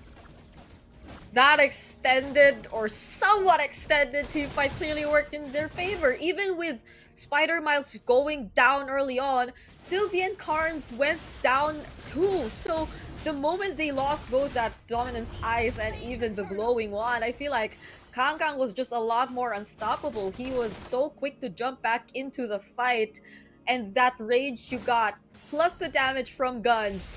He's in currently a good spot with a 2-0-1, another Valkyrie Descent from Kang. Well, at least Cairo now, too, has a response through the Sea Halberd. Yeah.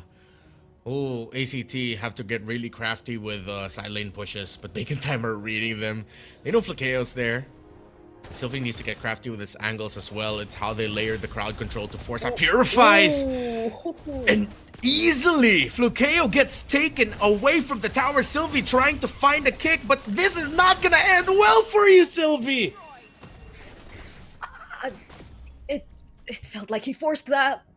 That was 3 members of Bacon Time who all still had Purifies intact. No, actually that was 4, I believe. So even if he did get to find one, the fact that the other members were too far away also didn't look too good. That's a Crimson Beacon forced out of Carms, and they weren't even looking to commit that fight probably. That was just such a aggressive play again and again that we're seeing from Kang. This is just a reminder of why people hated us, Brigid. People hated us for the longest time. Because Estes is so anti-fight, and if you aren't ready to go up against a lineup with an Estes, then you're not gonna be able to beat it. Yeah. Oh, they don't even really have the sure burst because they packed the juice in. The juice in would have been great if they used it to help temper. But wait, a fight might break out. A kick by Sylvie. But they can't engage into it. Oh no. Oh, ACT, I feel for you. I feel for you, ACT. Yeah, you know what? Even I personally kind of like missed the feeling of being a bit more careful of whether or not I think this is going to break into a team fight or not when doing my play-by-play. Because earlier, that was exactly what happened. It was just Kang looking like he was about to start the fight, but he was not.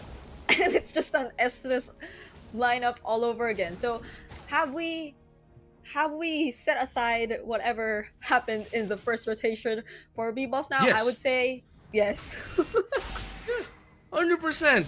And at least we set a precedence for it. Again, it will work out for ACT until it doesn't. It's the inevitable result of going up against an Estes lineup. Ooh. Okay, Holy Shields are about to... Oh, what? Oh my... What? No, I was not prepared for that, Redmar. I swear I was not prepared for that. Guns is unstoppable right now. That's the real world manipulation, the blessing of the Moon Goddess, everything being laid out for Bacon Time and this potential one-way push. Sylvie couldn't even find the right angle. Not even the Blazing Duet could deal with everything all at once. Bacon Time, they're just forcing their way through ACT and their base with another minion wave approaching, and this is the way they end the game. I have no words. They just forced their way through.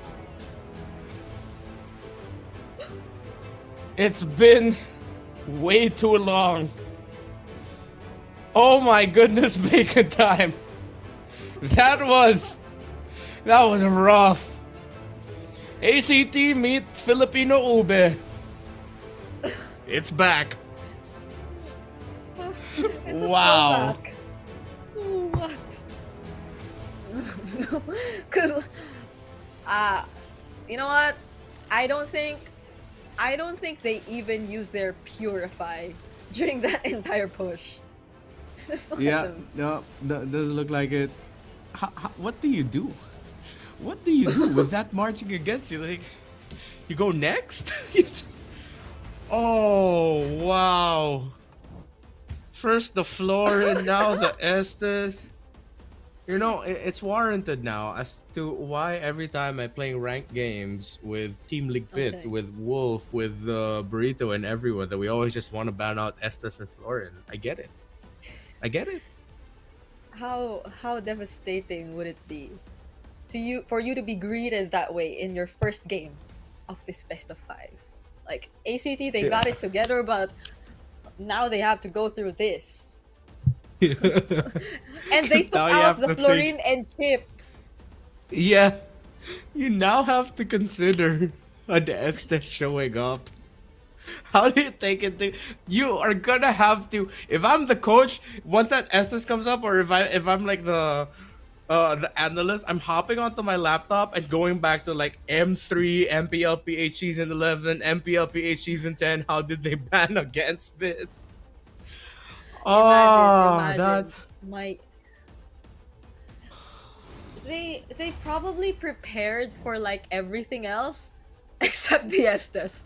Because I think it's the debut pick for Spider Miles here in MSL Thailand as well. As we Yep. hand over the MVP award for this game to Guns, who, did you see that burst? Did you see the Yep. way he took out Seros? I don't think it happened so quickly. I don't think even Sarah saw it. He was just using his thumbstick, then he realized maybe 3 seconds into the respawn timer, it's like, oh wait, I'm dead. I thought I was gonna escape that. I thought I was able to run to the fountain. Nope. Guns ended up dishing you an assist because you ended up getting brought to the respawn faster. You know, that was a very thoughtful opponent. Bro, Wait. I forget just how disheartening it is to watch a really dominant Estes lineup game. That despite the early mistakes, again, it works until it doesn't. Sylvie just was frustrated. It's like, bro, there's 4 purifies. I kick the backsha, he gets healed. And if we don't get to take him down, Guns is free hitting. What do we do? And just saying, that was the fastest we've seen today. That was less than 12 minutes too. All because of an Estes. Oh. And the fact that B-Boss already made a mistake in the early game, yet they still ended it under 12 minutes. That's literally, like, I'm pretty sure the shot call there was just like, wait, level 4. Once we have all ulti, we never die. It's like yeah. That's exactly what happens. Exactly. Oh, wow. ACT were not ready for this. They now have to think about the Estes in the draft. I'm at a loss for words because my brain's already trying to rack how ACT might be handling this draft, knowing that they have to consider an Estes of all things. Bring it down. I would say, like, if this is inevitable either way, I just go all AoE. Yeah. Like, I would rather not go Cho. I would just pick a mage that, well, the Juicen I think sort of counts. But this is so tough. Like, Sylvie, I feel like had the hardest job out of everyone in this game. Yeah, I mean, he was handling the river really well, especially leading up to Turtle 2. I think that's also one of the things that I didn't like that I saw from Sylvie was that he committed the kick before Turtle 2, right? And then that's when, Yeah. with the lack of a kick, what did he do for it? I don't know if he meant to kick, what it was trying to achieve, but it achieved nothing. It just ended up giving Bacon Time one thing less thing to worry about, one big thing, one less big thing to worry about, and getting kicked by the Cho. That little moment of interrupt, that getting forced out of your purify, it would have really helped out ACT, which is why those things like that, it's again automatically you can't help but think that ACT aren't ready to go up against a lineup like this. They banned out the floor, and also they still showed up with an Estes. I just hope Bacon Time run it back, take out the floor and take out the Estes, still show up with something like a Matilda or a Rafaela. Just do it. Just keep running back against the greatest hits of healers until you get full 5-man Rome band. Yeah, because I am pretty sure Spider Miles can do that. He can pull it Yep. off. And more so now that B-Boss is taking I think he's really sticking with that utility role in the jungle. Mhm. Like, if we get to see, I swear, if we get to see like the Estes Fredrin all over again or something Yep. like that, then that's the legit throwback for me. that's a Yeah. that's a moment where I would really feel like I'm time traveling. But so far, Yep. yep. ACT. I wonder how they are going to adjust everything, because I feel like they've already prepared their game plan accordingly because they're going up against Bacon Time, but now they have to readjust. It's Yeah. whew. Honestly, let's just run it back to the M4 meta. It's like, okay, let's trade between two junglers only, Fredden and Akai. What's a Suyo? I don't know what that is. Just let's just play around that idea. Even if at one point, okay, let's do it now. I think at one point it might even get crazy where we might see Spider Miles on a Diggy. Let's just go for it. Why the heck not? There's pick off crowd control, like that's what it's all about. Just give Spider Miles a Digger or something. Pair it up with a Bruno or Rafaela and a Bruno. But I want a Diggy. Just get B-Boss to keep playing the really solid tanks. Either he's gonna go Fredrin, if it's another tanky, if there's a tankier front on the other side, hell, I wouldn't mind even seeing an X-Morgan there. Let's just get that crazy. I don't mind. I don't wanna see no more Chos, no more Khalid's, Hildas. Just bring it back to heal. It's either we go. No, because M6 barely had like. Did we have a lot of Diggy Brunos in M6? No, Or was it just I like? don't think. No, it was. Or it was just Bruno, right? It was just Bruno, right? Yeah, it was just So- Bruno. Yeah, so it's either we go all the way back to the healer eras, and what a statement would that be? It's like we were already pretty much having a much clearer picture of what the Thailand meta looked like, but Bacon Mhm. Time suddenly arrives and says they have a meta of their own, and like decides to reintroduce everything and say that they're the only team who's capable of flexing it this much. And it's Yeah. it's something that always catches the Thai teams by surprise. Mm. And I hope Bacon Time completely try leaning into that, because the more you lean towards that idea, the more you have to pick up heroes that want to pick off. If they don't want to do it through purifies, you're gonna have to do it through suppress. You're gonna have to get Sylvia on something like a Kaja.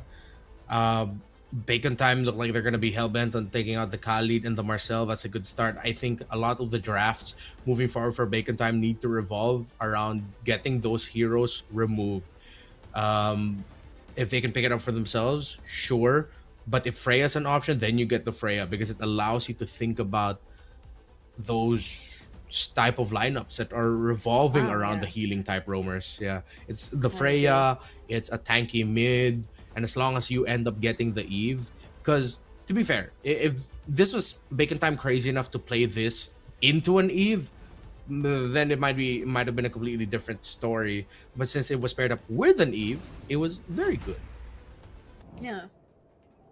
I think it was a looking back at the sorry, let me pull up the draft earlier. Yeah, it was something they prioritized, because the the Juicin already showed up, but nonetheless, they still really wanted to stick with the Eve, even despite like the many suggestions in terms of mid laners that we were actually bringing up earlier too. So let's see how this changes. It's bacon time on the red side. But I think the bans are still gonna be pretty similar. If they go Fovius Marcel here, then it's almost the same. Yeah. I think they can just lean into that. Especially for the Fovius. There we go. Khalid, Fovius. Now, I don't know if they're crazy enough to run back the SS or like healer types again, but I think it would be safe to just commit a Marcel ban here. Yeah. Because it's the AoE that'll be a problem.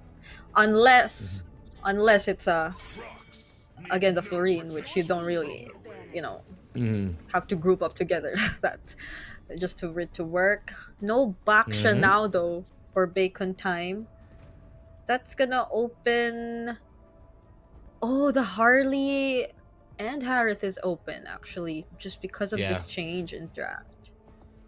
Yeah, now they have to think about that trade. I think with the type of team that you're up against in ACT, I'd rather just give the Suyo ban the Harley.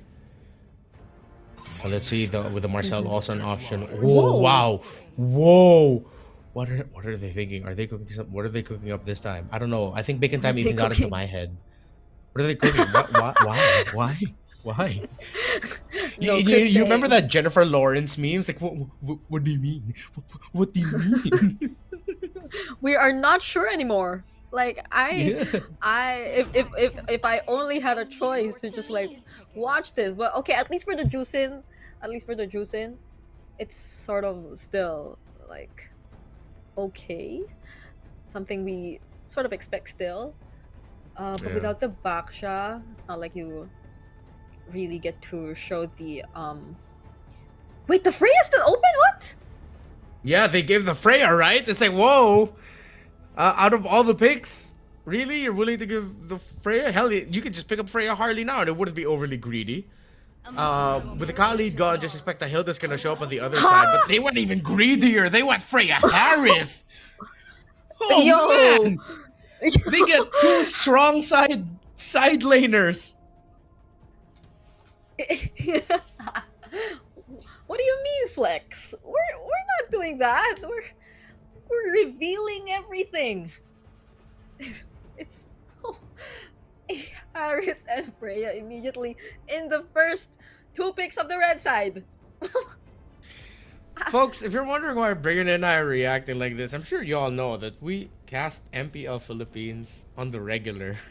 So seeing what we've seen so far in this series has been something akin to being forced to reevaluate our entire lives. And reevaluate our understanding of what MLBB, of how he is played. Thailand, thank you. Thank you. Spider Miles, thank you. Alright, so they pick up the Esmeralda here. It's been a while since I've seen Esmeralda, Freya, and the EXP lane. So this is where this is a bit of a blind spot to me, admittedly, of how this might go. Yeah, that's true. It's like I at this point don't know how extreme bacon time could get to just directly counter it out, but that would be too reactive if they reveal to us the exhort hero to deal with it right now, because you can't really pick up a marksman that can shred anymore. see okay, it's not, it might just be Fredrin Akai. I swear, they can just pick up a healer again. So ACT's gonna have to decide if they ban out both the Estes and the Florin. The Rafaela might show up, the Matilda might show up, and it's all gonna be good. But the thing is, at least the Esmeralda's there. And whatever hero that pumps out shields, it's gonna be fun for the Esme. So let's see how this is gonna go. At this point, I don't even want to predict anymore. I just want to blurt out the craziest heroes. Yeah. What do I wanna say? What do I wanna see from bacon time? I would want I would want the Lunox. Lunox mid, alright. That makes entries for the Claude really tough, especially if you know that the Claude, if the Lunox, excuse me, hasn't used Darkening or Brilliance yet. Yeah, and you have a... Well, I think the Freya is capable of somehow dealing with it too. I mean, the Esmeralda, but it's like more reliable burst damage, I guess, and less shields for the Lunox. I want to see Bacon Time just pick up their mid laner at 4 and then just Spider Miles. If ever it looks good, just pick up the Diggy, man. Just go Diggy. Oh! Wait, at this point, like, my predictions are just wish lists. Yeah. Yeah, exactly. That's why you save the Diggy for last. Because if ever you get 2 really strong crowd control heroes, then you can just go ahead and pick up the Digbert. Whoa. Even taking out the Harley and the Suyo. How about we just fight it out with utility? Yeah. Let's all just go utility. But like, yeah. I mean, there's still the Leomord up, but then you never want to play a Leomord into an Akai. It's just gonna be so sad. So you're forced to go utility unless, okay, I'm trying to think if there's one jungle pick that might be able to make it through. An iframe for a Lancelot might be okay. Because at least you can be outside of the map. Hayabusa wouldn't be too bad. But again, you don't see the mid laner yet. yeah. And or the roam. Shin, I don't think we see that anymore. No, not in the jungle. So, a surprise in terms of raw speed would be the Nolan. But then that's greedy.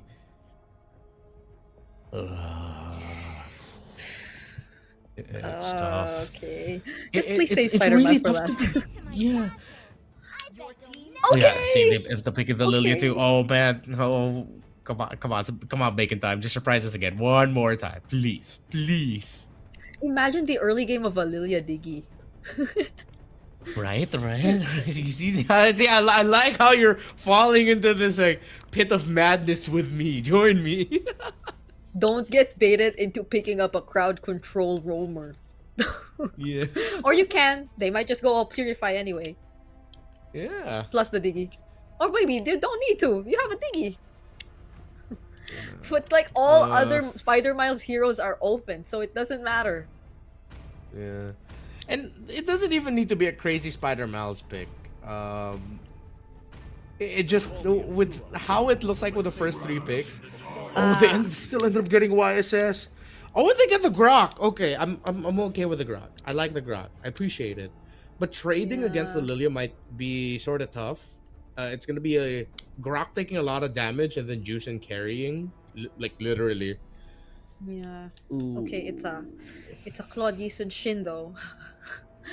And you see the early potential from Bacon Time even without the roamer just yet. So yeah. Unless it's an Honestly, it might be tough to go. It must be tough to go to go like a healer type of roamer because Freya isn't a wall, and if you go something like a Matilda, Rafa, Estes, that might put pressure on the Akai. Oh, of course. Why did we doubt him? Yeah, let's just. This is it. Bacon Time have broken the code in Thailand. We just ran it back with healers. I cannot recall the last time I heard that phrase. Yeah, it's Bacon Time International. Bacon Time International. Okay, I have to see that on social media later on. I hope you guys heard that. It's another Spider-Man's Florine game all over again. My goodness. Oh, Bacon Time, what have you done? But let's see. Even the Florine games yesterday, it was just... There's a chance still that ACT can take control of the game through really great gameplay with the Grok and the Juicing together, or with really good control. But it will always, especially with healing type roams, the Florins, the Estes of the world, it will always hit that point of How the hell is the opposing team still alive? How did we take none of them down when we've used all our best abilities? The thing is, it's good now that ACT have two sources of continuous damage. Through the Yi through the Claude. They're not too burst focused that all of their bursts can just get blown out. But I'd want to see a tweak timing by Flukeo with how he uses his Blazing Duet. If he can use it, maybe after you get to see the floor and use the ultimate, then that's gonna be better because you get through what the floor and help the team regain, and then you just continuously poke. Yeah, and a big difference from what we saw earlier too is that they're all on flicker. So if Sylvie, unlike the Cho game, actually finds a really good tech charge, then I think that'll be an okay timing as well. But only if, again, you have to consider the ultimate plus the black shoes for Exort. So maybe also just being overall picky with your targets for whatever team fights can happen, or just maybe waiting for the counter set even, because who could go for the engage when you look at Bacon Time's lineup? It's just mostly B-Boss and Kang Kang going in at the same time. Yeah, they also have to put their Harith in an awkward spot where initiations could even be started by the Zaman Force. Now looking at the EXP lane, you see here the idea behind the Esmeralda with the little shields that the Frey can build for herself. That's something that the Esmeralda can steal away. The boss will not get caught. He ends up on the other side of the wall, but the Mountain Shocker boat stunt has been used. Okay. Oh, even down bottom, so much is actually happening there. I think that was a flicker used by Guns. Who gets to win the 1v1? It's gonna be Guns taking out Flukeo. And now we look back here at the turtle pit. That's gonna be the Valkyrie descent coming in from Kangkang. Bevo securing the turtle for Bacon Time. And that's all they need. They're gonna go back. What an outplay by Guns. Flukeo thought he had it, but he didn't respect the damage reduction you could get, the little bit of shields that you can get as a Harith. And he ended up paying the price. A solo kill in the gold lane for Guns on the Harith. A victory in the turtle for Bacon Time. ACT, it is not that bad. At least Bacon Time couldn't invade. Is a lineup you really do not think of too much as a heavy invade lineup during the early portions of the game, so that they don't have to worry about Zeros not getting farm. It's just that it's going to be the slow ROIs that you get with just getting the turtle over and over again if ACT can't stop Bacon Time from getting these early major objectives. Yep, especially now, because Spider Miles hit level 4. Imagine that fight actually taking place without the ultimate, but they were just really able to spread out the members of ACT well enough. The way that Kang Kang just jumped in, and even Exort being able to throw out all those glooms and not using the black shoes up until the very last minute, where it seemed as if he was still trying to go for the chase. So Bacon Time clearly have shown us that they do have the upper hand in this game so far. But there is a chance, there still is a chance that we get to see ACT go for those setups. We are never going to take it away from them, even despite what happened in the lane for Flukeo. Yeah, which is why the heavy spin is going to be important for Bacon Time. After an initiation with a tech charge, a well-timed heavy spin by BB Boss could stop the rest of ACT from making the most out of that. And it's not like that they're packed with burst. If they get the initiation, they have to time it also with the stun from the Mountain Shocker, damage, or maybe even a follow-up set from the Esmeralda, damage and Blazing Duet from the Claude.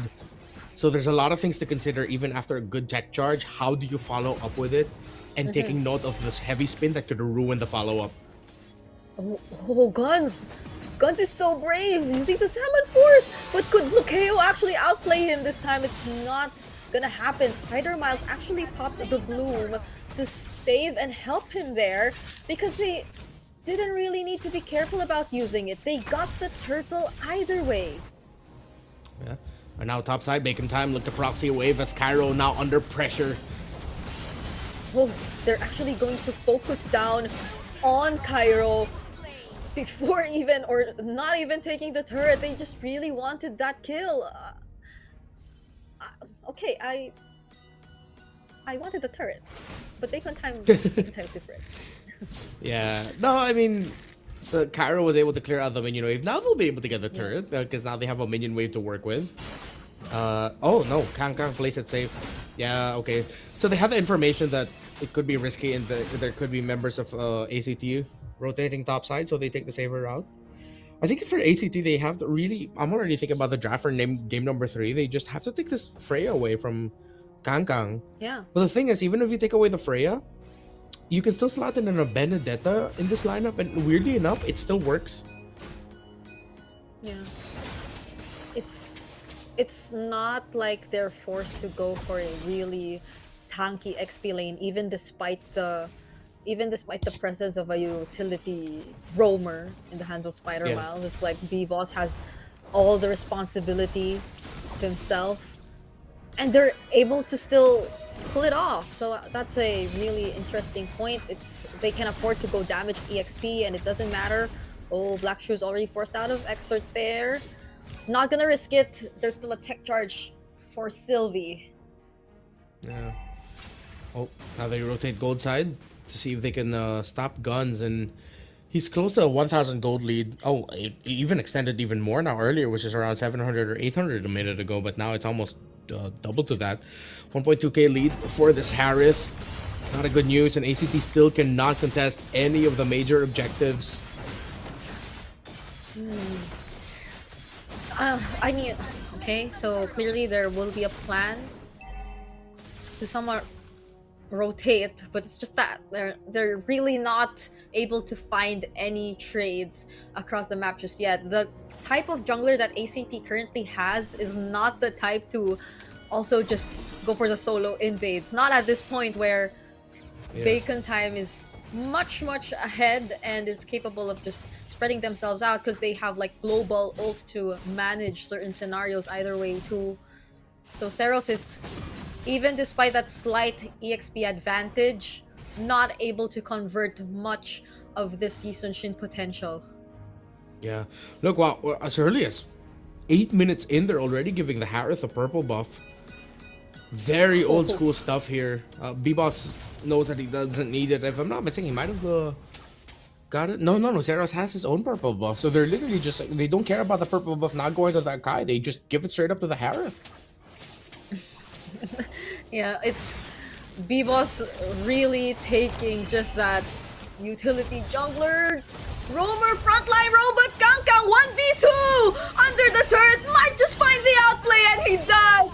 Zeros goes down, Cairo forced to flicker out because he gets brought under the turret. Still gonna survive. B-Boss here doesn't have the heavy spin anymore, but they still got the kill on Zeros.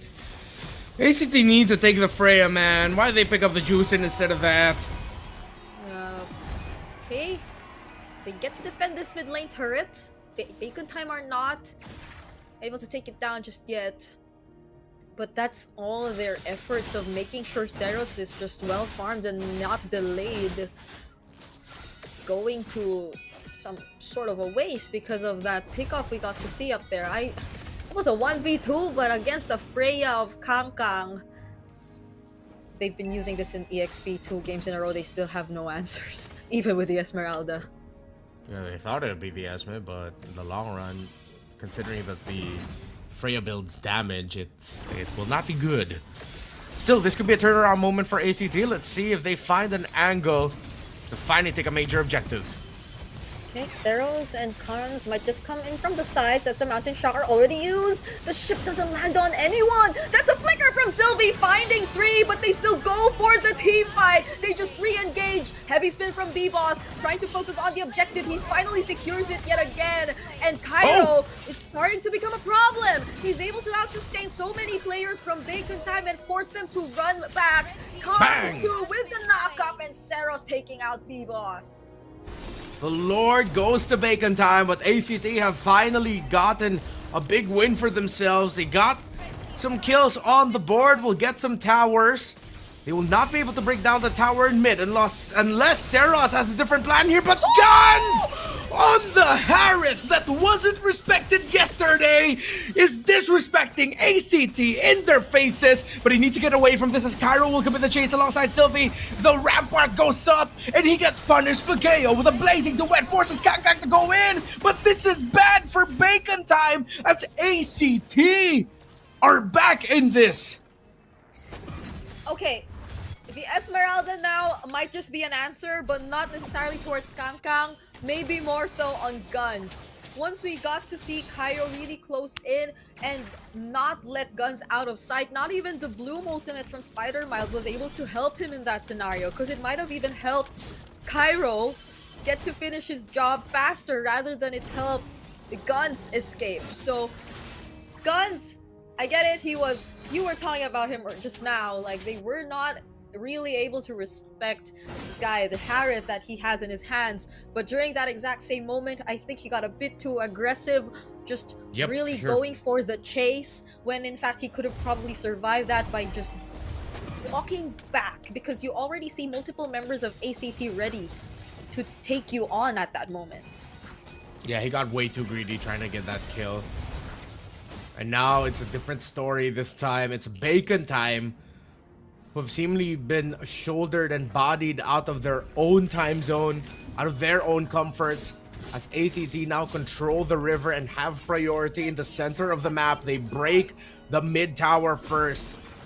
ACT just needed to hold on and they needed to get farm. Bacon Time, again, they aren't a high invade lineup, so they can delay somewhat, but they cannot stop the farm that ACT will eventually get. Okay.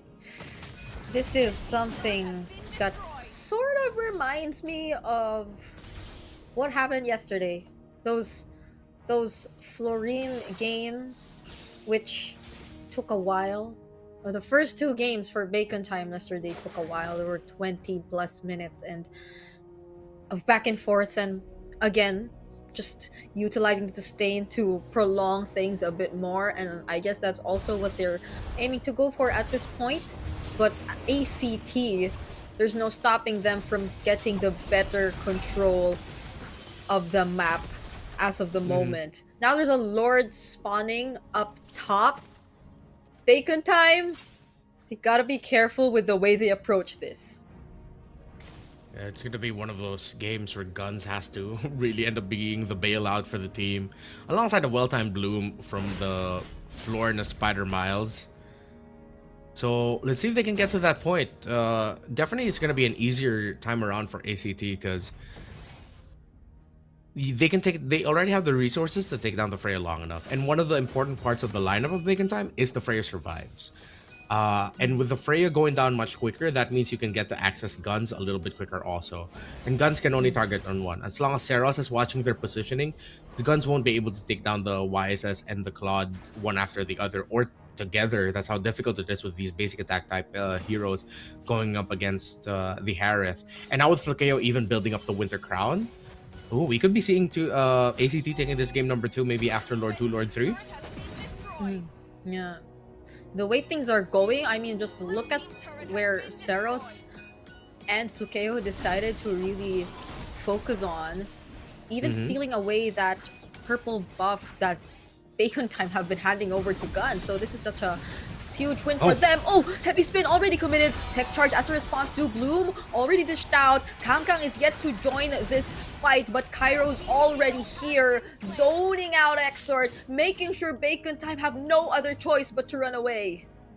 Yeah, very awkward initiation there by Bacon Time, honestly. I myself was surprised why they decided to commit that. Once that heavy spin came out, you just knew that he was gonna get taken out by Guns. Oh my god, the damage!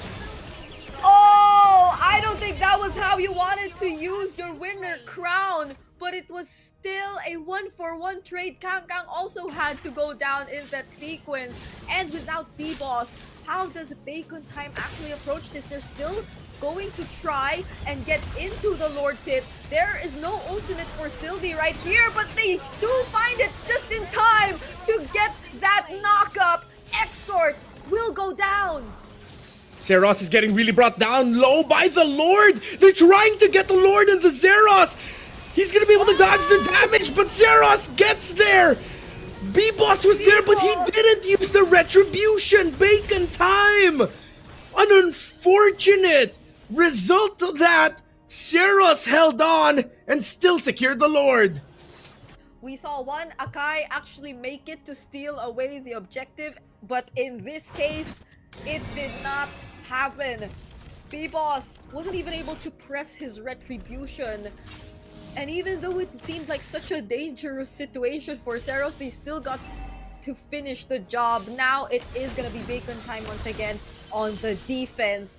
It's starting to feel a bit more trickier for them this time around. Even though there hasn't been any massive wins in terms of teamfights for ACT, the fact that they're just able to constantly answer back and not allow Bacon time to really make full use of that heavy spin, it's starting to be a huge problem because it's the only way they're able to set things up for their team. Yeah, I went back to the replay and I think it was a decision. B-Boss decided whether it's heavy spin or retribution, and he pressed heavy spin instead of the retribution when he was definitely in the range already of being able to secure that Lord for Bacon time. Unfortunate, but ACT, despite everything that they face in game number 1, have taken recontrol of themselves, of Bacon time, and now have built up to a 5,000 gold lead that will continue to climb here. This Freya early on was a problem, but now it's been dealt with as Flukeo and Seros have been able to farm. Even cards on this juice in is making a lot of team fights difficult for Bacon time. Yeah, we're at the point where ACT's lineup seems more terrifying. It's they're both online. Flukeo and Seros are both online at this point, and you get to see B-Boss being forced to use his heavy spin even without any plans to start a team fight for ACT. It was just the purple buff that they stole away. Yeah.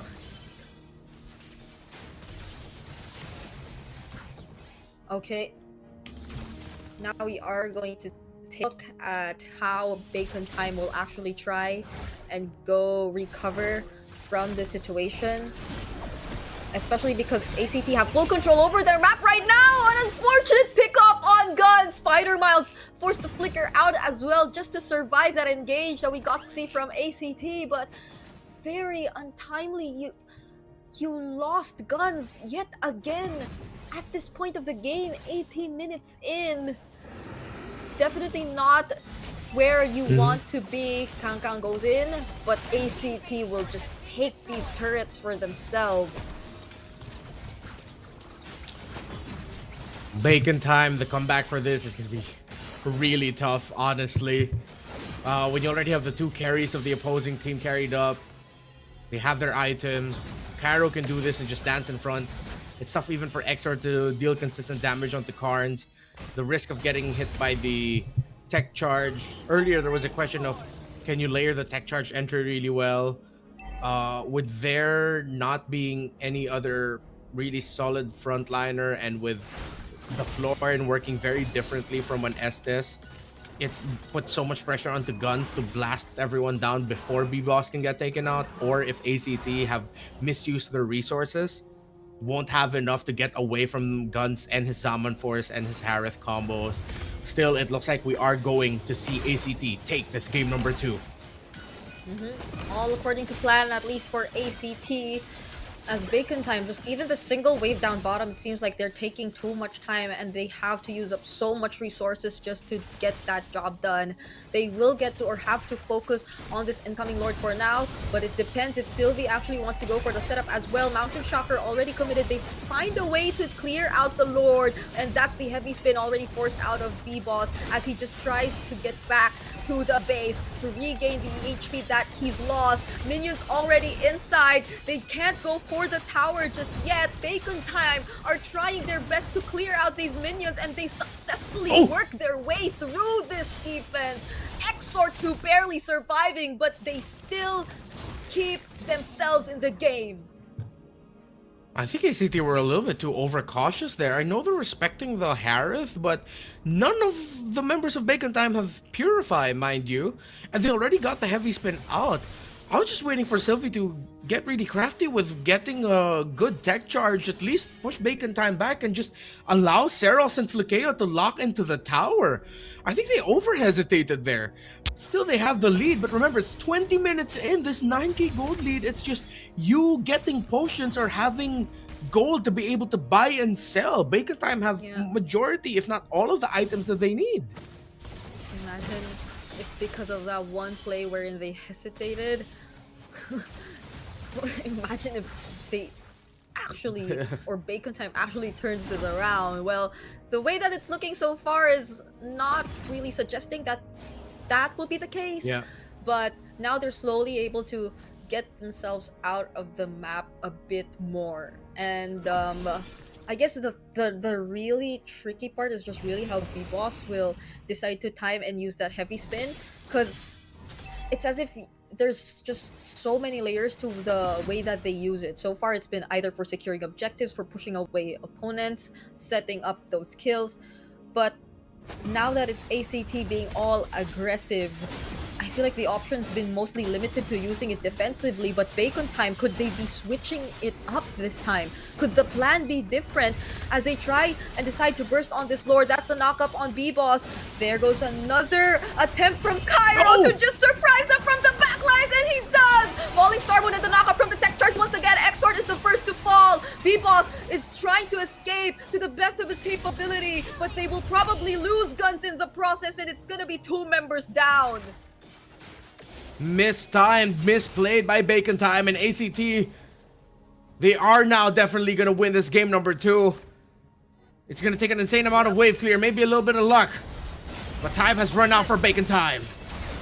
No heavy spin that they could utilize, and B-Boss is down as well. ACT with his 10k gold lead tie the series 1-1. It's an awkward spot for Bacon Time. They can win majority of the early objectives, but if they're not putting pressure on the Yi Sun Shin, if they're not putting enough pressure on that Claude as a team, then there is a good chance ACT can just rock it out until the late game, get farm that they need, get the items that they need, and win it through.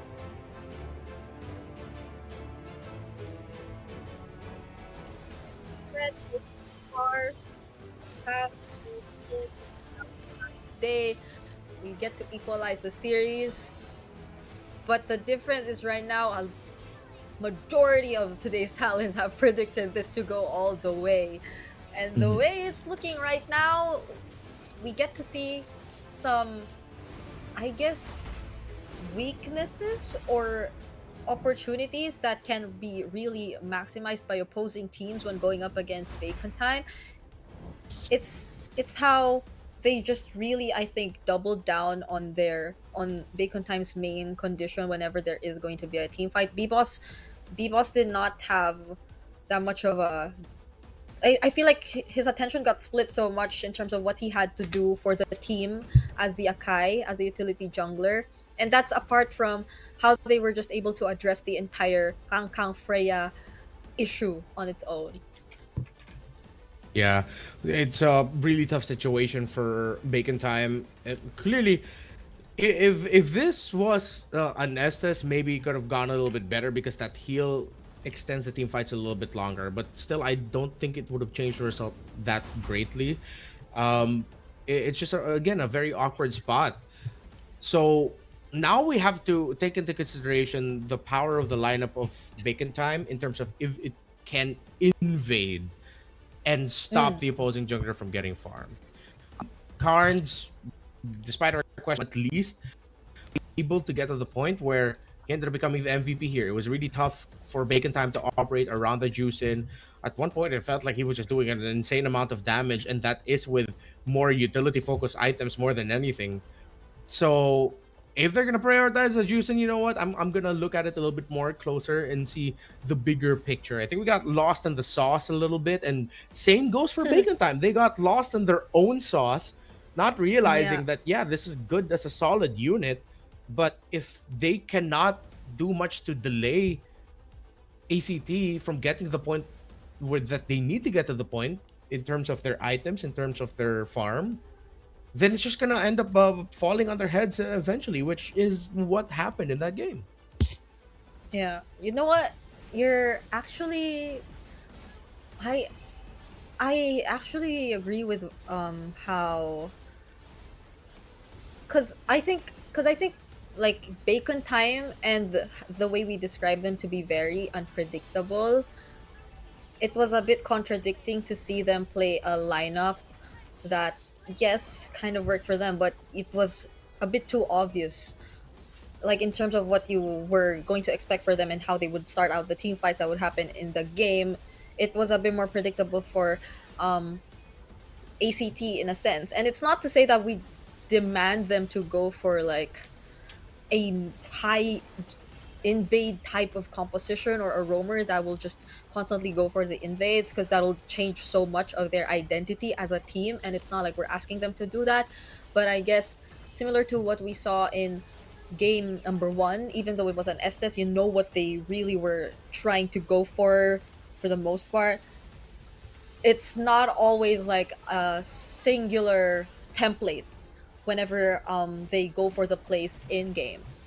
This time around, it wasn't the type of Bacon Time that keeps you on your toes and makes you feel hesitant to just constantly go in for the plays, because you more or less know what is going to happen. And once they shut down B-Boss, then things were a lot more easier for them. Yeah, it was a little bit too singular in being or putting the pressure on B-Boss to be the main frontline hold. Again, they are still packing with a Freya. But the thing is, it's just a different dynamic. Again, with a different roamer, a different jungler, changes things a little bit. Going back in the draft from game number 1, it was an Eve also. As good as the Lily is, the real world manipulation was missed here, but then with all of the dive, it would have struggled. The Bakshi just has a lot more tankiness compared to the Akai. With at the same time, you're reducing the healing that the opposing team can get. So I think Bacon Time also just drafted a lineup and didn't really evolve or change their playstyle that much from game number 1, while ACT were answering what they went up against in game number 1, which ironically enough just does better against the lineup that Bacon Time used now for game number 2. Yeah, just look at B-Boss and the amount of damage that he had to take as the sandbag of this game. Pretty much expected, but like there are just moments where you just really spread it out a bit more, and so you make room for more plays across the game. But we still have, I think, a best of 3, because we've just basically reset the entire series since we went to a 1-1. So we will be witnessing the 3rd game in this series after we jump into a short break. So we hope you guys don't go away, because we will be right back. We'll see you in a bit.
านออก แต่ผมมั่นใจว่าวันนี้ 3-1 ครับ 3-1 3-1 ชัวร์ เข้าแกนไฟนอลเลย เขาแกนไฟนอลชัวร์ค เอ รับ อ คิดว่าเกมนี้จะจบยังไง 3-1 เลยไม่มีแบบ ไม่มีไปเล่นสายล่างนะ อ๋อไม่มี ไม่มี จะลงไปทำไมครับ คือ เราสายบนยาวๆครับ บรรยากาศในงานตอนนี้เป็นยังไงคะ อุ๊ยจริงๆ คนก็เยอะนะใคร เยอะเพราะว่าหมูหวานมาหรือเปล่า ก็ผมว่าไม่เกี่ยวหรอกครับ แต่วันนี้คนเยอะจริงๆครับ แล้วก็ ใช่ บรรยากาศ คนเยอะ ดี มากเลย มากๆครับ บรรยากาศดีมาก ใช่ ๆ ใช่ มีอะไรอยากบอกทีมเบคอนไหมคะ ทั้งทีมเลย ก็สู้ๆนะครับผมก็รอไปเชียร์ที่ M8 อยู่แล้วครับ โอ้ยเขาไม่เอาแค่แชมป์ซีซั่น1นะ เขาจะไปถึง M8 เลย มันเล็กไปสำหรับเบคอนอย่างเราครับ โอ้ย ได้ยินพี่พูดแล้วน้องๆ แบบเริ่มฮึกเหิมแล้ว เริ่มมีเสียงแล้วตอนนี้ในห้อง พอพูด M8 ปุ๊บเฮ้ย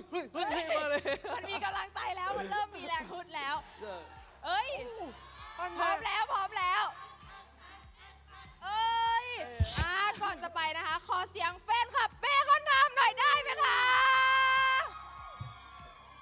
โอ้ยโอ้โหมาแล้ว พร้อมแล้ว ไม่ธรรมดาเลย ถ้ายังไงนะคะ เดี๋ยวให้พี่หมูหวานนะคะ ไปเชียร์น้องๆเบคอนไทม์ต่อก่อนนะคะ ตอนนี้ก็ส่งให้พี่แคสเตอร์ทั้ง 3 คนได้เลยค่ะ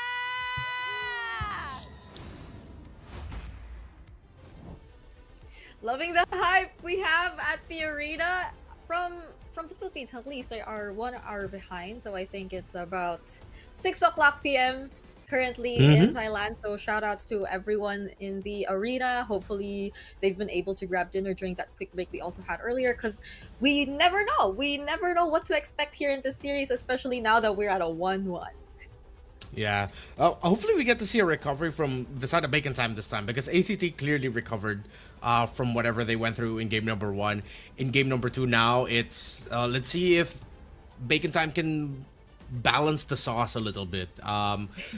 Now, if they're still gonna lean towards playing around the floor, and then they have to rethink how they're gonna balance things out in the XP, how they're gonna balance things out with their jungler as well, because it's 2 games now we've seen today, but the Esmeralda has shown up to be just a really good response against lineups that can generate a lot of shields, or for just canceling out the strengths of an opposing team and their lineup.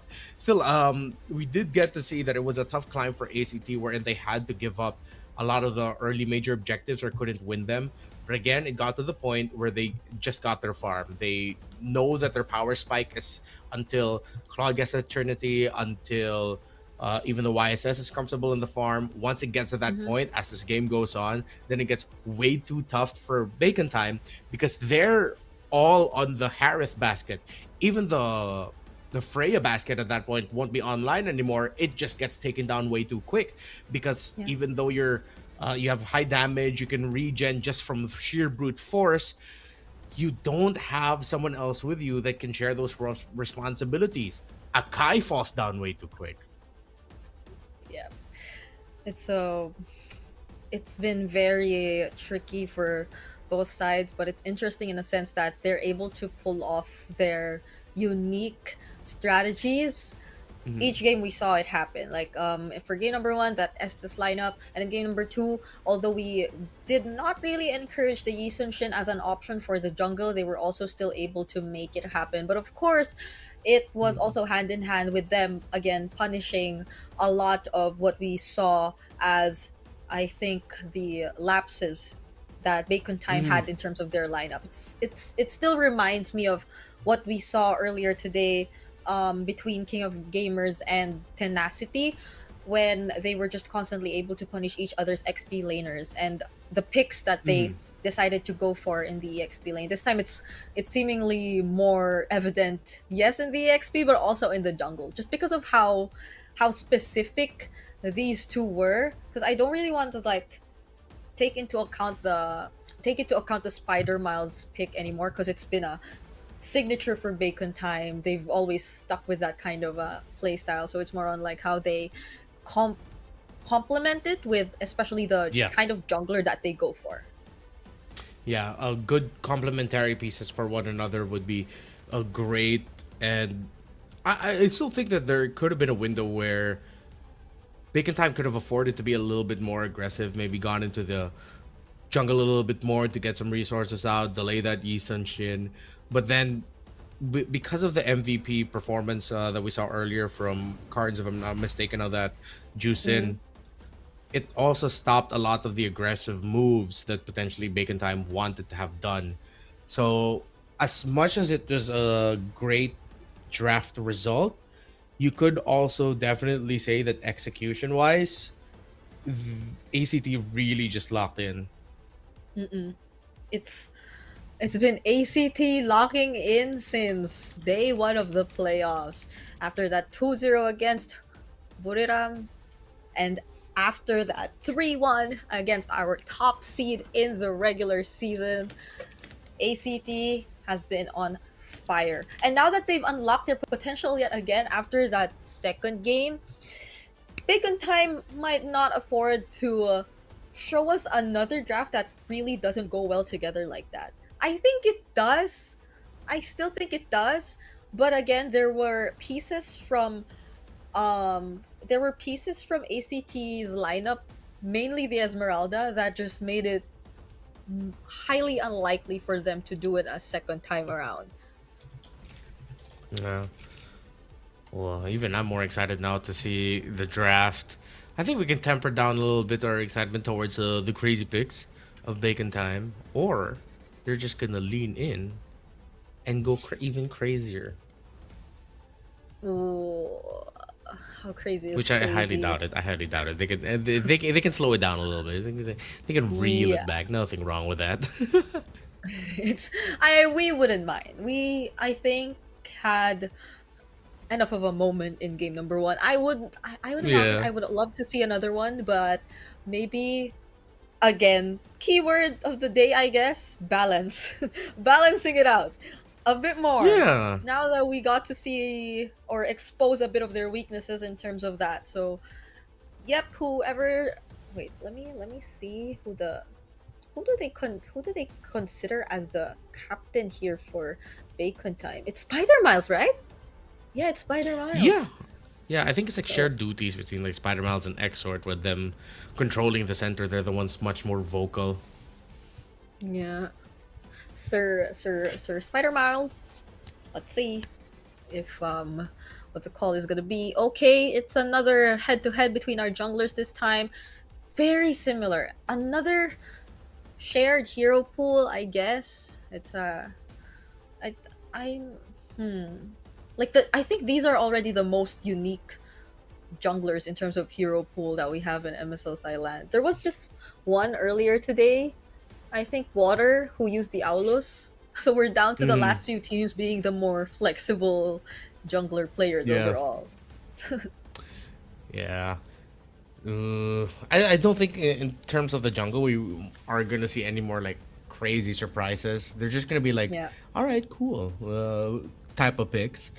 If there's one thing maybe that they could adjust for Bacon Time is, I understand why they want to just pick up the Freya available for them, but I want to see them if they could go up against the Freya, if they could be okay against that. Because if they want to keep doubling down on this idea of playing around the healing style roamers, then yeah, make sure you have a much stronger set with really good damage EXP laner like the Sora, or just really too slippery to take down and has a big impact in a team fight like the Benedetta.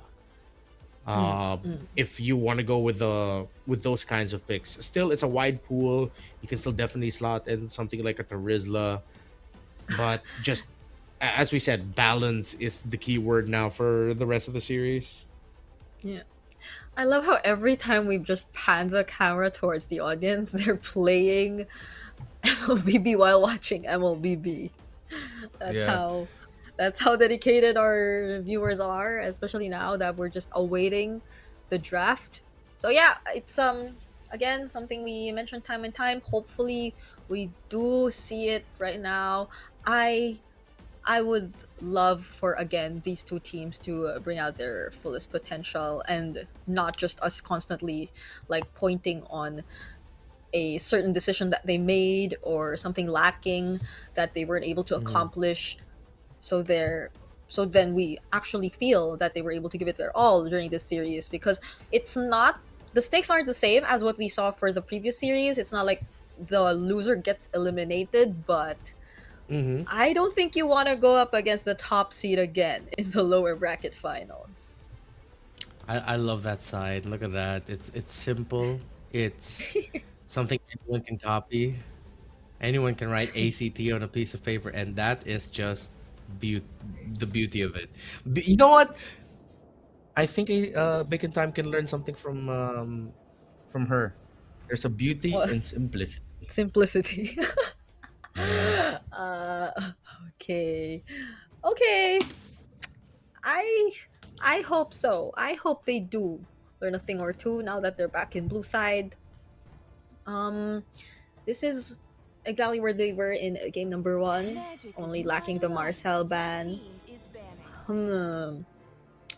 I'm trying to recall, because I think there was a time that B-Boss was really just spamming the Harley as well. So if ever it Yeah. does get open, I'm wondering if they could finally decide to change up the priorities, or they just really want to stick with, yeah, we're going utility all the way. Yeah, it's crazy because my early notes for B-Boss was he is flashy mechanics assassin guy. Now this Yeah. late into the season, and even in a few games heading into this point of the season, he ended up becoming essentially wise.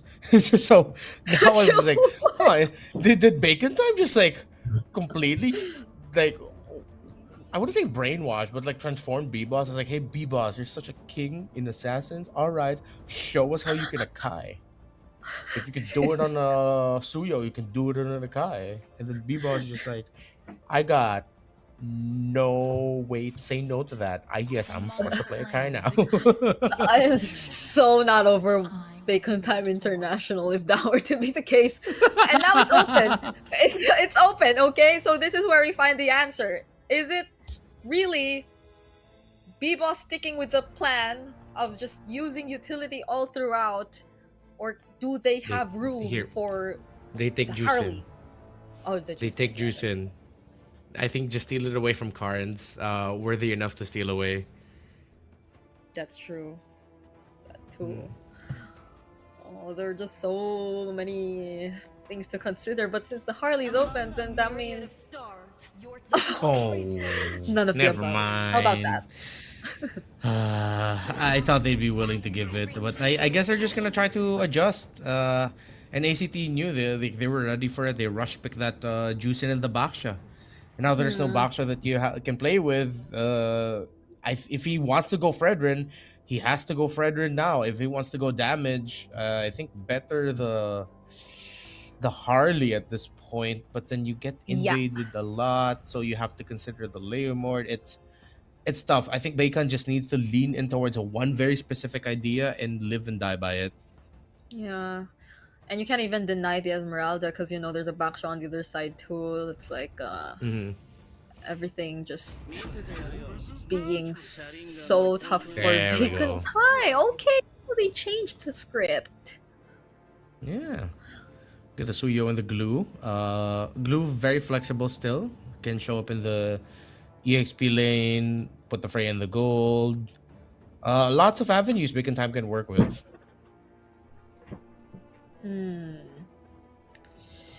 So is it about time that we see the gold? Okay, it's not gonna be the gold lane pick just yet revealed to us.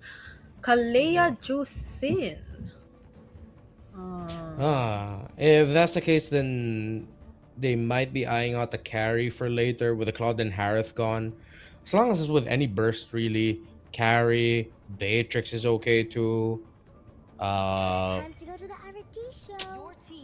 Clint wouldn't be too crazy. Yeah. Yeah. And so I guess this is also like there's room for a more active EXP laner as well.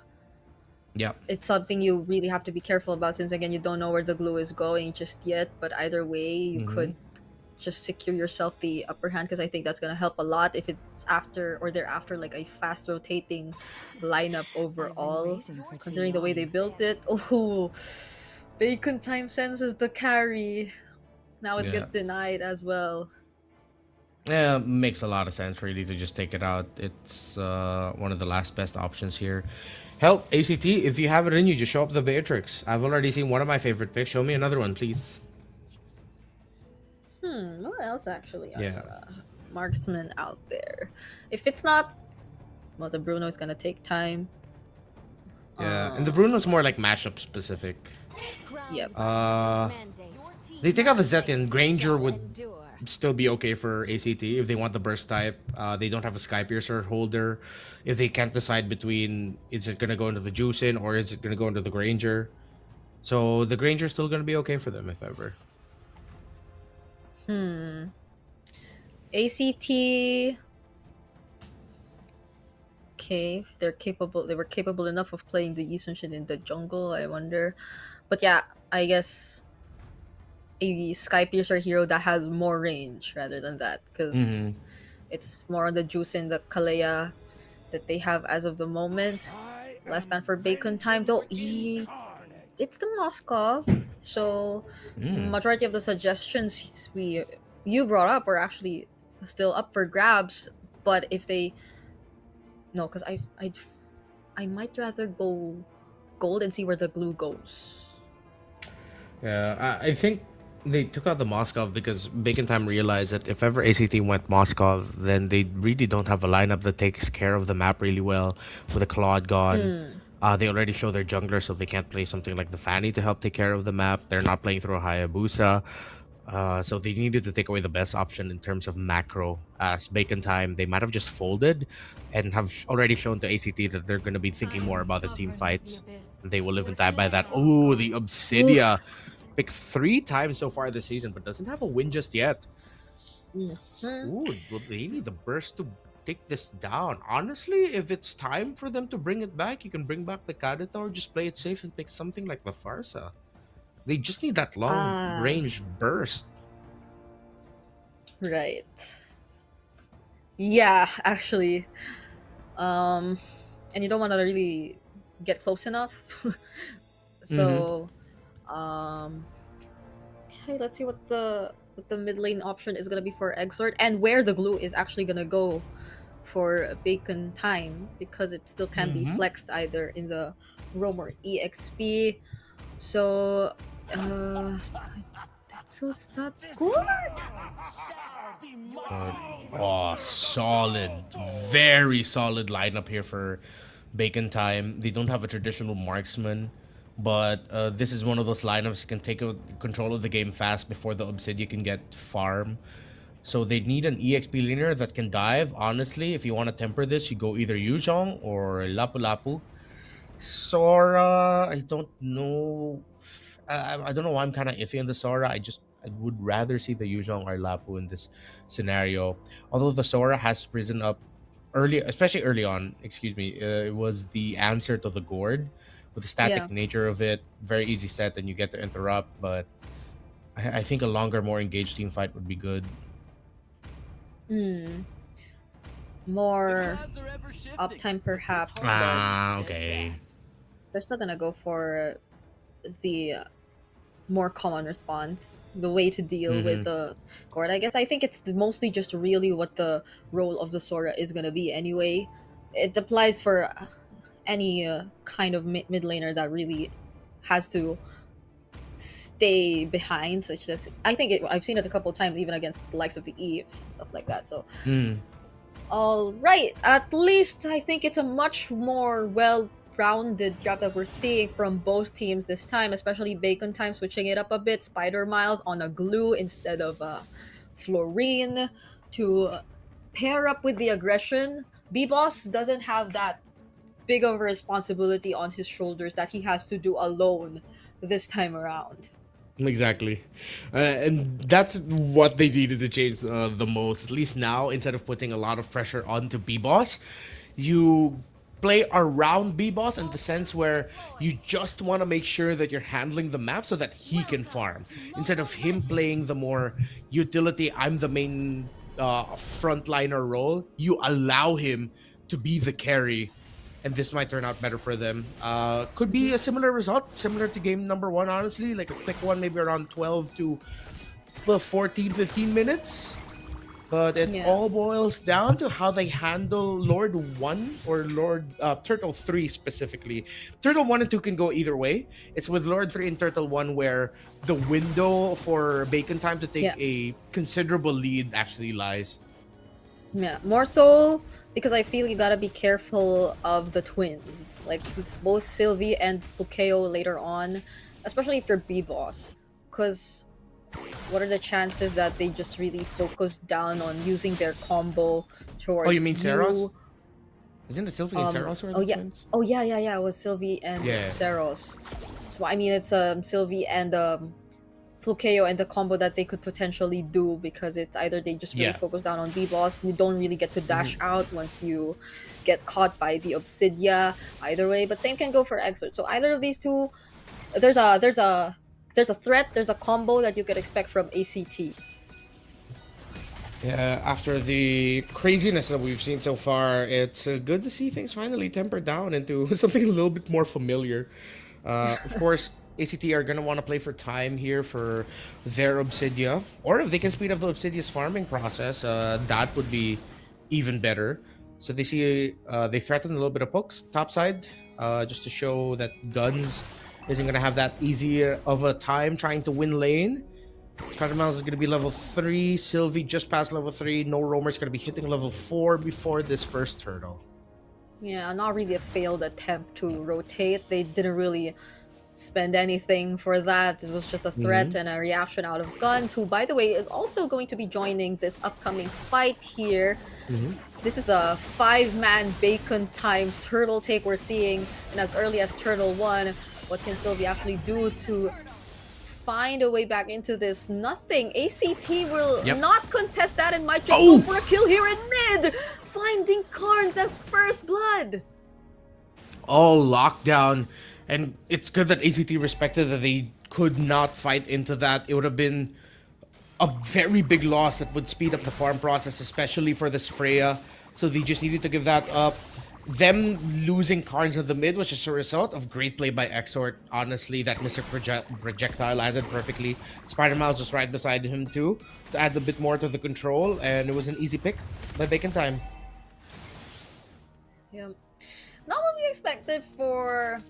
Well, ACT were able to already get themselves out of that. No trades whatsoever, but still they were near the turret, so it looked very safe. But now it's about time they look for something elsewhere. They're yet to actually show us any pickup or any trade across the map just yet. Bacon Time have been very particular with their positionings. Even this mid duo just constantly scouting out where Sylvie is like that, but not putting themselves in dangerous positions whatsoever.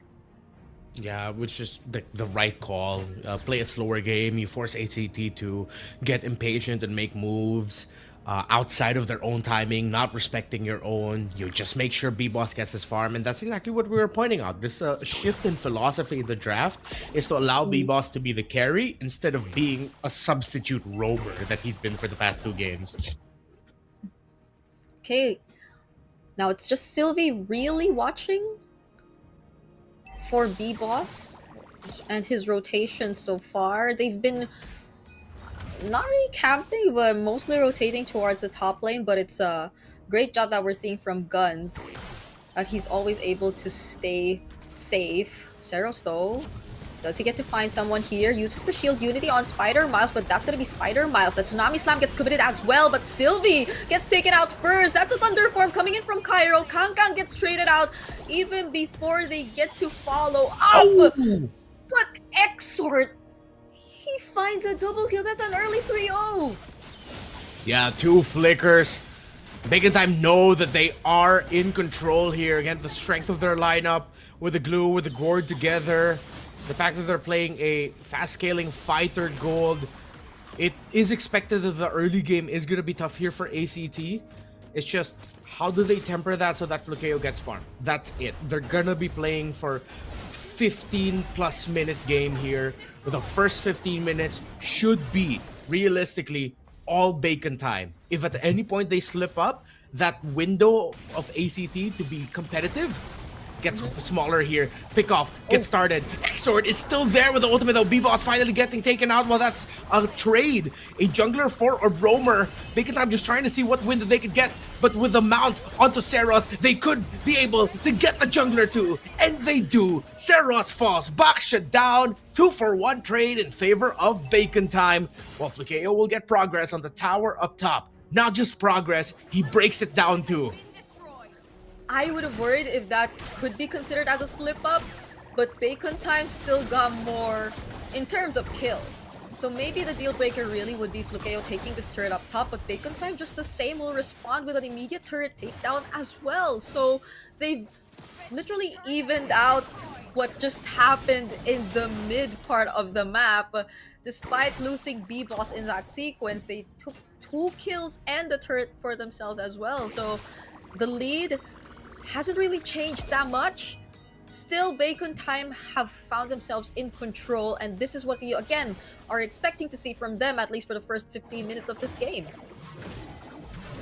Oh, and I think they could push the envelope even more with this next objective. Flukeo has kept it close, really close, to the fray in farm. And that's considering that the Obsidian has been staying in lane much more as Guns has been joining the fights, getting out of lane. Resources, very close. 700 gold lead for the Suyo, but you're not really chasing items. You just want to keep the level close if you're a Baksha jungle. Spread from Spider Miles. Trying to zone. Bacon Time need not do much. They just had Spider Miles guard them in that turtle pit, and that's all that mattered. ACT yet again find themselves behind. But let's see what the plan is gonna be. That's gonna be multiple members of Bacon Time rotating towards mid, but ACT are just gonna defend. Yeah. It's also really tough considering that you're up against the Gourd with the damage profile of that mid laner. Even if Sylvie gets a really good pick off, if it's not the Gourd, then the rest of the team is honestly gonna suffer. And if ever Exort gets picked off and he's not taken down fast enough, he just needs to pop his ultimate and then flicker back, and you won't have the right crowd control anymore other than the Sora crowd control that could interrupt the Mystic Gush. Bacon Time can keep this up, honestly. Again, just another 6 to 7 minutes of this. Ooh. Okay, now they're after Cairo. Oh, all those stuns and attempts did not land. Cairo was able to escape death during that moment. So Bacon Time aren't really able to convert into anything just yet, but they get to steal away a camp from ACT side of the jungle. So it's probably gonna be, again, the more patient approach from Bacon Time that we're seeing. They're not really forcing anything as much. Oh, but ACT, they will find Guns, still has the Valkyrie Descent. Didn't really use anything apart from the Purify to escape that.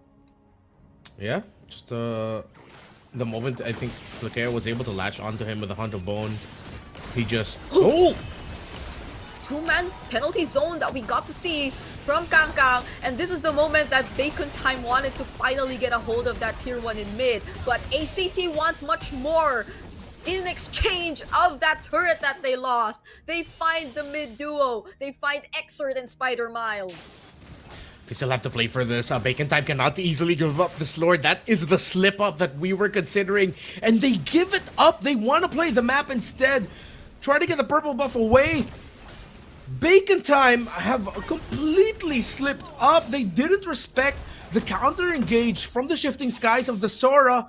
And now ACT get Lord 1 when this is supposed to be Bacon Time's Lord. Clearly was supposed to be theirs.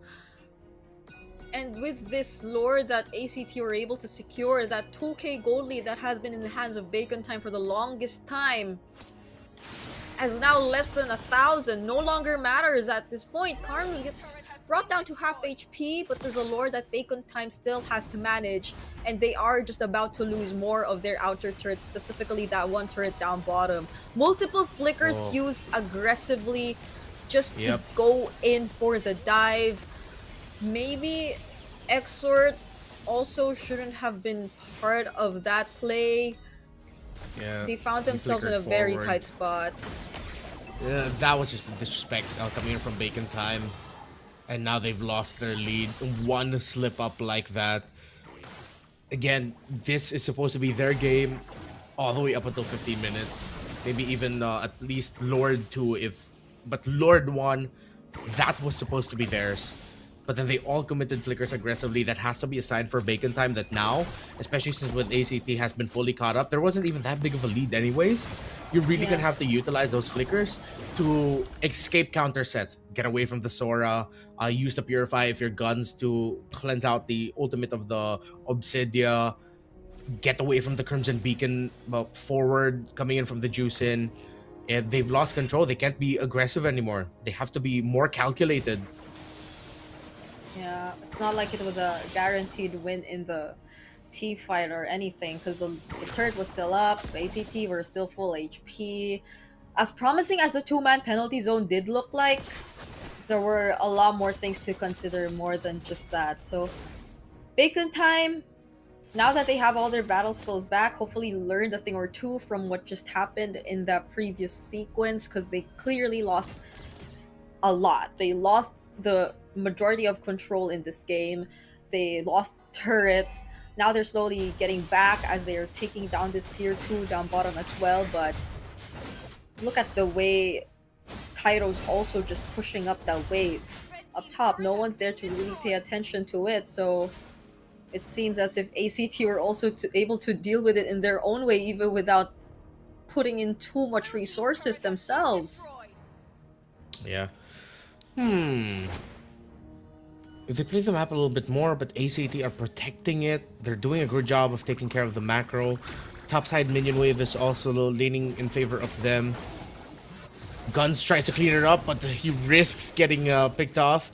So ACT were using the minion wave at bot as bait. They're going to be able to push that out, leaving Guns a step behind.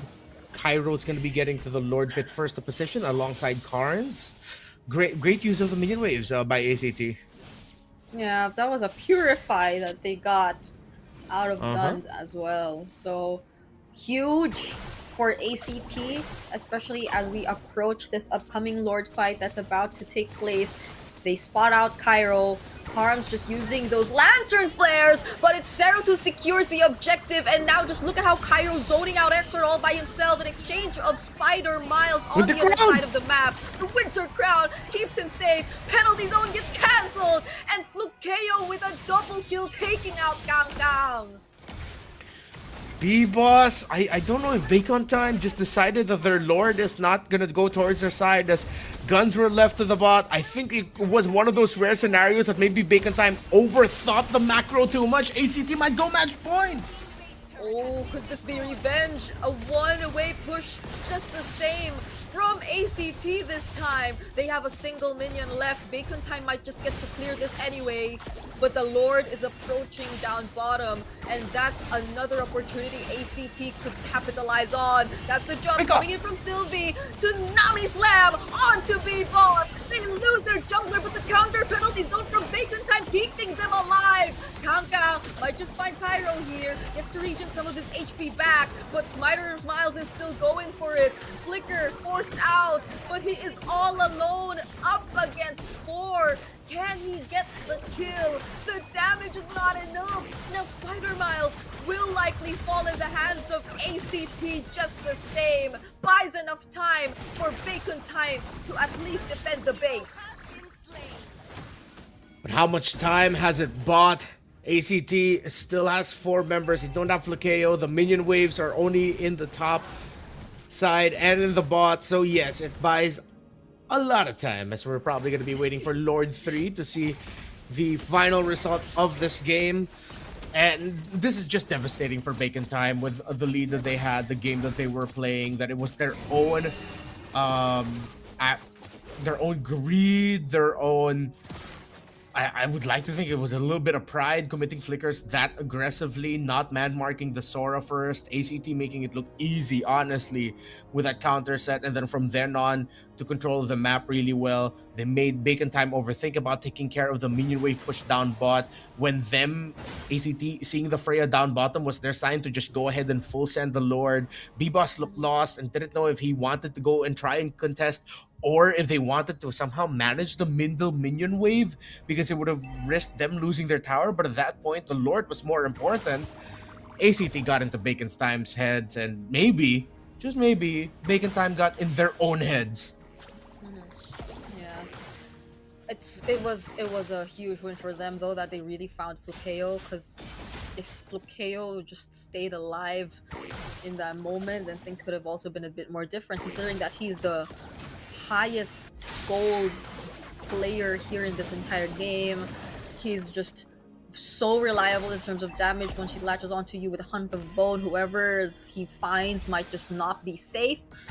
This is going to be a concealed play from Bacon Time. They'll get immediately revealed by Carms, but that's enough time! Seros already takes the Lord for themselves. The penalty zone already committed from Bacon Time as well, but that's gonna be 2 members taken down. B-Ball's nowhere to be found. Immortality popped and Guns find Seros. They're somehow still holding on, but Flukeo decides to jump back in. He is looking for a target, but by the time he does, Guns already accomplished so much to keep his team in this game. Okay, there's still a Lord push to deal with. Flukeo and Sylvie have checked the wrong bushes. Guns is gonna be able to get back in base. Still, the Obsidian is gonna be a problem. Has the ultimate back, but Exort and B-Boss will be back in 10. Enough time. Spider Miles and Kang just need to hold on for dear life. They might not be able to force this. Seros and Carns are not back. This is enough time for Bacon Time to extend the series yet again, even though we are already past the 15-minute mark and it's already Flukeo's time to shine. They somehow still found a way into this game. Guns!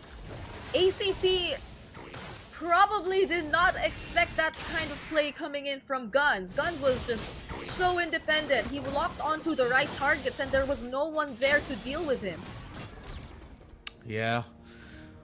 Well, Bacon Time still don't have enough control of the map to make for a really good play and contention at the Lord. This could just be them delaying the inevitable. Still, maybe signs of life from the last fight, as Guns was able to get a big result, but they still couldn't get the Obsidian down.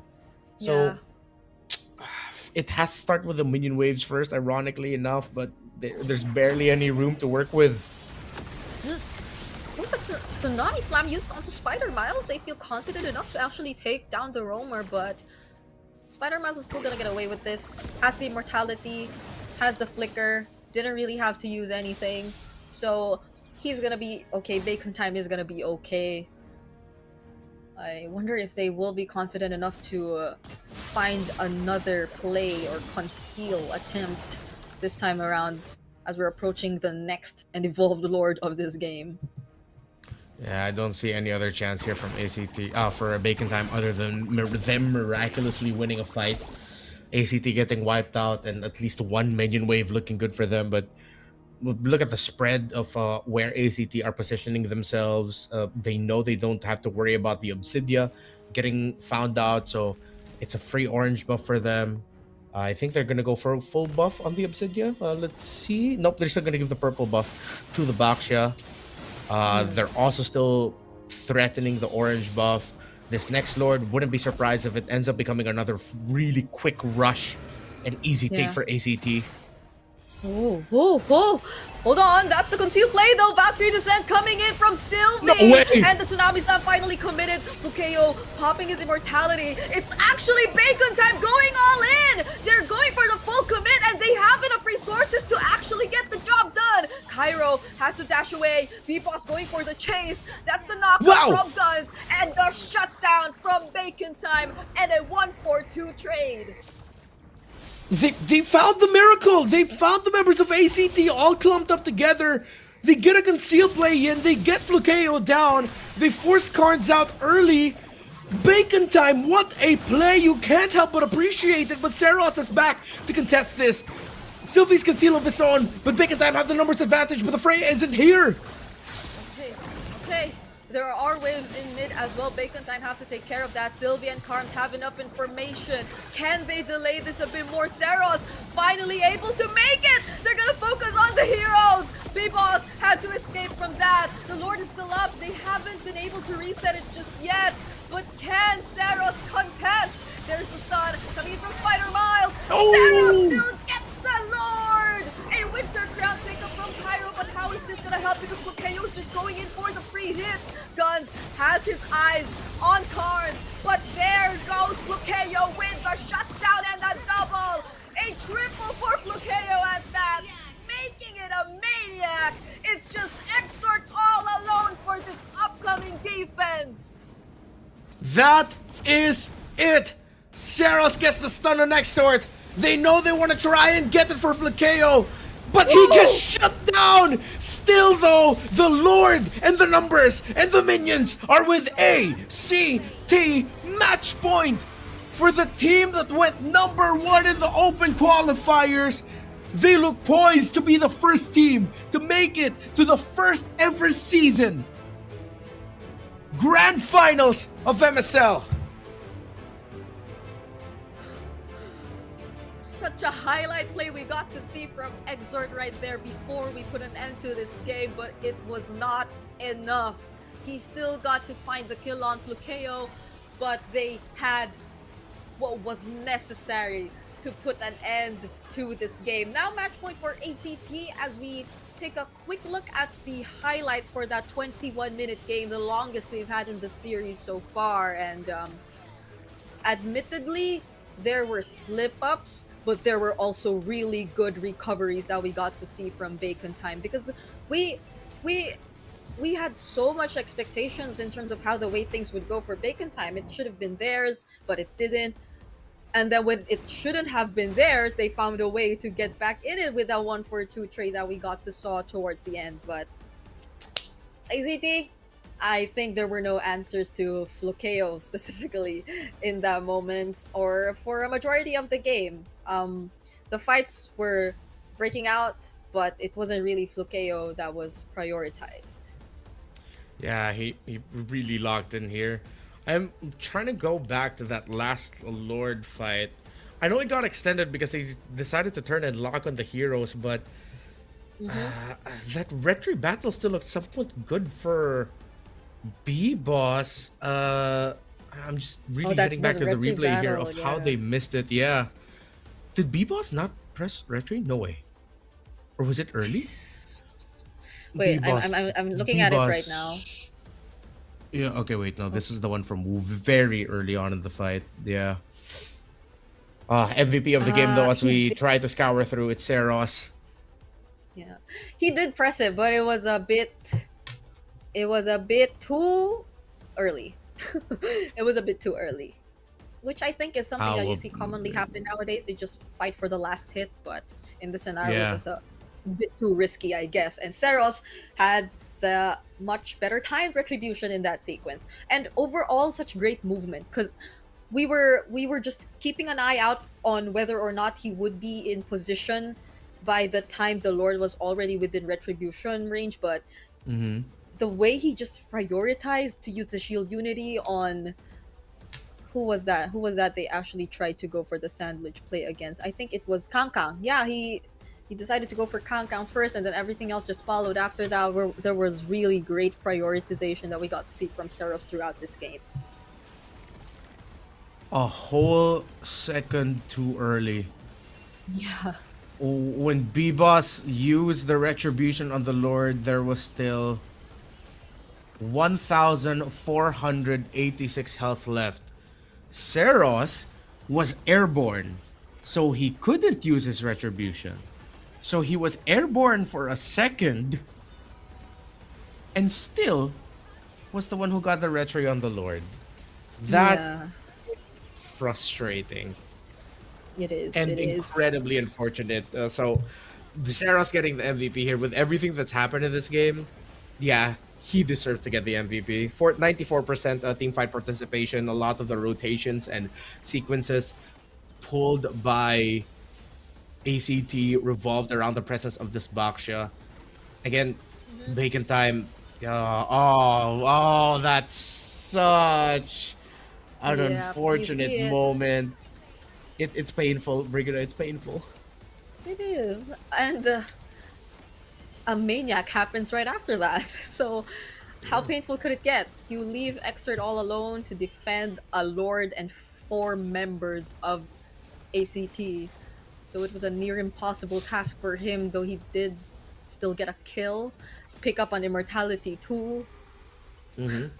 But that wasn't enough. That wasn't enough time to delay that Lord just pushing in and ACT finally sealing this game and securing match point. So yeah, it was. There were slip-ups, but I guess the most regrettable thing we actually saw there was just the retribution. Like, apart from all the slip-ups, it was really mainly just that, and so I think it's something you don't really get to easily recover from. Hopefully there will be enough reset for bacon time after what happened, because it's been a roller coaster. It's been a game wherein they had control of it even when they weren't supposed to. They lost control of it even when they were supposed to not lose control over it and stuff like that, and then that retribution happened. Yeah, I think ACT are gonna look to just end it already in game number 4. Whatever their draft is gonna be, it's one of those. Obviously, they're looking to win this before like 15 minutes. They're not gonna allow bacon time to get to the late game, get any farm, to get comfortable. They're really just gonna eye out ending this series right away, be the first team to make to the grand finals, at least secure their slot for MCCM Season 7, the Mekong Championship, have a shot of being one of the first Thai team to make it to Paris for the wildcards of MSC. They're gonna be relentless here, and they're gonna try to end it here. Yeah. We were predicting, like a majority of us were predicting game 5, but that I think is ultimately going to depend on bacon time, because the previous games, I think there were very clear lapses from their end, and so we have a quick interview once again. So in the meantime, let's check out what's going on at the arena. เข้าสู่ในช่วงของการพักเบรกนั่นเองนะคะเกมที่ชมเมื่อสักครู่นี้สุดยอดมากลุ้นแล้วลุ้นอีกพลิกแล้วพลิกอีกลุ้นแบบขั้นสุดแล้วก็ตอนนี้ค่ะพักเบรกกันแล้วนะคะตอนนี้เป็นแมตช์พอยต์ของทาง แต่ก่อนอื่นเลยนะคะมาบ้างอยากจะแนะนำให้ทุกท่านนะคะได้รู้จักกับบูธกิจกรรมนะคะของทาง Infinix นั่นเองซึ่งของเรานะคะเป็นผู้ใหญ่ใจดีนะคะผู้น่ารักมากๆเลยนอกจากที่จะมีอุปกรณ์นะคะเกมมิ่งโฟนดีๆตรงนี้มาให้ทุกท่านแล้วก็นักแข่งแล้วนะคะเรายังมีโปรโมชั่นสุดพิเศษเลยแต่ก่อนอื่นเดี๋ยวมาปางพาทุกท่านนะคะเดินขึ้นมาทางด้านนี้กันก่อนเลยค่ะนี่อันนี้นะคะอันนี้มาปางลองเล่นแล้วสวยงามมากแล้วก็ตัวเทสของเขานะคะก็มีมากมายหลากหลายสีเลยแต่ที่เด็ดที่สุดนะคะที่มาปางชอบมากที่สุดอยากจะให้ทุกคนมาดูนี่อันนี้ไม่ใช่สีชมพูแล้ว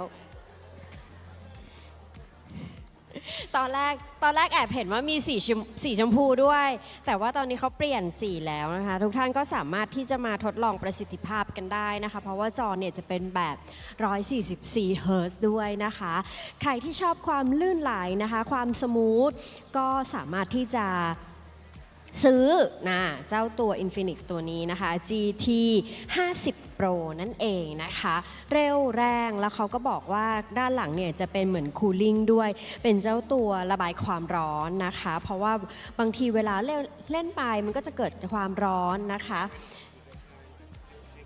นี่ก็จะมีความแบบว่ามีความร้อนเกิดขึ้นนะคะตัวนี้ก็จะเป็นนี่ค่ะคูลิ่งนะคะสวยงามแล้วก็ถูกใจเกมมิ่งทุกท่านอย่างแน่นอนนะคะ โอเค แล้วก็ตอนนี้เขายังมีโปรโมชั่นนะคะสำหรับโปรโมชั่นเนี่ย ก็นี่เลยจะแถมเป็นตัว Max Charge นะคะ แล้วก็มีเคสให้ด้วยนะคะ มูลค่ากว่า 1,599 บาทเลยนะคะ เป็นโปรโมชั่นพิเศษนะคะ เฉพาะภายในงานนี้เท่านั้นด้วยนะคะเดี๋ยวพาไปดูนี่เป็นตัว Max Charge นะคะแบบนี้เลยอันนี้นะคะสุดพิเศษสำหรับ GT 50 Pro นะคะเป็นแบบนี้ถ้าท่านที่สนใจนะคะยังไม่เคยได้สัมผัสเครื่องจริงๆเลยของทาง Infinix นะคะก็สามารถที่จะแวะเข้ามานะคะที่บูธกิจกรรมของ Infinix ได้นะคะแล้วก็สนใจก็โปรโมชั่นเด็ดๆแบบนี้สามารถสอบถามนะคะกับทางเจ้าหน้าที่ได้เลยค่ะเอาเป็นว่าตอนนี้เกมต่อไปพร้อมแล้วนะคะเพื่อไม่ให้เป็นการเสียเวลาค่ะเดี๋ยวมาปังขอส่งต่อเวทีนี้นะคะให้กับ3หนุ่มแคสเตอร์เลยค่ะ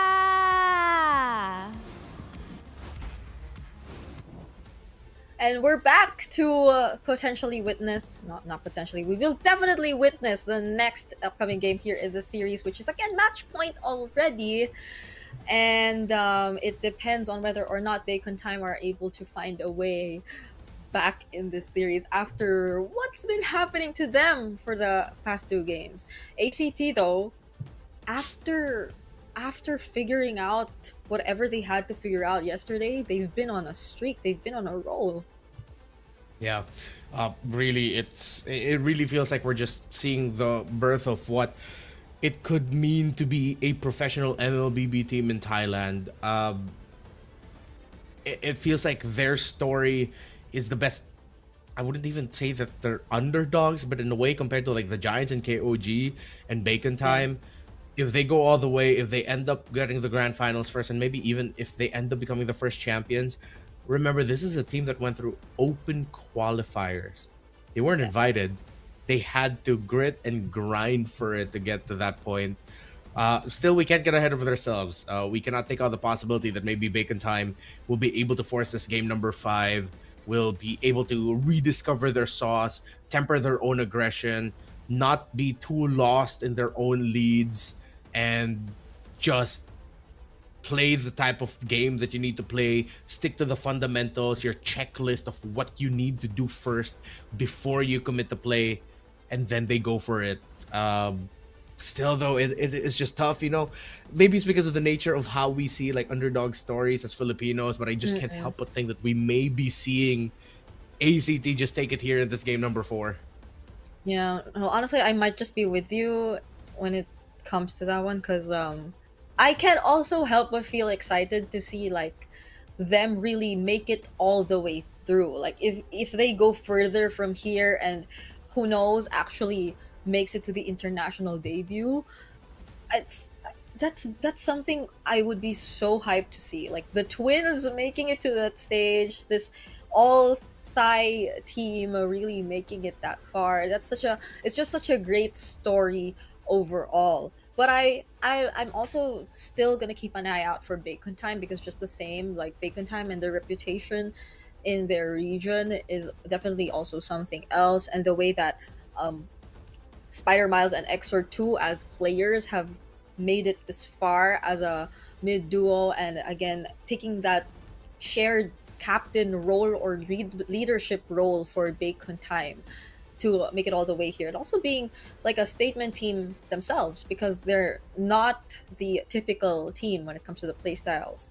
They really have their own flavor, which is something really familiar to us and reintroduced in a sense for Thailand and Bacon Time through them. But whatever happens, it's just that we're really hoping they're able to give it their all, because it's been a really beautiful series so far, despite everything that we saw. That's why it pains us to see those kinds of mishaps, those kinds of mistimed presses on buttons, like that retribution earlier on. Yeah, like think about it. If ever Bacon Time lose this one, it's gonna be the top 1 and top 2 teams of the regular season, waiting, fighting it out to see who's gonna face the team that placed 5th. They are smack dab in the middle of the standings between a 3-way 6-point tie between Tenacity, Buriram, and United. Tenacity just Yeah. edged it out because their point differential is 1 over Buriram and ACT. Buriram just edged out over ACT because they got to sweep ACT on May 3. ACT have already gone through Buriram United. They've gone through KOG. They might just finish out Bacon Time here. And Yeah. they didn't even need to face off Tenacity. So the remaining teams in the playoffs, if ever, ACT have already beat everyone that was placed on top of them in the standings. That's right. Oh, that just makes the story a lot more meaningful Right? if ever ACT are actually able to make it through. So, okay, I I I am just really hoping we see the best from these two. It's gonna be expanding rivers and ACT on the blue side yet again. Let me pull up the previous draft that we got to see from these two teams. Okay, they just switched up their sides. It's still the same. They never really want to let go of this Valir for some reason. Yeah. It was a really strong pick for Exort, and it makes trading in the center of the map difficult. ACT are locked in. They don't want to pick up the Baksha. They will just not give it to B-Boss. I think at this point, ACT don't mind if B-Boss end up with something like either like Harley or Suyo. It seems like they've looked at B-Boss and said, you know what, okay, end up with those assassins. We don't mind. Sarah seems to have his number in the jungle. Yeah, Sarah seems to be on point today, honestly, in terms of his jungling. So, let's see what will be the main changes apart from the Baksha ban, because it feels like the gold lane is gonna be a lot more open now too, if ever they are going to stick with the more common bans. So it's the Harith Claude might just be open for the trades if ever none of them take it out, because I feel like that was also something that forced out the Obsidia pickup, which I don't think it was really you could consider it to be something forced out because it worked out really well for them. There was a Maniac even. Or the Freya. Yeah, the Freya was actually dealt with, so even then ACT take it out. I think they're gonna be locking in either a Marcel and Juicin as their priority here.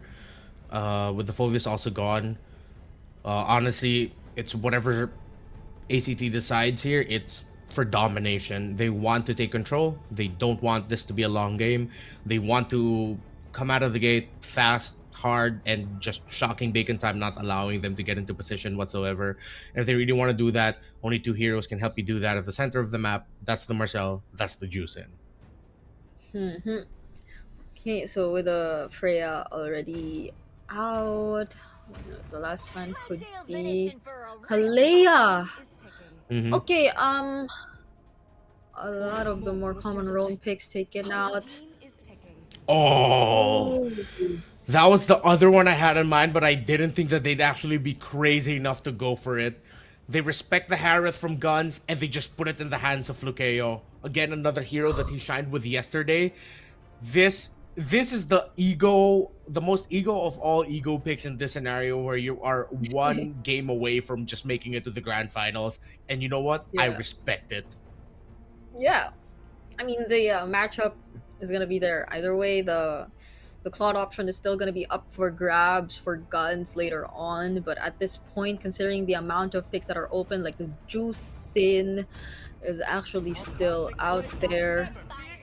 Oh, they still prioritize it too. It's a Juicin Claude pickup for Bacon Time.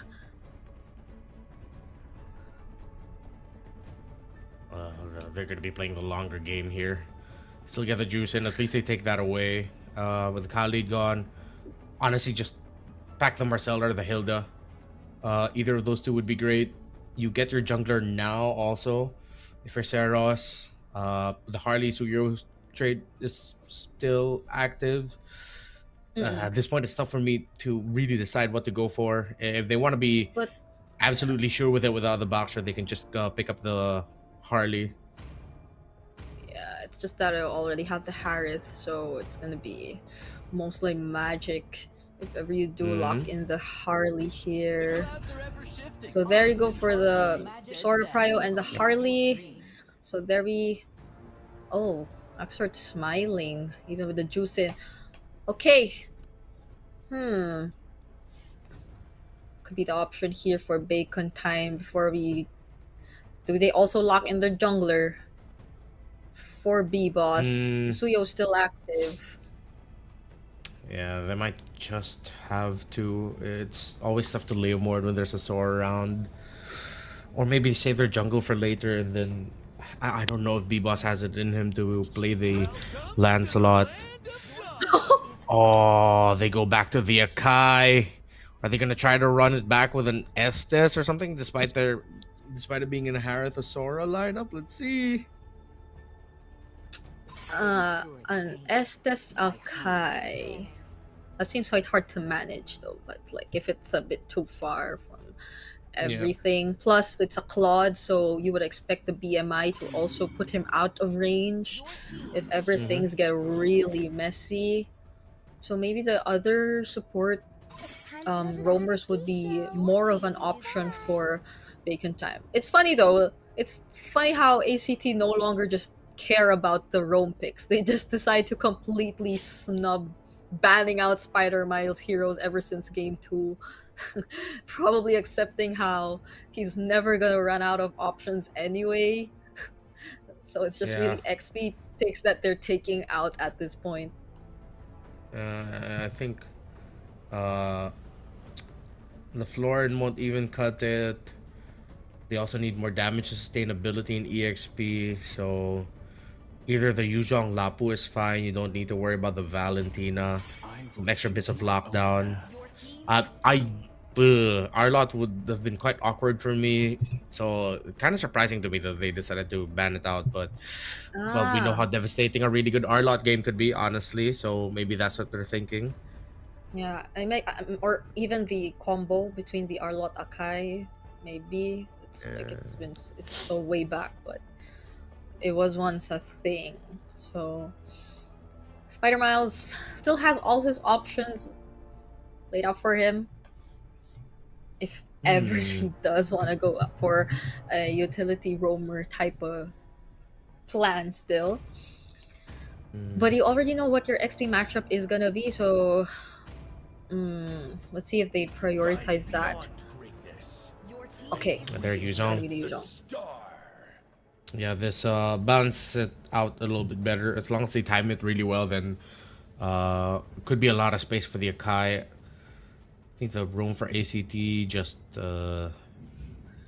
even packing in a high loss is going to be tough because of the Akai and Yuzhong, but you just need that revitalize. You need that extra bit of healing and a slight bit of crowd control. Gatot's going to be tough. No. I really feel like high loss is going to be the safest bet here. Not even a Cho would be that great unless you're really just going to use it to force out the heavy spin of the Akai. Hilda, you put too much pressure on the Sora to be able to hold down the front. So yeah, tough to go pick off. We mentioned the Marcel earlier and they still end up getting it. Just the long way around that. They get the Marcel and the Zetian combo together. Which is funny in the sense that it's not the easiest combo to pull off. But if you time it, it's good. If you don't, then you completely waste it. Oh, the Matilda makes a comeback!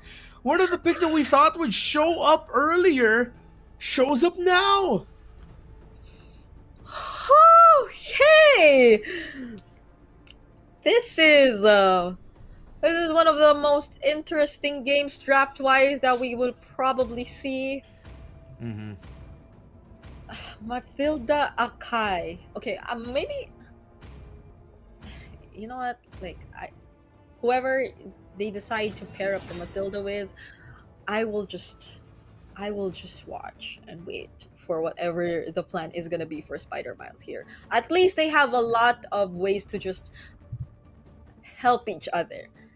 Because I think even like especially without the presence of an Esmeralda now, you would need all those clutch shields to keep you alive, considering the pressure that you would expect from this draft that ACT decides to pull off. It's still a Harley. There are global ults everywhere. There's a golden R. So let's see how they utilize this Mathilda as it makes its comeback here in MSL Thailand. Yeah. Huh.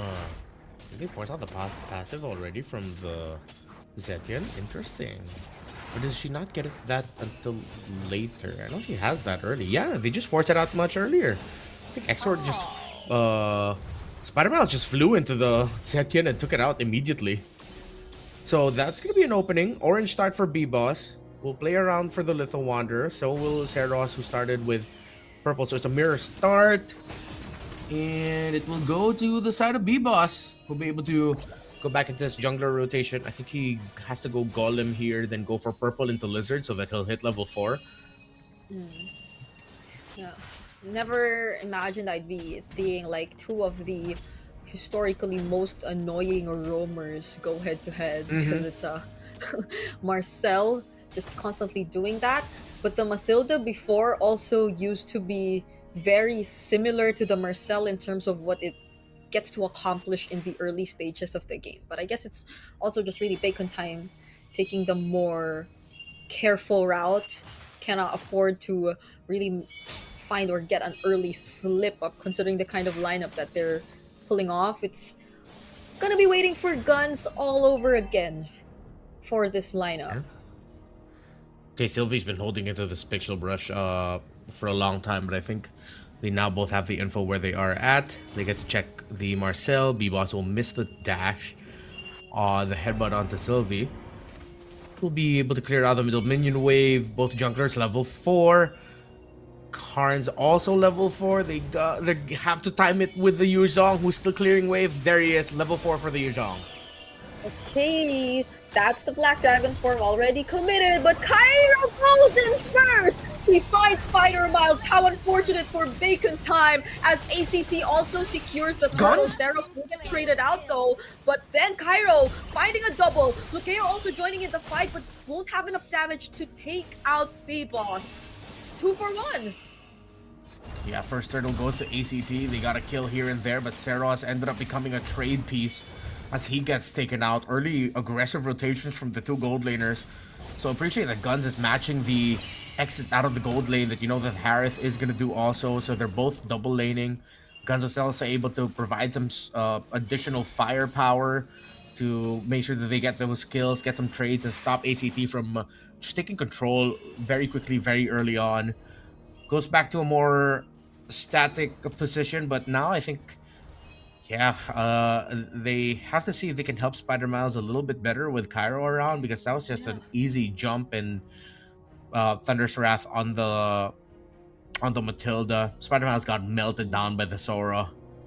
Yeah, it's terrifying if you think about it, because it kinda makes sense for Cairo to go for Spider Miles first whenever there's like a team fight or an objective take, because you see him use the Guiding Wind. The amount of ways for a Sora to just chase after you, it's just so dependable.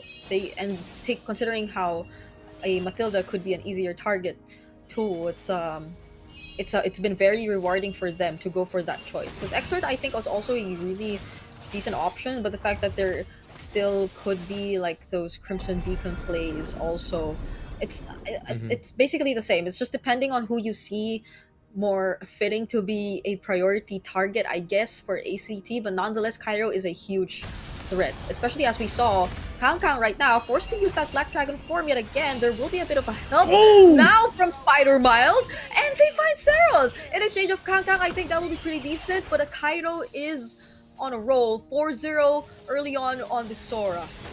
B-Boss though. Yeah. Okay. Turtle's gonna go to the side of Bacon time though. Still ACT. They know the weight of the Yuzhong in terms of the execution game plan of Bacon time, so they waited for his rotation and actually picked him off. Still a really crazy combo with the tail sweep coming in from the Yuzhong plus the Guiding Wind to help secure that kill, and I believe extra shot stack that they just needed onto Seros before they could finally take him down. So if they're gonna disengage, I think they play it mainly for the Yu Zhong. And disengage if ever, you just need to save B-Boss. I am now starting to see how maybe what could be one of the biggest like roles for the Mathilda in this game might just be the lockdown capability. Kong! Okay, what a dive! What a dive we got to see from ACT right there. Saros immediately gets out of it. Sword and Spider Miles get spotted here in the mid by Sylvie. Okay, going back. Yeah, because Mathilda still has that lockdown capability. So Saros, so far, those 2 deaths were all mainly because Spider Miles was able to somehow lock him down. It looks like we could be seeing an MVP performance here for Cairo. Oh, he's going at it again. If he gets this with the Petrify, the tail sweep, the counter by Kangkang, but he cannot commit the fight. But here comes B-Boss. Saros and Cairo back off. Exort there for the cut alongside B-Boss. They're not going to commit it. Could have been disastrous for both. Oh, Cairo's still alive. That could have been a shutdown for Kangkang. A small shutdown, also using the Petrify right there, but Cairo too quick to adjust. He's also 1,000 gold ahead, more or less, so that just shows you something in terms of how trickier it might be to take him down. Okay, that's a Xanforce use up top. Guns goes back in with the blazing duet, and now he gets caught by Flukeo and Sylvie. In exchange of that turtle, Bacon Time were able to secure down bot. Cross map trades. Past 2 turtles have gone to Bacon Time with ACT trading it out on the opposite side of the map instead. In the long run, this might actually turn out better for them, but oh, with the return, Spider Miles still locked there on the Saros, but the golden hour saves them. The heavy spin animation continues. Flukeo goes in with the Zaman Force, dancing on B-Boss. No one falls. Saros walked around possibly one of the most dangerous routes, but still survives. Cairo 1v1 again with Kangkang. Are they gonna push through? Cairo might not want to fight Kangkang at this point, but going back, yeah, Saros, he did not go through a shortcut. He was literally walking around that turret, but still made it out alive thanks to the golden hour. Now Kangkang will go down as Saros finds him with the deadly magic. There is... Oh, a lot of damage coming out from this Harith. Oh my. Still, Bacon Time are just... It feels like they're trying to put out fires across the map, and one big fire on the opposite side has been that Sora. Cairo took a fair bit of damage there, but he's stopping B-Boss. No flow towards the bot side minion wave. Looking at the items, Kangkang needs to go for that Radiant Armor because of the damage coming out already from the main magic damage sources of ACT. Which puts them in an awkward spot because of the heavy physical damage getting dished out by Cairo as the Sora. I appreciate though that Karns also rushed the Divine Glaive, knowing that instead of trying to slow things down and play for utility with the Zetian, you play for just getting her damage much quicker, much early on. Again, ACT are operating with that mindset of just pure aggression. Cairo finding Kangkang again. He keeps having to use his Black Dragon form to just try and stop. Saros survives, but not any longer. Heavy spin. Here comes the counter from Bacon Time. As that is a shutdown on the Sora. Heading into this Lord. No Saros. And ACT might have just been too overzealous. Bacon Time look to get this Lord unless Sylvie gets the delay alongside Karns. Oh, that was such a great attempt from Karns. He nearly saved him right there. Oh, but ACT are still going for the fight. Golden R freezes the Lord. Sylvie once again going in, and it's Flukeo who actually gets to secure the objective. What a play from ACT. How do you recover from that? How do you recover from that? B-Boss was there. Was he still caught in the golden hour? I'm sorry, I have to go back and watch the replay on a separate screen here. Did he just not press Retribution again? No way. He just... Oh, it was on cooldown. It was on cooldown. 2 seconds. The golden R was just too perfect. Sylvie was able to extend so much of that Lord fight. I am at a loss for words. That was a golden hour that really turned things around for ACT. Another golden hour committed here just to keep the Lord up for a bit longer. Immobilized 4 guns. That's a blazing 2 and already cancelled out. Oh my goodness, Saros was ready. Fortunately, the guiding wind and the heal will keep guns alive. But ACT, they're taking as much as they can. And they will keep this up because they know what is at stake. The first slot in the grand finals. Cairo, he's been taken down once, but he's been unstoppable for majority of the series. Kang has been effectively taking out a lot of major sequences because he's been too busy in lane trying to deal with the Sora. And without the Black Dragon form, the similar problems that Bacon Time had in game number 2 will arise. ACT are feeling it and it looks like it is inevitable, but here comes a fly-in! But the golden hour is perfect! Just slightly off timing, but it still hits Exort! ACT! Remember the names and remember the letters as they might be on their way to cementing themselves as grand finalists. There are still Holy Shields to work through, minion waves to work through, but that is a dagger in the game if I've ever seen one. With a flicker committed by Spider Miles, it was just a quick punish shown to us by ACT. A single golden hour enough to turn things around. Another deadly magic onto Kang. The Holy Shields actually going down just in time, so ACT could access these 2 base turrets. Everything is just favoring ACT so far, seconds away from this next Lord.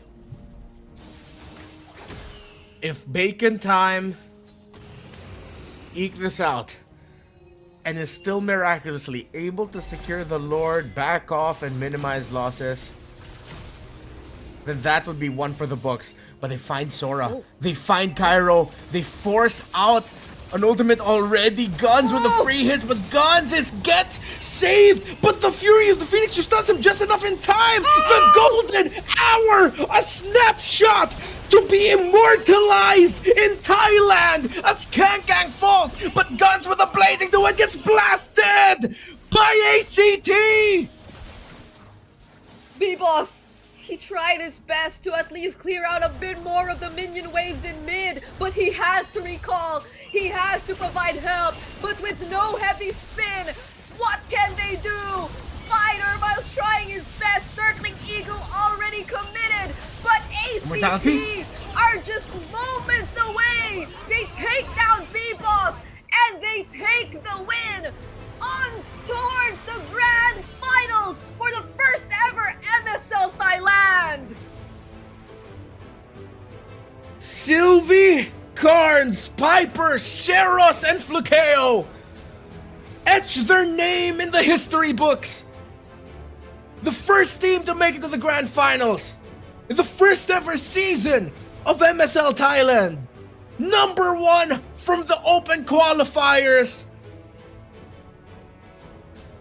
Legacy made, bar set, ACT. It's been such a beautiful journey and story for ACT. All the way towards the grand finals. And GG's to Bacon Time just the same. They stuck with an idea, but ACT had more ways around it. They were able to study their opponents so well. And this golden hour play, my goodness! We really thought, well, especially I really thought that this Marcel would be coming as the first pick. Because you know when you are in the lead like that, that's a pick that you want to go for if you just want to be dominant and end it quick. But then they surprised, and suddenly it still made it to the end after some great pickups along the way. The ego pick and rushing the Harith, while also it being respect. Oh, I don't know. They rushed the Harith. They still got the sword. They got the Harley. 3 power picks right off the bat. Bacon time then was with their Yu Zhong out of the picture again, single-handedly handled by the Sora by Cairo. Intense. It wasn't just a great draft. It was also them really just playing it perfectly. Yep. I'm so excited to hear from our first grand finalist here in MSL Thailand, so let's quickly throw it over to the stage. เสียงแบบดัง กระหึ่ มาก มกระหึ่ม ฮอว่าใหญ่แล้วแต่เมื่อกี้เสียงคือแบบดังทั่วฮอเลย ใช่ ต้องบอก ใช่ เลยว่าจริงๆเมื่อกี้เป็นเกมที่แบบสูสีมากเลยเนาะทั้ง3เกมเราเล่นกันกี่เกม4 เราเล่นกัน4 เกม เราเล่นกัน4อาจจะเบอร์ลุ้นเกินวันนี้มันลุ้นคือแบบว่ายื้อยุดฉุดยื้อแบบฉุดกระชาก จ้ะพลิกไปพลิกมา ก็คือรู้สึกยังไงคะตอนนี้เราเป็นทีมที่เข้าไปรอแล้วในแกรนด์ไฟนอล ก็ปลดล็อกครับแล้วก็มีความสุขมากครับตอนนี้ ฟุกิโอล่ะ ก็ดีใจครับว่าไม่คิดว่าจะมาได้ไกลขนาดนี้ครับ โอ้ยเหนือความคาดหมายเนาะ แต่หลังๆ ACT ดับดีมากเลยเนาะพี่บาง ใช่ใช่ใช่ อันนี้ยักหน้าใช่ใช่ ภูมิใจพลาวใน พี่ก็ชมตอนอยู่ที่โต๊ะข้างหลังก็ยังบอกเลยว่าโหใส่รองเท้ารอเลยอ่ะแล้วแบบว่าเห็นจังหวะสโนว์บอลสุดท้ายเมื่อกี้เอาและใส่รองเท้ารอแล้วสุดยอดมากคิดว่าจุดไหนในเกมเมื่อกี้เนาะที่ทำให้ทีมเราเนี่ยชนะมาได้ ก็น่าจะเป็นเรื่องเล่นใจเย็นนะครับเพราะว่าตัวเราค่อนข้างใช้เงินนะครับต้องฟาร์มไปเรื่อยๆแล้วพอถึงกลางเกมก็โหดครับ แค่รอทามมิ่งที่ใช่นะกับตัวละครที่ดับมาการล่ะสำหรับผมอย่างอื่นก็เลยก็ที่ดาบครับผมรู้สึกว่าดาบตาท้ายผมต้องทีมแบบเล่นง่ายมากครับต้องขอบคุณโค้ชที่ใช่โอ้โหขอบคุณโค้ชชาโดโค้ชยิ้มเลยโค้ชยิ้มอยู่ข้างหลังเลยตอนนี้พวกเราเชื่อใจกันมากครับก็เลยทำให้เล่นได้ดีอย่างที่เห็นเลยครับแล้วตอนแรกไม่เชื่อใจเหรอเชื่อใจอยู่ก็เชื่อใจขึ้นไปอีกเจอกันกับเบคอนครั้งเนี้ยต่างจากครั้งที่แล้วไหมเพราะครั้งที่แล้วเขาชนะเรา 2-1 ใช่ครับครั้งที่แล้วที่เจอเบคอนตอนรอบเก็บคะแนนแพ้ 2-1 รอบนี้กลับมาชนะ 3-1 ก็รู้สึกแตกต่างครับพอใจแล้วยังไม่พอใจยังไม่พอใจผมพอใจตอนที่ผมได้แชมป์ครับพวกเกียวอ่ะพูดบ้าง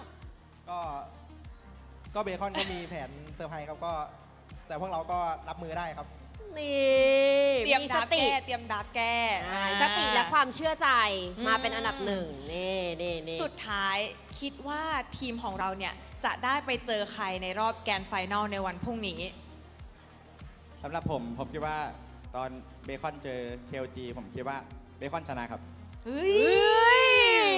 เท่าไหร่ชนะเท่าไหร่เอาเป็น60-40ไปกันครับเพราะว่าเบคอนค่อนข้างมีแผนที่หลากหลายครับต้องดูว่า KLG เขาจะแก้มาได้หรือเปล่าฟุกิโอล่ะผมอยากให้เบคอนเขาครับผมอยากเจอกันเอซีอีกครั้งหนึ่งครับ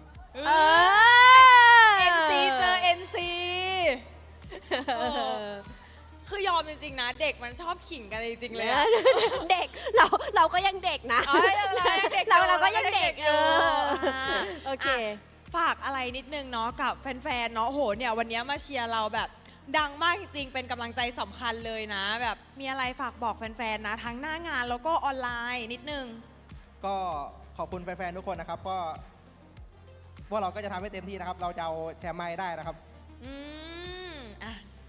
ก็ขอบคุณทุกคนที่มาเชียร์นะครับก็ขอบคุณทุกคนที่สนับสนุนครับไม่ว่าจะเป็นทั้งทีมBCTหรือทีมเบคอนไทม์นะครับที่แบบมาเชียร์ทุกคนก็มีผลต่อวงการเกมครับแล้วก็ผมจะตอบแทนทุกคนด้วยการเอาแชมป์ในวันพรุ่งนี้ครับเลิศพูดให้แทนแฟนคลับข้างล่างเลิศตอบ ดีมากตอบดีมากเดี๋ยวตอนนี้ให้น้องๆเนาะไปพักแล้วก็ไปดีใจกับทีมกันข้างในซะหน่อยขออนุญาตส่งต่อให้กับพี่แคสเตอร์ทั้ง 3 คนได้เลยค่ะ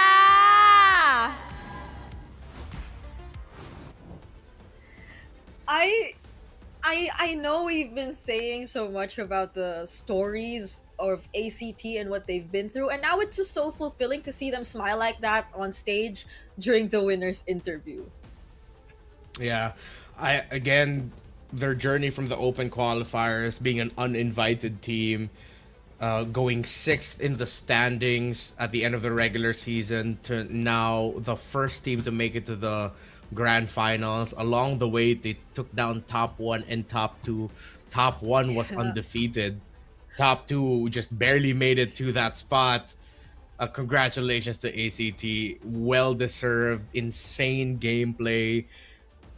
How the things that they did in that final game was just otherworldly, honestly. The decision to just lock in some of the biggest ego heroes that you could go for and play it to near perfection. Perfect. Yeah, I know I did predict for Bacon Time, but I love how this series turned out. It was super well deserved. Wow, that's such a cute way to secure the MVP title, Cairo. Like, you were the main threat even for Spider Miles. You started out the game showing that Spider Miles could not play as easily as he wanted to. Yeah, Bacon Time did not have an answer for this Sora. They took him down once, and then after that, it was like, okay, cool. What else? What else are you gonna do to me now? Single-handedly taking out Kangkang. There were a lot of signs, and I think Kangkang is actually a very popular player in Thailand. A lot of signs for Kangkang, saying he's the best EXP laner, showing support for him. But Cairo definitely had his number. Cairo was the presence that, dare I say, almost single-handedly won this for ACT because of the impact that he had in the big picture of things. Not to discredit everything else, the other members of ACT and what they did, but the impact of the Sora was so obvious. Yeah, that was an early 4-0. And we saw, see, it's always been like double kills across the board, and the fact that not even Yu Zhong Turtle 1 felt like a problem meant that he was already able to do so much for his team in terms of managing his lane matchup. And it's been so easy for like Seros and the other members just to provide assistance whenever they rotate down bottom, because he pretty much also single-handedly just made sure that Kangkang was not able to play his game. And so we look at what eventually transpired after this really great start that we got to see from ACT. Everyone just were able to do their own thing. There were these perfectly timed golden hours. There were these very perfectly timed Fury of the Phoenix as well. And it's just so refreshing to see this team from the open qualifiers actually learn and grow so much in a short amount of time. Who knows what they've been studying and where they've been trying to learn and pick up all these things, right? It seems like they just really put everything, mixed everything, and found an identity for themselves. Yeah, it's cool that that's how you see it, because it just adds even more to the lore and the figure that is ACT. That we don't know much about them. Maybe our friends over in Thailand, but I hope this ends up becoming such a big point of inspiration for anyone in Thailand who decides to take a career towards the pro scene of MLBB. That bunch of dudes from the open qualifiers can show up and play ball and just go nuts with it. What a story for ACT. What a game. The Marcel, and I think it's also poetic to it that the Zetian being one of the top picks for Thailand this season ends up becoming part of the lineup that makes it to the grand finals first. Yeah, I agree. And it's also like them winning against a very Bacon time type of lineup. Like we're pretty sure this is a lineup that Bacon time would normally play and that they're very familiar with because it's the Kai for B boss. It's a utility roamer. Although again, it is the first Mathilda game we got to see, but everything else feels very signature for Bacon time. So it was really just ACT outperforming them in Yeah. this game and in this series as a whole. I guess it's really something you could say or consider as a as one of the pros when you just really play the longer route. Like Mm-hmm. you're always you're always playing, the momentum is just always there, and you learn so much more of how the current meta is along the way. So we got to see that in action from ACT and the way that they took this victory from Bacon time. Congratulations to them. Hard to expect now. I have a feeling though that for tomorrow, we're gonna be heading in to the closing portions of this segment. You ain't gonna see my prediction, but I'm gonna lay it down. I think it's gonna be KOG going to the grand finals. They had Bacon Time's number. I think it was also a very, how do I call this? A very enlightening game to watch if you're KOG, waiting to see who you're gonna face off. Because now it feels like you know very well how Bacon Time want to play, and how Bacon Time want to draft, and where specifically you're gonna put your pressure on. Spider Miles and B Boss. Take those two out, and Bacon Time just has a lot of difficulty of playing their game. Well, for ACT, if KOG are now gonna be looking at ACT, you look at it position to position, roll to roll, because it's rare to find it these days that an EXP laner playing solely in the EXP lane and just showing up the objectives ends up becoming the big reason why the team ends up winning. Yeah. It's tough because you reveal so much, but it's something they will definitely utilize as we head into another interview on stage. เราเป็นฝ่ายนำแต่ว่าเรารักษาแบบว่าโกลีต่อไปไม่ได้มีช็อตผิดพลาดเล็กๆน้อยๆเราต้องยอมรับว่าเกมที่ 4เขาทำได้ดีกว่าจริงๆครับแต่ว่าหลักๆน่าจะเป็นเกมที่ 2กับเกมที่ 3 มากกว่าที่เราเป็นฝ่ายนำแต่ว่าเรารักษาแบบว่าโกลีต่อไปไม่ได้มีช็อตผิดพลาดเล็กๆน้อยๆค่อนข้างเยอะครับเรื่องทามมิ่งค่อนข้างเยอะ แล้วเขาทำได้ดีกว่าในส่วนของการดับมาแก้เราด้วยไหม ก็ต้องยอมรับครับว่าเขาก็แก้หน้างานได้ดีแล้วก็เตรียมตัวละครมาดีมากครับก็เป็นเขาทำได้ดีกว่าในวันนี้ครับ แล้วโค้ชคิดในมุมมองของโค้ชเนี่ยคือการที่เราเจอกับ ACT รอบนี้ต่างจากรอบที่แล้วยังไงคะเพราะว่ารอบที่แล้วเนี่ยคือเราชนะเขามา 2-1 แต่รอบนี้เนี่ยคือเราไม่ชนะเขาแถมยังเป็น 3-1 อีกด้วยก็ก่อนอื่นเลยผมมองว่าวันนี้ ACT เตรียมกันบ้านมาได้ดีมากๆนะครับเขาก่อนหน้านี้ตอนที่เราเจอเขาในรอบเก็บแต้มเรามองว่าเขาเป็นทีมที่เล่นค่อนข้างกล้าได้กล้าเสียเล่นเสี่ยงเล่นกล้าบวกแต่ว่าวันนี้ก็เขาเล่นดึงได้ดีมากแม้แต่ว่าเขาจะเล่นตัวที่เป็นตัว engage แต่ว่าเขาก็ยังเล่นดึงได้ดีครับก็ยินดีกับ ACT ด้วยครับวันนี้ตอนนี้เราก็ต้องกลับไปเตรียมแผนมาเจอกับ KOG แทนแล้วใช่ไหมคะสำหรับในวันพรุ่งนี้เนาะสายล่างแล้วเราคิดว่าเราจะกลับมาได้ไหมในแกรนด์ไฟนอลก็ส่วนตัวผมพยายาม positive ตลอดนะครับก็พยายามเชียร์น้องๆเสมอก็เราก็ทำเต็มที่ครับเราจะพยายามทำให้เต็มที่ในทุกๆเกมครับได้เลยค่ะขอบคุณโค้ชโนเอลด้วยนะคะตอนนี้ก็ขออนุญาตค่ะส่งกลับไปให้พี่แคสเตอร์ทั้ง3คนนะคะ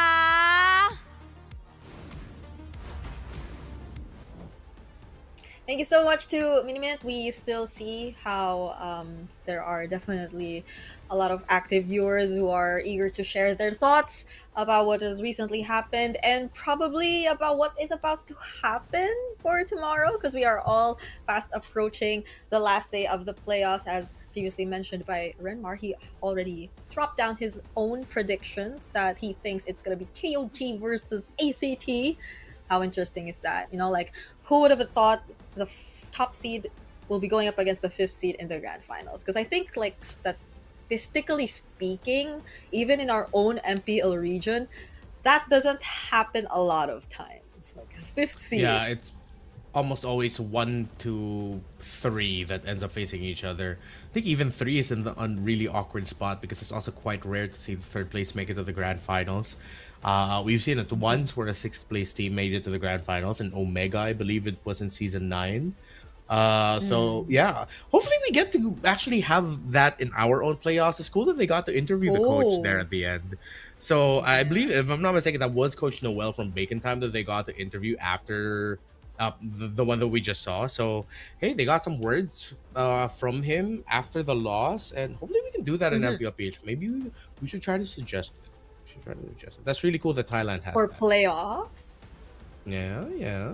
I mean, we could do it. We could do it on stage 2, like right after everything, because like you don't get to really speak with the minds behind the teams a lot of times. Like you sometimes get to see them in the winners interview, but it's not like it's not specifically for them. It's more on the players, and then they just occasionally jump in to say something, or if the players just want to make them sing. Like, there are a lot of random things happening on stage, so it's great to see that there's a dedicated time for the coaches. And we have another one coming our way, so let's see who this is this time. Wait, there's another interview? Okay, wait. I think it's. I think you just read the old previous message. You just read the previous message. Okay. So, we are gonna look at the updated playoffs bracket instead. So, you see how, ACT will be waiting in the grand finals, but we still have lower bracket finals between KOG and Bacon Time. And of course, ACT waiting in the grand finals. It can be a best of 7th series.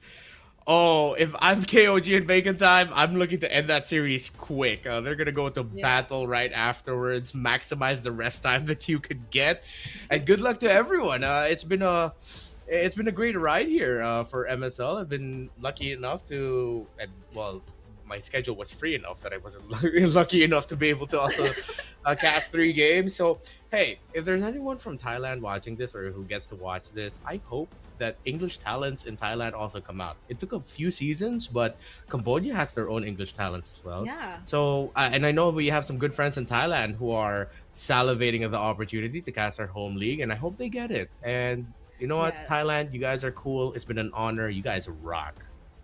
That's true. It's also been a huge honor. I specifically got to witness the beginning of MSL Thailand Season 1 and now the second to the last day. So I feel like there's been such a huge time skip. Like if we were to put it in like the language of maybe watching an entire series or something, that I was occasionally able to see, but there's just so much more behind that of course you no longer get to witness in front of your screen. So I'm just really proud of everyone, all the players who really made it this far, and those who weren't and are still going to, of course, give it a shot next time. It has been a pleasure. It's Brigida and Renmar joining you for the English broadcast in the last day of the playoffs. Now I think it's about time we throw it over to the stage to officially close the show. Bye-bye. ว่าวันนี้ก็เดินทางมาจนถึงช่วงสุดท้ายของงานในวันนี้นะคะแล้วก็เราได้สำหรับ3ทีมที่แกร่งที่สุดในวันนี้ใช่แล้วเพื่อก้าวเข้าไปสู่การแข่งขันในวันพรุ่งนี้นะคะจะเจอเป็นสายล่างก่อนเนาะพรุ่งนี้ใช่ค่ะแล้วก็เป็นรอบแกรนด์ไฟนอลในแมตช์สุดท้ายใช่แล้วค่ะนะคะสำหรับ3ทีมที่ผ่านเข้าสู่การแข่งขันในวันพรุ่งนี้นะคะได้แก่ทีม King of Gamers นะคะหรือว่า KOG ใช่แล้วและตอนนี้ที่ไปรอในแกรนด์ไฟนอลแล้วนั่นก็คือ ACT Esport Club ค่ะและก็ต้องไปลุ้นกันนะคะกับ Bacon Time ว่าเขาจะได้ที่3หรือว่าจะได้เข้าไปชิงแกรนด์ไฟนอลนั่นเองใช่แล้วก็อย่างที่โค้ชบอกเนาะว่าเดี๋ยวพรุ่งนี้มาดูกันอีกทีว่ามันจะยังไงนะคะระหว่าง KOG กับ Bacon Time นะคะในเวลาเที่ยงตรงเนาะ สำหรับใครนะคะที่อยากจะมาดูสดๆเนาะก็มาดูได้นะคะที่ BCC Hall เซ็นทรัลลาดพร้าวชั้น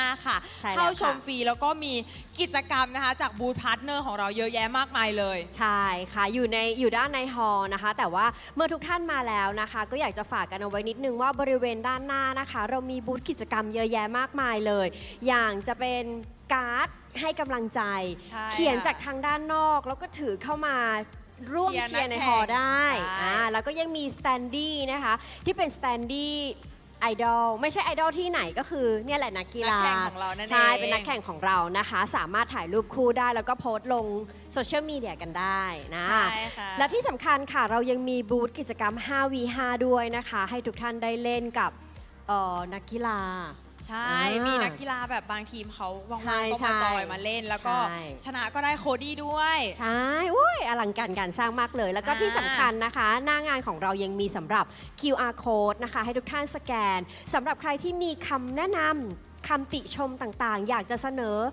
ฟีดแบ็กนะก็สามารถที่จะสแกน QR code นะคะ แล้วก็ร่วมเสนอข้อติชมต่างๆนะคะ ผ่านทางลิงก์นั้นได้เลย จะได้เอามาปรับกันเนาะในซีซั่นหน้า ใช่ซีซั่นหน้าก็จะเจอมิ้นท์แบบนี้ไอ้ หรือเปล่าอ่า แต่สำหรับวันนี้นะคะก่อนอื่นเลยนะคะ ต้องขอบคุณเนาะพี่ๆแคสเตอร์ทั้ง 3 คนเลยนะคะ พี่วาว่าพี่เบิร์ด5 Star นะคะ และพี่ดรมาร์กเนาะก็คือพากันแบบมันสุดๆเล อุ ย ตลุดมาก มันเกินนักแข่งด้วย ใช่ใช่แล้วก็ลุ้นสุดๆเลยและที่สำคัญ ใช่ค่ะ ขาดไม่ได้นะคะ ก็ต้องขอบคุณแฟนๆ ทุกท่านนะคะ ทั้งที่อยู่ภายใน BCC Hall นะคะ แล้วก็รับชมทางออนไลน์อยู่ด้วยทุกคนก็คือแรงผลักดันสำคัญนะคะ ที่ทำให้เกมของเราเนี่ยมีการพัฒนานะแล้วก็ยิ่งใหญ่ยิ่งใหญ่ยิ่งใหญ่มาก ก็ ขึ้ จะ น ใหญ่ไปเรื่อยๆ ใช่ค่ะเอาล่ะ สำหรับวันนี้ก็มินนะคะมินนี่มินและพี่มะปางนะคะ